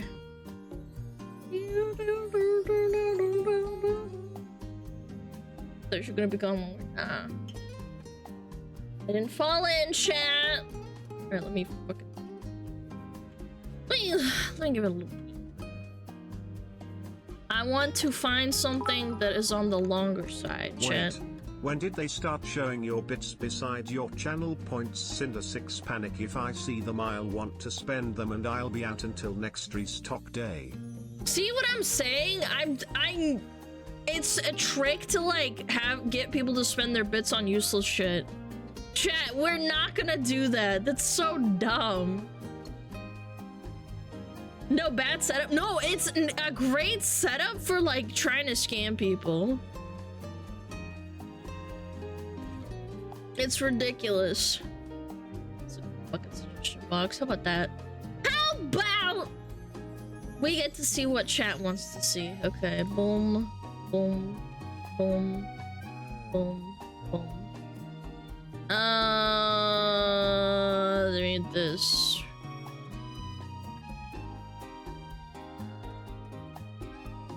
I don't know, this looks kind of funny. am not watching the entirety of Kingdom Hearts Story Explained. You are out of your goddamn mind. You're done, chat. Banana, the 4th most popular game on Steam. Please don't play this. Is this a virus? The bananas. What the fuck am I looking at, chat? What? Who the fuck submitted that? Yeah, ban him right now.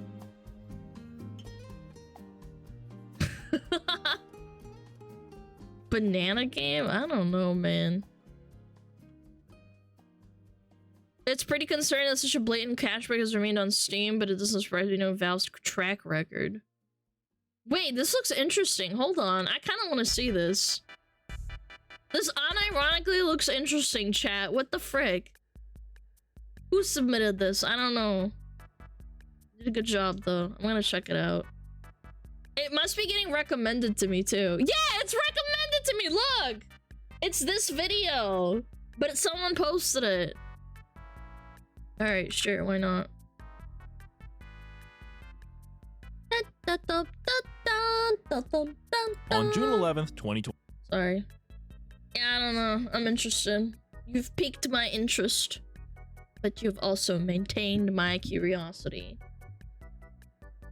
Alright, let's do it. Curiosity has been piqued. I wonder what they're talking about. Alright, 3, 2, 1, boom! On June 11th, 2024, the 4th most played game on Steam was something called Banana. This game, if you can even call it that, first appeared on the storefront in late April, but in less than 60 days, it now ranks among the all-time But nobody's ever heard of it? Is it a crypto scam? highest player counts on the platform. Knowing this, you might be wondering, what's the deal? Is this some sort of scam? Is this secretly a Bitcoin miner? And why are so many people playing the game? In order to answer these questions, I did a deep dive into Banana and the team behind it. And unsurprisingly, Oh, Steam Marketplace. Steam Marketplace. I know where this is going. this gimmick of a game isn't as wholesome as it might seem. Let's get started. Banana makes no effort in selling itself to potential players. The trailer and screenshots on the Steam store page leave nothing to the imagination. The game is hardly more than a bare-bones Unity project featuring an image of a banana. Each Even Cookie Clicker's better than this game. time you click on the banana, the number on screen increases by 1. This number is not saved between play sessions, so you have to keep the game running at all times if you wanted to maintain your score for some reason. Unlike other clicker games like So it is a Bitcoin miner. Yeah, it's probably mining Ethereum. Cookie Clicker, there are no upgrades or additional features to add a sense of progression. The real draw here, as expected, is money. Banana is a free-to-play game. However, it features Steam Community Marketplace integration. This is the same system used by Counter-Strike and Dota 2, and it allows players to buy and sell in-game items using currency from their Steam wallets. In Banana, players are rewarded a random item from the game's collection every few hours, just for leaving the game open. These items are all slightly modified images of the And you're telling me this is not a miner. Like, why? Like, Steam NFTs? Dude, this is gonna become an issue, man. Steam could get into trouble with this, I feel like. same banana. Each one can be sold on the Steam Marketplace, and while most of them are only going for 3 cents, some are worth tens of dollars. In total, there are about 100 variations of banana. Banana Doomer, Pepe Nana, Cherry Blossom Nana. What the hell? Uwu Nana? Uwu Nana? 49 cents? Bananas, but the developers are adding more every few days. With just this knowledge, you can already tell exactly why this game has become so popular. Hundreds of thousands of players, most of which are multi-boxers or bots, leave the game running in hopes of receiving a rare banana. Then they aim to list it on the marketplace to get some Steam currency. But what exactly is the point of collecting these bananas? This is Well, so dumb. similar to everyone's other favorite JPEG collectible, the only reason for hoarding bananas is for bragging rights. But unlike NFTs, this game doesn't use the energy equivalent of a small country to process pointless transactions, so they can't be hurting anyone, right? The game itself is exceedingly simple, made using the free version of Unity. It contains 2 asset packs, Layer Labs' The Stone and Bradis's Steam libraries. The stone is a simple user interface, and the Steam Libraries asset just enables item drops. The only actions you can perform in-game are clicking on the banana, changing the resolution, or opening the Steam Marketplace. Despite the absolute simplicity of the program, it's received thousands of positive reviews, most of which are banal jokes or memes related to bananas. However, when sorting through the litany of negative reviews, some more serious accusations are raised. Notably, another scam: the developer creates an artificial shortage of items, spawns items in their accounts, and sells these items to those who offer it for money, usually collectors. Brother, come on! They're not even trying! many call this game a crypto miner or a keylogger, but these are common claims levied against any suspicious game on Steam, so I take these with a grain of salt. Regardless, it's best to do some research of our own, just to be safe. Thus began my attempts to reverse engineer Banana. Banana is a game made in Unity, an engine with which I have some experience. Using open source tools, you can reverse engineer the game's compiled C++ code. After a brief review, I couldn't really find anything outwardly. Coders in my chat, wake up. Does he know what he's talking about? Yo, Amber, thank you for the raid! Thank you so much. I hope you get a great stream. Sorry. I wanted to wake up the raiders, man. Suspicious. The game's 60 megabytes of data contains only 3 classes aside from those for Steam integration or the UI asset pack. Those are item drop check, update money, and full screen toggle. These do exactly as you would expect, and they account for all 3 of the game's features. The next obvious thing to check would be web traffic. If they were actually collecting user data, as some suspect, then we would likely see some evidence of the game connecting to a remote server. Web traffic can be monitored through a variety of methods, but I just used Wireshark and the Windows command netstat. I'm not going to be showing my results on screen since it would just reveal my IP address, but the actual Banana game doesn't appear to contribute to web traffic at all. You don't even need Steam running to... Aw, Amber, congrats on affiliate! I just saw the message. Congrats, I'm very flattered. Thank you so much. I hope you become a partner one day.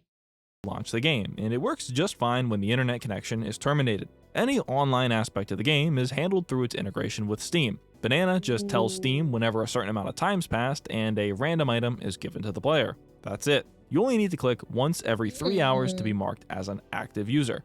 These Banana rewards are distributed on a fixed interval, as explained by a bot in the game's official Discord server. By opening the game and playing for up to 3 minutes, after that the game checks every 3 minutes if you are eligible for a drop. The game drops a banana every 3 and 18 hours, just make sure to click once at least in these time frames. The poor grammar in this message is a bit confusing, but I left the game running for about 10 minutes and received 3 banana items in my inventory. There's a chance you'll receive a banana every 3 minutes, with a guaranteed one every 3 and 18 hours. The 18-hour banana is supposed to be a rare one. What if it's just money laundering? Like, you drop a little, fake little banana for them, and then you give them, like, $10,000 or something? Yeah. Although, without any way to know the actual numbers behind these drops, who knows how rare it actually is. Additionally, because of how the Steam inventory system works, the developer does have the power to manually generate items for users. So, who's to say that they aren't just creating the rarest bananas and giving them to their friends? To conclude this section, there doesn't appear to be anything obviously malicious going on within the game's code. It's an extremely simple Unity project that probably took no longer than a day's worth of work to put together. However, due to the nature of Steam... Can you use Steam Wallet for anything other than buying games? I don't think so, but you can farm this on multiple PCs. Like, you can bot this and then use that to buy like caches for CSGO and then Gamba, and maybe you could get a better return on it. So yeah, items, there's no way for players to know the true drop rates behind the different bananas. Since the sole purpose of this game is to obtain said bananas, let's talk about those next. There are 2 types of bananas, common and rare. Most of them are awarded through time drops, but there are some exceptions. There are currently 5 bananas that can be purchased directly from the developer on the game's item store page. These each cost 25 cents, and the bananas available here rotate out on an unknown schedule. The appeal of this for collectors is that they might... there's no like rotation every week or every day, once a day. It's just random. That's not good. One day become worth a lot of money once they're removed from the store. And for the developers, well, it's a consistent source of income. With every single banana being a Steam Marketplace item, they can all be freely bought and sold. This has resulted in a massive banana economy erupting nearly overnight, with hundreds of thousands of trades happening every day. While some rare bananas have been sold for close to $100, the vast majority of them are only going for 3 cents, the lowest possible price. In general, the revenue from a Steam Marketplace transaction is split between the 3 involved parties: the seller, the developer, and Valve. The percentages are, respectively, 85%, 10%, and 5%. However, the split can never be less than 1 cent per party, which is why the minimum listing price is 0.03 of whatever your local currency is. With the majority of banana sales occurring at the rock bottom price. So Valve is getting a bunch of money off of this, but is it really worth it? It's like it's probably not that much money. Unless they're selling bananas for thousands of dollars, I don't know.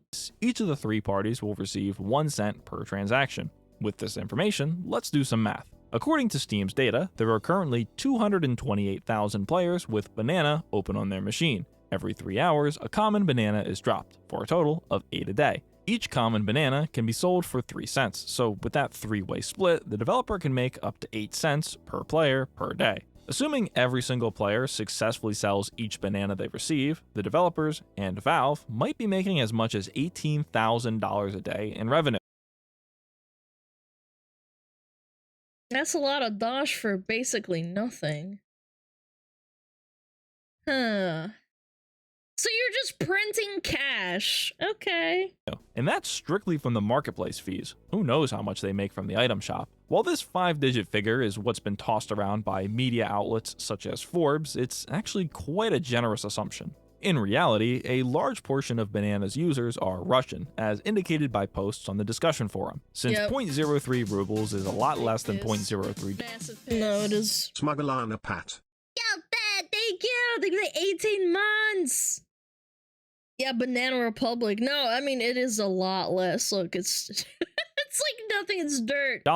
Those users are able to access buy and sell orders that US-based users wouldn't be able to see, since the minimum US price is 3 cents. It's kind of confusing, but basically, it's likely that the true revenue is a lot lower, probably closer to $5,000 or $6,000 a day. Still an insane amount of money, of course. Returning that's still nothing to sneeze at, man. to the obvious question, who in their right mind would ever spend money on these useless items? If you're a longtime viewer of my channel, you already know the answer. NFT profile pictures amassed a trading volume in the billions at one point. A percentage of these purchases are collectors for sure, but most of them are just going to speculators. Since every banana is technically limited in supply due to them rotating out of the drop pool, some people think that they might be able to sell the rare bananas in the future for a profit. Obviously, I can't tell the future, but I would be seriously surprised if anybody cared about these a month from now. Aside from collectors and speculators, it's also likely that many of these players are just children looking to get free money. And as someone who was formerly a kid on the internet, I can...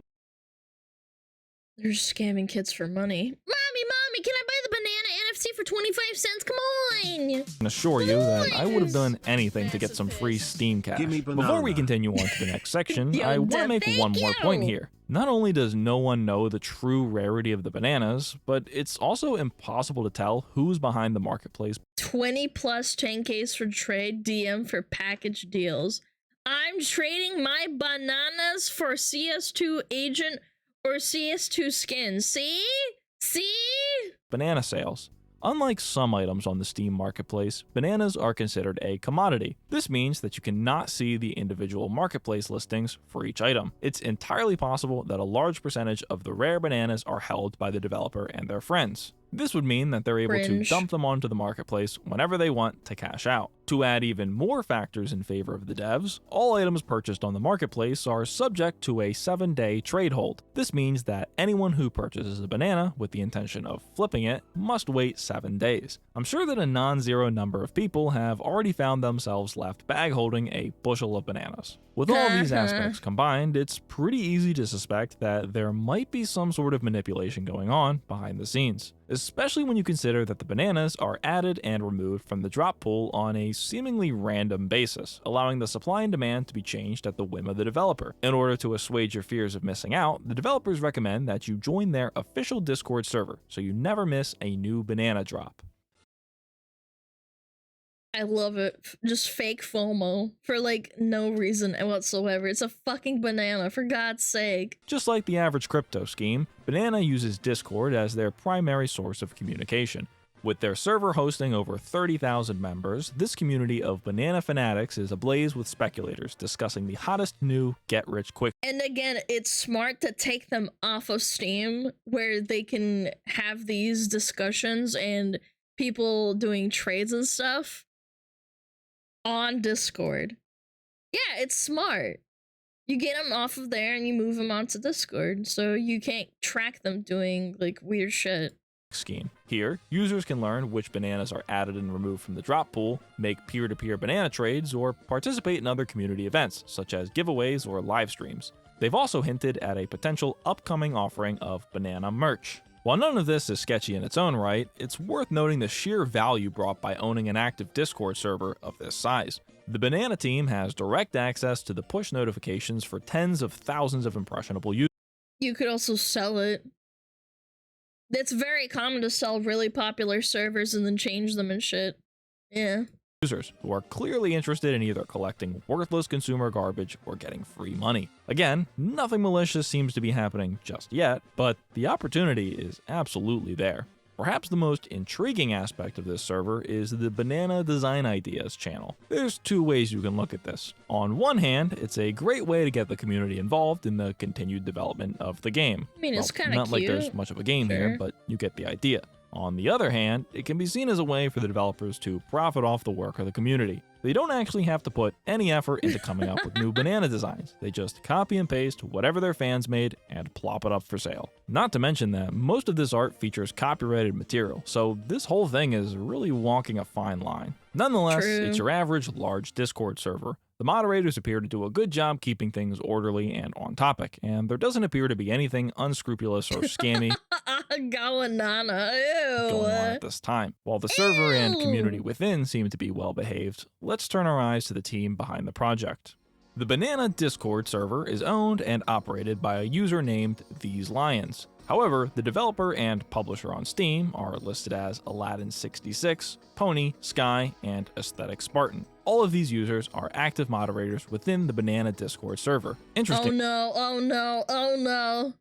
Oh no, Brody detected, oh no. These four individuals have published another game on Steam, Lasse Sliden. This game costs $1, and it features 100 achievements and over 300 Steam Marketplace items.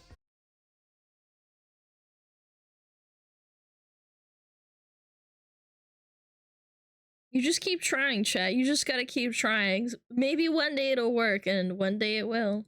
Reviews indicate that this is not much of a game at all. Instead, it's an amalgam of free Unity asset packs. There's no objective or interaction. Simply wander around and receive free achievements for pressing different keys on your keyboard. As you leave the game running, you'll also receive Steam Marketplace items, many of which feature random memes or references to friends of the developer. It's clear that this is the same idea as Banana, a nonsense product designed for collectible farmers. This is nowhere near the only game of this type on Steam, however. Ever since Valve introduced custom— Yeah, no, but it just capitalized. They basically struck like lightning. Like, it just happened. It fell into their lap. They kept trying and trying and trying, and now it's working. Imagine how much money they're making, man. Customizable Steam profiles, especially the highlighted achievements section, games like this have been popping up left and right. Generally, the achievements feature humorous images or memes and are awarded just by launching the game. Since these titles are usually free or extremely cheap, it's easy for someone to justify purchasing them just for a funny achievement to show on their profile. This same logic applies to the Steam Marketplace items, which can be shown on the profile's Item Showcase section. Personally, I couldn't be bothered to care what my Steam profile looks like, but I can totally see the appeal for these gimmick items and achievements. With this— oh my god, holy shit. Look at this guy in fucking Dota! 240,000 items on Dota! This guy's a loser! part. Context in mind, it becomes a lot more obvious as to why someone might want to make one of these games. It's one of the most low-effort undertakings you could possibly imagine, yet there was somehow a demand. Returning to Banana, the game was obviously inspired by another similar title uploaded to Steam earlier this year, Egg. This is more of the same thing, a minimum effort, glorified click counter that prints marketplace items. Remember the Banana Discord server owner, These Lions? Well, I managed to find a Steam profile with that exact same name. Currently, they're serving the lifetime sentence of a Steam trade ban. Their profile hosts dozens of comments labeling them as a scammer, but they— I saw a comment that says pump and dump. I'm telling you, he's just a scammer that went on to make— yeah, like he went on to make a game to scam more people. These people never change. They might grow out of it a little bit, but they're still thinking about it. They shared a video claiming to exonerate themselves. The video, uploaded by Counter-Strike YouTuber TDM Jesus, explains the story in detail. In summary, these lions, as well as some of their friends, participated in a Steam marketplace pump and dump scheme over 3 years ago. It's as ridiculous as it sounds, but to summarize, they allegedly received thousands of free Steam marketplace items for their friend's game. These items were, funnily enough, named Bitcoin, and they belonged to a game called Run. At one point, some unaffiliated user bought every single one of these items for sale as a joke, totaling less than $50. This sudden spike in trade volume caused the item to briefly be shown on the front page of the Steam marketplace. This spotlight would attract the attention of curious marketplace browsers, who would begin to buy Bitcoin at an increasingly higher price. Since These Lions and the other friends of the developer held millions of these items, they had complete control over the supply, and thus the price. And Steam didn't do anything about it and just let it happen because they scrape a little bit off the top. Yeah. Pretty much every single sale was from the inventories of these— well, they did ban him, but like the damage is already done, you know? Lions and their associates. But just a few days later, Valve would intervene. They permanently banned the developer, removed Run from Steam, and refunded all purchases of these Bitcoin items. Oh, never mind, base. Since These Lions was one of the primary sellers, they were banned as well. Whether or not you agree that this is a justifiable ban, this is undoubtedly the same These Lions that's involved with Banana. Their Steam account is even friends with and in the same groups as the user Robert Partison, who's listed as one of the developers for Banana. Honestly, Robert Partison and These Lions are probably the same person.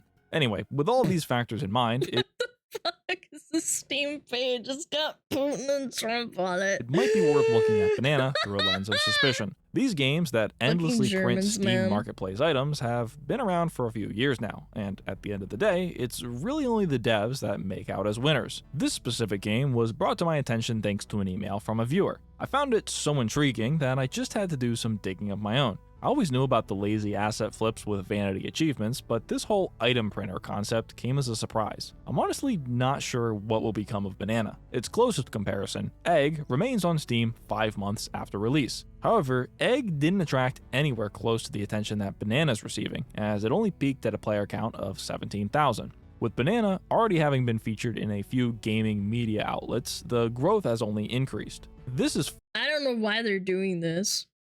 It's just gonna lead to more people. People are so stupid. Why would you advertise the scam? I mean, I guess this guy's doing it too, but like at least he's drawing attention to, like, you know, it's kind of freaking weird that this is happening. Further bolstered by the title's very positive review score, resulting from endless brain rot meme reviews left by literal children. Since I'm kind of contributing to the problem by making this video in the first place, I figure the best I can do is offer a word of advice. I wouldn't waste my time with this sort of stuff. The amount of money to be made here is pretty insignificant. We're talking tens of dollars at most. It's really not worth your energy engaging with this sort of speculative market, especially when so many of its rules are obfuscated. Nobody knows that the developers will suddenly print thousands of rare bananas, and who knows what they might try and sell next, thanks to their newfound fame. And even if everyone is just selling the bananas for the minimum 3 cents, the developer's still making a killing. I'd recommend simply ignoring this entirely and enjoying the inevitable dumpster fire when this whole thing comes crashing down. Despite this being a rather transparent money-making scheme, Valve seems to have given this type of behavior a pass. I guess I should congratulate these guys for discovering a way to make thousands of dollars with such ease. Never underestimate the power of the giga consumer Steam users that care enough. And you also shouldn't underestimate the power of someone who scammed once, they'll always scam again. To collect the Give digital them the equivalent chance. of eraser shavings. This is such a low effort grift that it actually makes crypto games look competent. Anyway, I'm John, and thanks for watching. Goodbye. Bye! That was a cool video. Thanks, John. That was very cool. Thank you very much. Really appreciate the video. Guys, don't check out that game. It's dumb and stupid. Unban request? Okay. Give me a minute. Classic.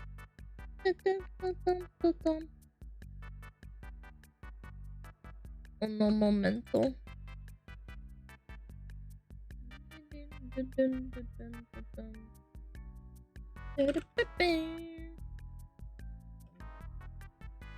Ban request. I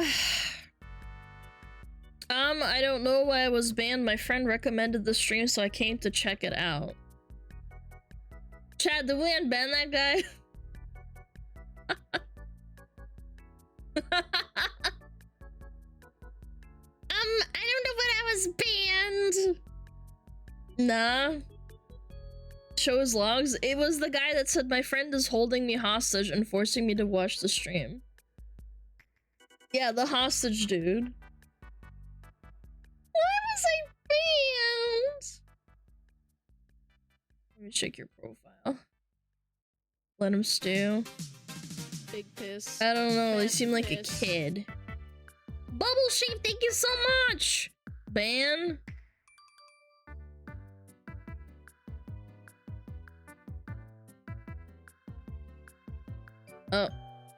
I looked at their Twitter and their account doesn't exist. Spare a shekel. Unban and immediately ban again. Nah, I'm gonna let him simmer.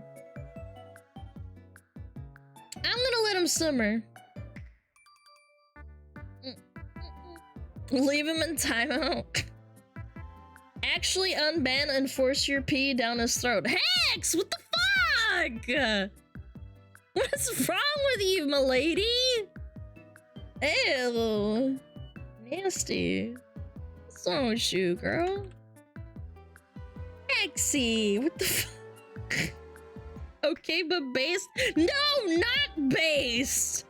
That's unbased! Hex is definitely a dong? Yeah, I'm telling you, it's terrifying.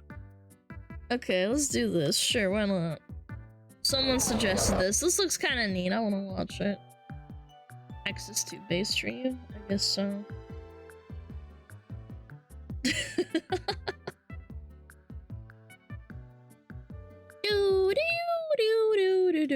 When the US Army is overfunded, then they made this, the Convair Model 49. Sure, why not?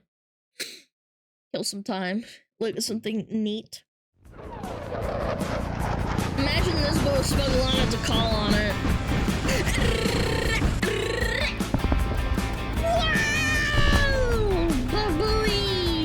This aircraft is unlike any other you have ever seen. Dropping it's dookies. Not a helicopter, and it's not a fighter jet. It's a flying battleship. It would blast away the enemy with firepower that would make helicopters awesome, blush. With over 500 grenades, 500 rockets, and multiple... It's a Dyson fan! It's an oversized fan! It's a flying bomb. Dude, where does it get the bombs to drop this shit, dude? Look, it looks like an oversized wheelchair, man. Recoilless cannons firing Holy into the shit. jungle. Created by the insane minds looking to reinvent combat during the Vietnam War, it would have revolutionized the way we call in air support. This is and potentially ridiculous. made Holy the fuck. existing helicopter concept obsolete. But this bonkers aircraft was never actually built, and its legendary Yeah, gee, I wonder why. It looks fucking stupid as hell. design would go down in history as a crazy 1960s fever dream. This is is the awesome. positively insane, top secret Convair Model 49. Don't believe it. I'm gonna believe this ugly as fuck. Imagine you're the pilot sitting in here and then you have to like strap yourself in and it flips its little nose up while you're flying like at fucking 1,000 kilometers an hour or some shit. At first glance, the Model 49 ridiculous. essentially was half a helicopter, half a fighter jet, and half a battle tank. It was technically considered a shroud-rotated vehicle with two coaxial mounted contra-rotating rotors that were powered by three 3,000 horsepower engines that gave the aircraft flight. Because of this arrangement And how loud this thing would be. Can you imagine? of the cockpit and the engine system being separated, the entire aircraft could fly vertically like a helicopter. And then what if one of the pilots falls out and then just makes like little spaghetti noodles like out of him? If he falls out and then flies into the engines? And it just flies off into the Vietnam jungle and explodes. Taking off from anywhere and then rotate horizontally to become a powerful jet. Because of these interrelated systems of lift and thrust, the power was substantial despite the small diameter of these rotors. Of the 4 nacelles around the shroud, 3 housed engines and the 4th had weapons and avionics. It'd be so loud in the cockpit. Like, what? Convair believed that this could fly very similar to a helicopter, Blow out but was your ears. more reliable, as it would also use the same principles as a plane for horizontal flight. It was also heavily armored, with the engines, fuel and crew capsule and avionics bays equipped with dual property steel armor for protection against 12.7mm projectiles, the exact weapons most of the Viet Cong had. And let's talk about that cockpit. This is unbelievable. I can't believe this is something that they actually thought was unironically like gonna be the next big thing. The cockpit itself could rotate separately from the rest of the unit and would have 2 crew members, a pilot, and a weapons officer. The vantage point, plus the suite of modern sensors, including night vision, infrared, and laser targeting, would give it a battlefield commanding position to command troops and blast away the enemy on the ground. And when I tell you all about its guns, you And then it just hovers and shoots. might find yourself blown away as well. Whoa, I am blown This away by how aircraft is fucking truly a redacted this unique, is. awesome, out-of-the-box idea, just like today's video sponsor, Bespoke Post. Bespoke Post is a monthly membership club delivering a box of awesome, top-shelf goods from what if you take a under-the-radar shit, brands. like, out of it? It's free to join, and you can skip a month or cancel anytime. And just stick your 90% of butt these out the products window, come take a from small massive brands, shit. many of which are based right in the United States. See, how it works is that every month, members get cool new products. Outdoor gear, barware, home and kitchen goods, hit the clothing, fan and and more. then spread once they even everywhere, send out ew. live oysters, based on their Disgusting. preference quiz that you fill out when you sign up. Live Every box of oysters? Awesome Oh, has hell around no. $70 worth of goods inside, but costs you only a fraction of the value. When you get a box of Awesome assigned to you, and before it's shipped out, you'll get a preview of what's inside to decide if you'd like to keep it, swap it for a different box, or skip the month entirely for no charge. You only pay for what you want. Their box lineup is constantly changing each month, and there have been some super unique boxes. My favorite box so far is the Weekender, a fantastic travel case that is my go-to for all my travel needs. Another one is the Cocktail Aging Kit that can turn any unaged spirit into something really quite fantastic over 10 days, plus with those glasses that you can't spill. To get 20% off your first box of Awesome, click the link down in the description and enter this at checkout. Why are you not skipping I ads? truly It's don't think you're ready rude. to talk about firepower. Really. Only because this thing was insane. It had a Holy wide shit, look at array of this thing weapon fly. options that were proposed for installation on this vehicle. The standard setup comprising of 2 side turrets, each equipped with either machine guns or 40mm They look grenade like launchers titties. that either had 12,000 rounds pointy or titties. 500 grenades each. In the center turret, there was a XM140 30mm cannon, which had 1,000 rounds of ammunition, plus an additional Wow. option to include 500 Wasp rockets, or you know, a second 30mm cannon, because why not? Each of these turrets boasted rotational and elevation capabilities, allowing them to be utilized while the vehicle was stationary on the ground, hovering or cruising at high speeds. To ensure safety, because obviously that was a concern with this insane machine, mechanical stops were in place to prevent it firing towards the front of the... No, I'm just saying, man, like, you just fall out there, slip, and then you just fall through and you're spaghetti. the crew compartment when it was articulated forward It's like or that's downward. so dangerous. Furthermore, the vehicle was equipped with 4 hardpoints located on 2 of the engine nacelles. These hardpoints had multiple functionalities, accommodating fuel tanks or 3 missiles for air-to-air combat. Wow. Alternatively, 1 hardpoint on each nacelle could support a single 106mm recoilless rifle with 18 rounds of ammunition. The 106mm cannon boasted an effective range of 10,000 yards and was practically adept at engaging hardened targets. How would it reload? So the guy has to like crawl out of the fucking... They have to crawl out of this thing mid-flight while it's like this position like this. He has to like shove out down a new rocket mid-combat. And then he has to say, okay, man, you can shoot now. And then they have to reposition the carrier. Oh my god, this is so dumb. Our tank hunter. Importantly, all the hardpoints were designed to rotate, Okay, enabling buddy, orientation shoot into the out. wind during high-speed flight or aiming while firing from forward flight or hover mode. For extended travel, throw the it with your vehicle could hands. also have It'll 4 work. external fuel tanks attached instead, giving an additional 1,200 gallons of fuel capacity for ferry flights, pretty much giving it the range from Los Angeles to Hawaii. Not That's bad pretty at big. all. But you want to know how the military would have used this thing in combat? Yeah, I told you, man. Like, some guy climbs out, they flip this rocket launcher thingy, and then they flip it back around. Let's Totally get not into the dangerous. fight. America! While its original mission was to escort troops into battle, the Model 49 could now do so much more. Taking off vertically with few transports in tow, it would fly ahead of the formation using its superior speed to scout out the landing area.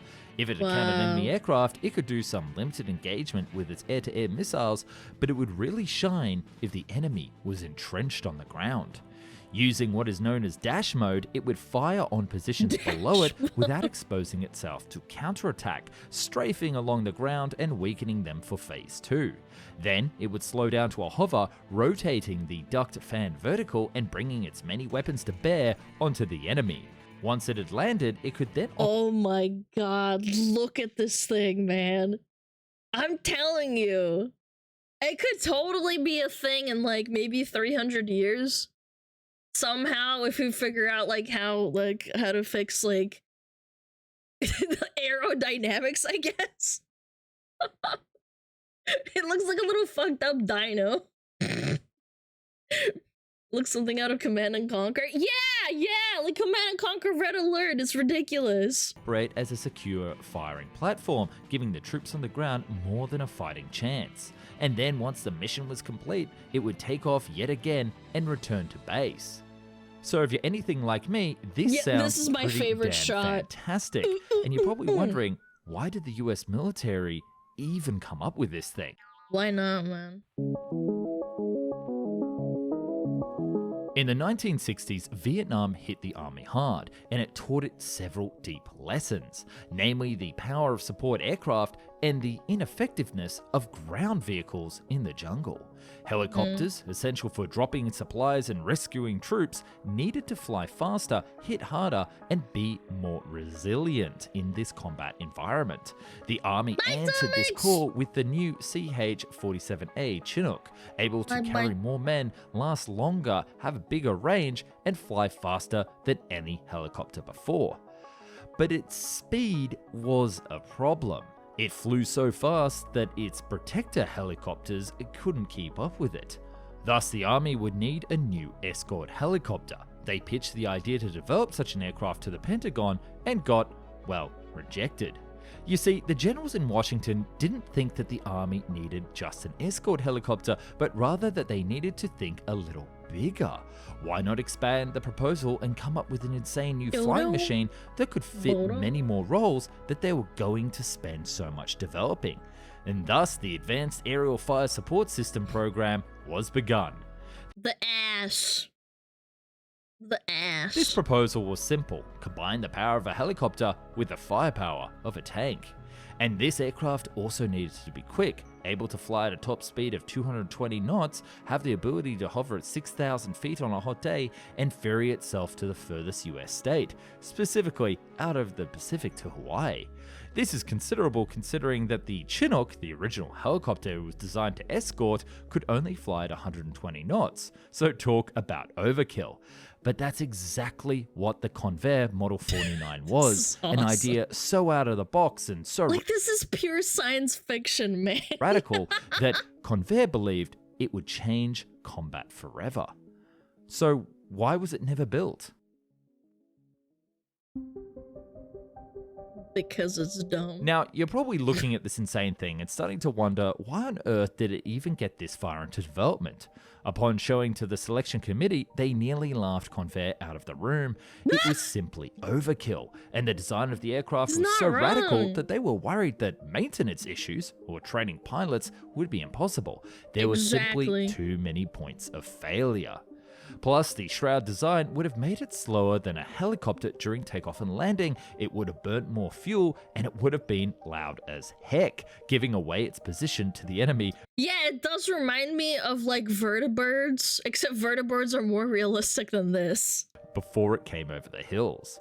They would then go on to choose the Air-66 and the Lockheed CL-840 instead for the program, with the latter being developed into the Lockheed AH-56, but that in turn would be cancelled with its development rolled into the Apache. Now, I'm going to argue why this was a mistake by the US Army.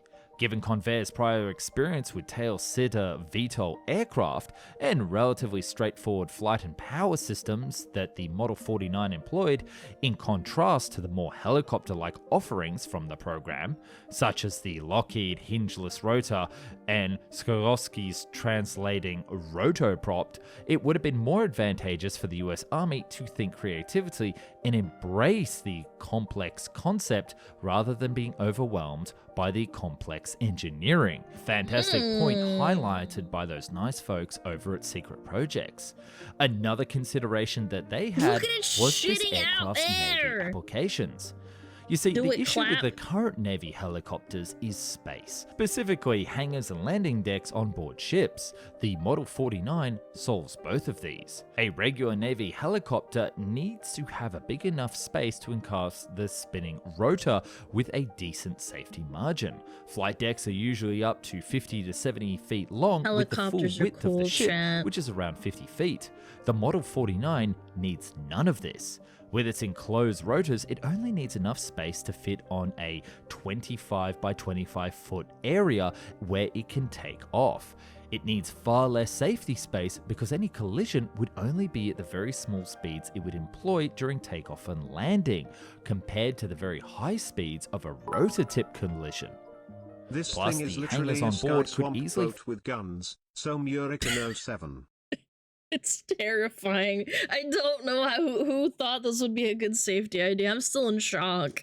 Fit many more Model 49s. Where normally there are only 2 or 3 helicopters on board a ship, you could fit up to 10 Model 49s, with some ships being able to house nearly 100 units.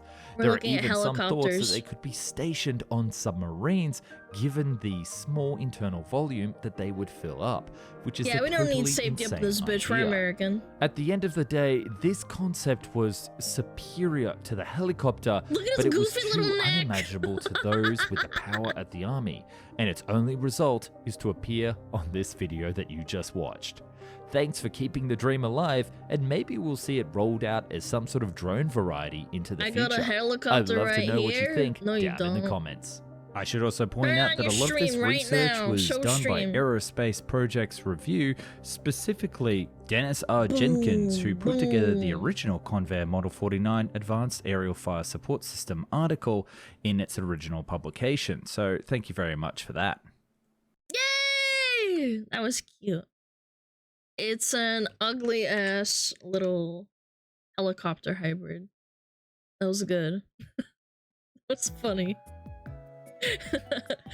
My biggest takeaway from this is maybe don't do this until we figure out another way to make aerodynamics work. Yeah, explosive. Thank you so much. Thank you.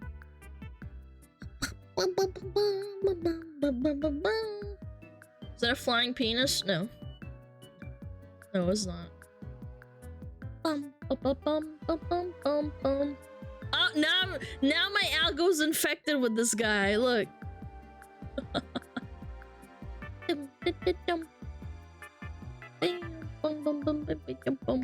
Ooh, why are games so big now? This looks good.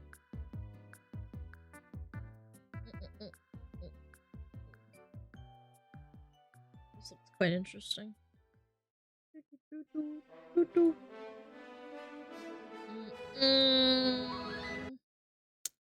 Why are games so large?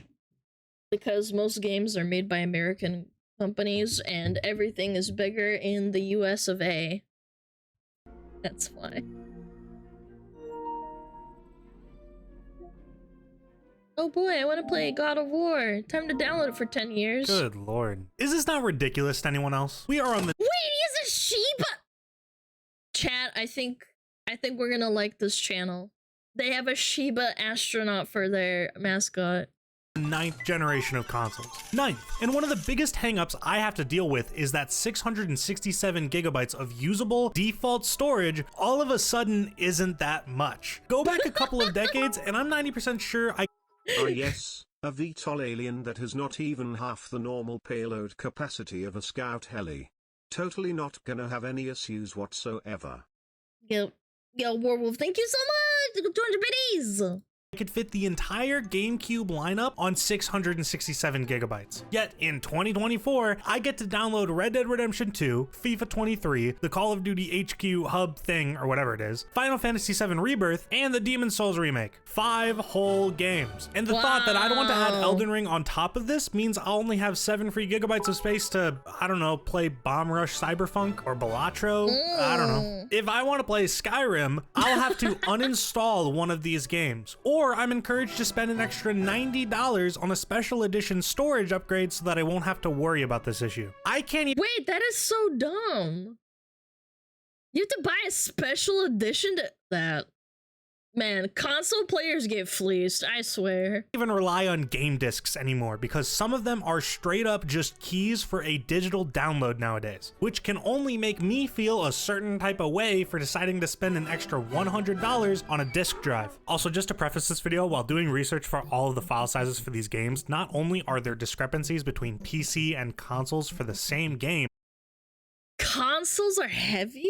Holy. but some people just have varying install sizes. I know some games are updated after the fact to optimize storage. Otherwise, I don't know. I saw nearly 10 different accurate file sizes for just one game, and I can only imagine why. So if I happen to get the exact gigabyte number of a game wrong, apologies. Just imagine some of the numbers I say are generally close. Anyways, it's not like I'm exactly breaking ground by talking about this. It's no secret that the file sizes for certain AAA games are absolutely massive now. Nearly every other month, you see a brand new headline for an article by PC Gamer, Kotaku, or IGN talking about how the next Call of Duty or the next big AAA game set to come out is some absurd number of gigabytes. What was the new Blops size? Like 300 gigabytes? Does anyone remember off the top of their head the one that we looked at the other day? was it 300 or was it 130 gigabytes? I couldn't remember. 300 something. Oh my god, I thought I was pulling something out of my ass. That's ridiculous! Can you imagine in 10 years we're gonna have terabyte-sized games? and everyone can tell it's absurd to the point that it is a real, genuine conspiracy. Big developers like Activision are purposely bloating the sizes of their live service games so you're less likely to free up space on your drive to play something else. Yeah, someone in my chat said that when we were talking about it. I was like, I don't know, man. That seems so ridiculous, but like I can kind of believe it.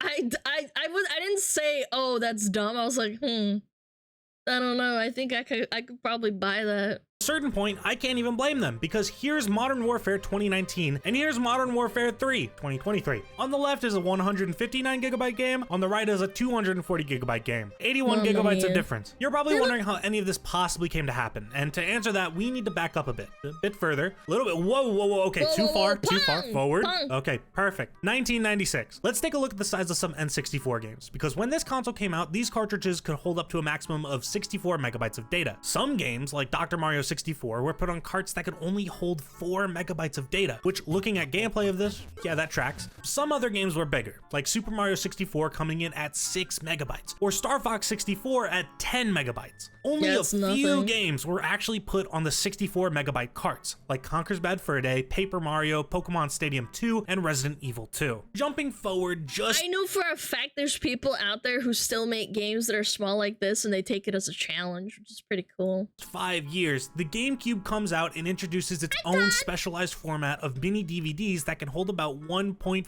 gigabytes of data. Star Fox Assault comes in at a whopping 1.3 gigabytes in size, and Super Mario Sunshine comes in at 1.35 Whoa, that's a big game! Gigabytes in size. For the Star Fox franchise, that's a 129 times increase in file size in just 5 years. And for when I was a kid, I saw a gigabyte, I was like, damn, that's big. The Mario franchise, it's an even larger 224 times increase in size, which sounds absurd, because it is. Taking a look at it visually really puts it into perspective, with each dot representing 1 megabyte. Super Mario 64 is 6 megabytes, and Super Mario Sunshine is 1,350 megabytes. The rate of change we're working with here is like if Red Dead Redemption 2 came out in 2018 and people were shocked about a 150 gigabyte file size, then 5 years later Red Dead Redemption 3 came out and was 33 terabytes. That's how much cheese pizza they bust with the police when they track down criminals. That's how much cheese pizza they find on their computers. I cannot imagine that much shit on my computer. 33 terabytes? Absurdity aside, the difference in file size is readily apparent in the jump from 64 to Sunshine by just looking at the game. Look at the models, textures, just how spacious these maps are. Look at how good these cutscenes look. For 2002, this is a beautiful game, and compared to its predecessor, is a breathtaking leap in graphical quality. But it's those breathtaking graphics and textures that are the main culprit behind what we now consider to be bloat. Just like previous graphics generations, we've continued to strive for a noticeable leap in quality. The same way we jumped from 32-bit to 3D, or from the N64 or Dreamcast to the PS2 or GameCube. No, but like really though, look at the staggering difference in quality for CG cutscenes from Final Fantasy VII to Final Fantasy X. If I was old enough— yeah, even Tekken as well. I remember the jump between like Tekken 3 to Tekken 5 was insane. Enough to comprehend what a Final Fantasy was back then, I would have thought these graphics were lifelike. These graphics are the result of higher quality models, textures, and sometimes even pre-rendered videos, which take up the majority of a game's file size. Super Mario Sunshine might be 224 times bigger than Super Mario 64, but 874 megabytes of Super Mario Sunshine's disk space is dedicated solely to pre-rendered cutscenes. 2/3 of the game's size spent on 14 minutes of videos, meaning that without those videos, Sunshine goes from 224 times bigger to just 79 times bigger. This same reasoning holds true for today's largest games. Red Dead Redemption 2 sits at such a large file size because the game is packed to the brim with high quality textures, audio, models, etc. Think about every person you meet, every animal, the foliage, the buildings, and everything in them. All the clothing in the game, or every little detail. Yeah, and like you stomping through the mud or through the grass, yeah, that probably matters too.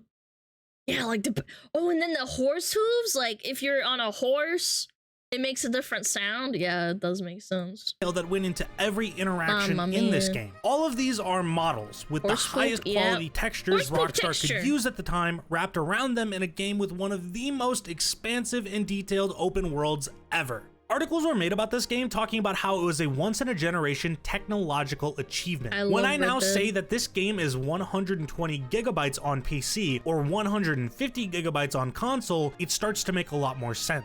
But what about a game that we know for a fact isn't a technological achievement? Call of Duty MW3 is such a uniquely stupid situation that I almost feel it's like whatever the impressively opposite thing is of a once-in-a-generation technological achievement. From what we know about MW 2023's development, the game was planned to be DLC for Modern Warfare 2022 and was then turned into a full game. This isn't unheard of. It happened with Halo 3 ODST, Assassin's Creed Mirage, Hollow Knight Silksong. It's just that unlike those games, especially Silksong, MW3 was made into a full game in just 16 months. Please don't remind my chat about Silksong, man. It is so obviously slapped together that the main reason the game's file size is so big is because it depends on you installing MW2 alongside it. Not to mention COD as a franchise is poisoned by the idea that it needs to be a huge, mind-blowing, graphical showcase each time a new one comes out. So much so that we've reached the point that this gun on screen is probably the same file size as the release version of Skyrim. Times that thinking by the 114 different guns in MW3, and suddenly it's no real wonder why the game is so big. It's also the reason why you might not notice that you're losing space on your drive over time. It's pretty common with live service games where they'll add new cosmetic items or maps. Skyrim was only 3 gigs. Yeah, I mean, it came out in 2009? Yeah, 2009 or 2010, I can't remember. Apps that'll have to be downloaded and thus increase the file size. Killing Floor 2 is especially notable for this because when it originally launched, it was a 40 gigabyte title and now requires 95 gigabytes of space. And while a lot of that is attributable to textures, maps, videos, etc., Killing Floor 2 is also a unique case in that, according to my friend and Reddit, the game's file size just increases the more you play because you have to deal with the game for some reason. I played Killing Floor 2 back in 2018 with some friends, and then 3 years later I tried to launch it again and I realized that I didn't have enough disk space because of all the updates that came with it, so I just deleted it. Yeah, they come with massive updates, like 20 gigabytes at a time or some shit. Being maps downloaded automatically. Dead by Daylight is also like that, I'm pretty sure. Yeah, it started off as pretty small and then it got massive. Automatically from the workshop into a cache folder, and them not being deleted when you unsubscribe from the map on the Steam workshop. What sucks is that it's getting harder and harder to argue against the insane file sizes of games nowadays, because while it is well and truly absurd, storage is only getting cheaper and cheaper. At a certain point, why shouldn't games like Call of Duty just get bigger and greedier and eat up more and more of your drive space? PC gaming especially has never exactly been a cheap hobby, so to see 1 terabyte SSDs average a price of about 75 USD means that developers can afford to have their games take up slightly larger file sizes. But the issue with this line of thinking is that games like COD aren't reasonably just taking up slightly larger file sizes. We are talking 199 gigabytes on PC with everything installed. That is 1/5 of a 1 terabyte drive. If we translated this— and then you're also paying for the game on top of that. 1/3 of $75 and then you're paying for the base game. And internet! What if you have shitty internet and you can't download it? What if it takes you 10 days to download it? That's time too. You can't play the game. Storage into raw dollar value with the idea that a 1 terabyte SSD is on average 75 USD. That's $15 of storage exclusively taken up by COD. Red Dead Redemption 2 only takes up $9 worth of storage. Halo MCC also only takes up $9 worth of storage and is literally 6 games in one. MW3 doesn't need to be this large. The game shouldn't even exist. In a just world, this game was a free to $10 DLC for Modern Warfare 2. And Sledgehammer Games wasn't forced to crunch this game out in 16 months, but the game does exist. And for being bloated at 199 gigabytes because of a desire to chase after the most realistic graphics ever, it really looks at most barely improved to Modern Warfare 2019. You could really go either way with it depending on how much you notice a few higher quality models or textures. Modern Warfare 3 is 40.5 gigabytes large. My friend only has sat where he lives. And if we want to play a new game, he has to download it at night over the week to play it on the weekend. When I was really broke and I only had 5 megabytes down, or was it 10? No, it was 10, sorry. And I lived it out in the boonies. I wanted to play BDO. It would take me 3 days to download the game, and God forbid there was a patch. I had to patch that shit for 8 hours. Like, I'm not even joking. I could watch maybe a YouTube video. That's hell. I know! I lived out in the boonies! It was bad! Usually it averaged about 5 megabytes, but like at best it would be like 10. 10 to 12, I think. Yeah. Yeah, it was ass. It was horrible. I'm very privileged. I complain about my ISP dropping all the time, but like at least it's better than that. On my PC than a fully installed Modern Warfare 2019, all for graphical improvements that really don't amount to much, and I feel like arguably equal amounts of content. 40.5 gigabytes is a lot of space. That's the OG Modern Warfare, MW2 and MW3 with 8 gigabytes to spare. It's the entirety of Dying Light or the entirety of Devil May Cry 5. I could sit here and name games for hours, like Dark Souls 3 or Fallout 4, that are less than 40 gigabytes, but I think you get the point. The OG That's Star Wars impressive. Battlefront and Battlefront 2, released back in 2004 and 2005, are a combined total of 7.3 gigabytes. So somehow, this translates to the Classic Collection saying it requires 50 gigabytes of your storage on Steam, which, by the way, is a lie, because it actually requires 62 gigabytes of space on PC. That little discrepancy is more than the entirety of Fallout New Vegas, not counting the mod you'll need to download to actually get it running on your PC. Hey, it's not that bad. This Fallout 3 I could not launch without mods. And this is all for games that still look like they came out in 2004 and 2005. How? What are Bad these textures, compression. 4K now? Is all of the audio in the game suddenly Bad compression. I learned that audio compression and music and stuff, they just poorly compress it. They just don't do it. uncompressed? I'm almost impressed. Yep. How? Actually, how did they manage this? I feel like a lot of the bloats surrounding some larger games speak to a bigger issue with the AAA industry as a whole when it comes to crunch. While it's easy for the average person to look at the file size of a large game like COD and to say they should just compress or optimize it, and you're not wrong to think that, but we need to look at the Okay. facts. MW3 was made in 16 months and features a short campaign, multiplayer, zombies, Warzone, you know, the works for a COD game. Activision has no real obligation to force Sledgehammer to optimize the game. It's not like games need to fit on discs or cartridges. And as I mentioned, with the price of storage going down and the sales numbers that Call of Duty is still pulling, Activision also has no financial need to force Sledgehammer to spend And it probably takes a lot of time to compress stuff down as well. time compressing the game anyway. Hell, with how close SSDs are getting to the price of a AAA game, I'm willing to bet there have been actual discussions about cross-promotion between COD and popular SSD brands to sell their games on bundled physical SSDs you can plug into your computer or console. The new Corsair COD SSD, optimized for the best possible performance in-game, with like Price's face on it or some bullshit. If you want any hope for optimization or compression, we can only pray for longer dev cycles, an optional install for high-res textures and audio, or the AAA industry needs to stop being so obsessed with realistic graphics. Games are optimized, just not for you or me. They're optimized for that guy who doesn't actually play the game and instead sits and stares at a wall to compare its texture to a game from last year on a different console in a different genre. How many people in COD are truly going to notice a wall having a 4K texture? I'm willing to bet you could replace half of them with textures 64 by 64 in size, and most players would never notice. It would be a Reddit post, it'd get like 1.9 thousand upvotes, there would be one article on it, and that'd be it. No one would ever mention it again. Also Reddit.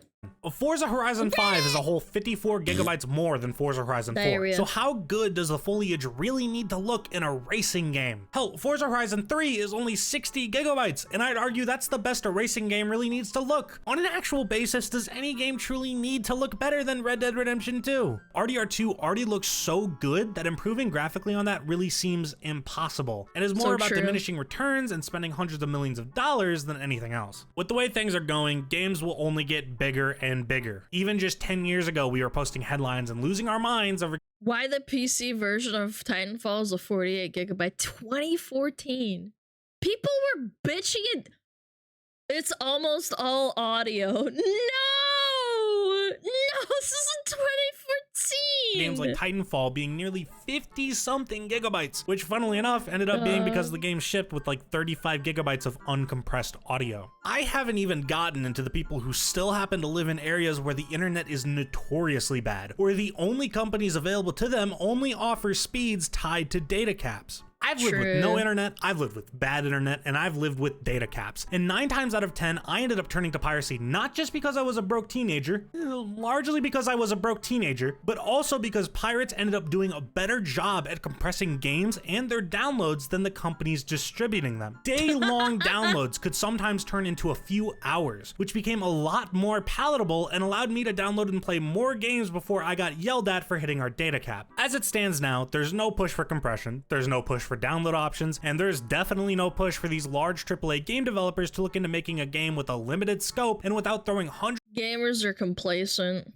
They just want their consumers consumed. Hundreds of millions into resources and dev time into the most realistic looking gun or water physics of all time. If a game like Spider-Man 2 can release, and despite having a slightly rushed development cycle, still end up costing $300 million to develop and go on to sell 10 million copies, thus making it a best-selling PS5 exclusive, steep competition, I know. But Insomniac Games is still forced to lay off employees despite record sales, then something clearly needs to change. It also just so happens that the change would also lead to smaller file sizes. And don't get me wrong, I've criticized the graphics of games before on this channel, but I feel like there's a middle ground between 19 FPS sludge that gives me a headache after an hour of playing it, and breathtaking visuals that crank the fans on my PC and I have to turn DLSS on so the game doesn't stutter. For now though, that middle ground is out of my hands. We're not going to see download options for high-res textures until someone sets the standard. We're not going to see longer dev cycles, and we're most certainly not going to see an end to an obsession with realistic graphics. We'll instead continue to see games with scopes beyond what they truly need, with the ever-present chase for the most realistic looking graphics possible to bloat development time, bloat development cost, bloat poor performance, and of course, bloat file sizes. If you like this video, consider subscribing and clicking the end screen to watch another. Oh, that was a good video. I like that chat. Did you like it? I did. I love it when people bitch. Bitch. Bitch, bitch, bitch, bitch, bitch. Guys, give him a like. Strixo, the Shiba astronaut. You are one? Fuck you! I am not. How dare you say that about me? Piece of shit. Here, let me update my theme.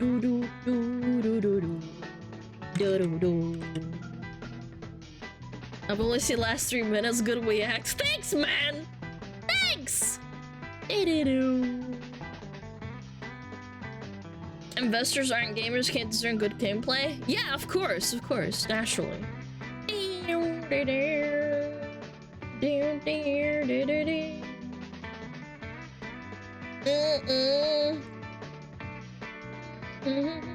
Keep reacting. Guys, I'm fucking starving Marvin right now. Don't stop. Can't stop, don't stop. Ba-ba-ba. 1 second.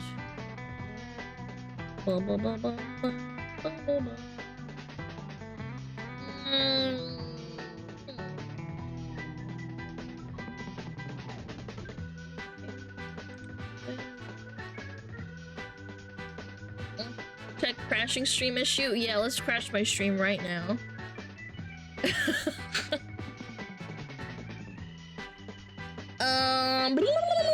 Chat, we're gonna rate up to Vay or Vaybe.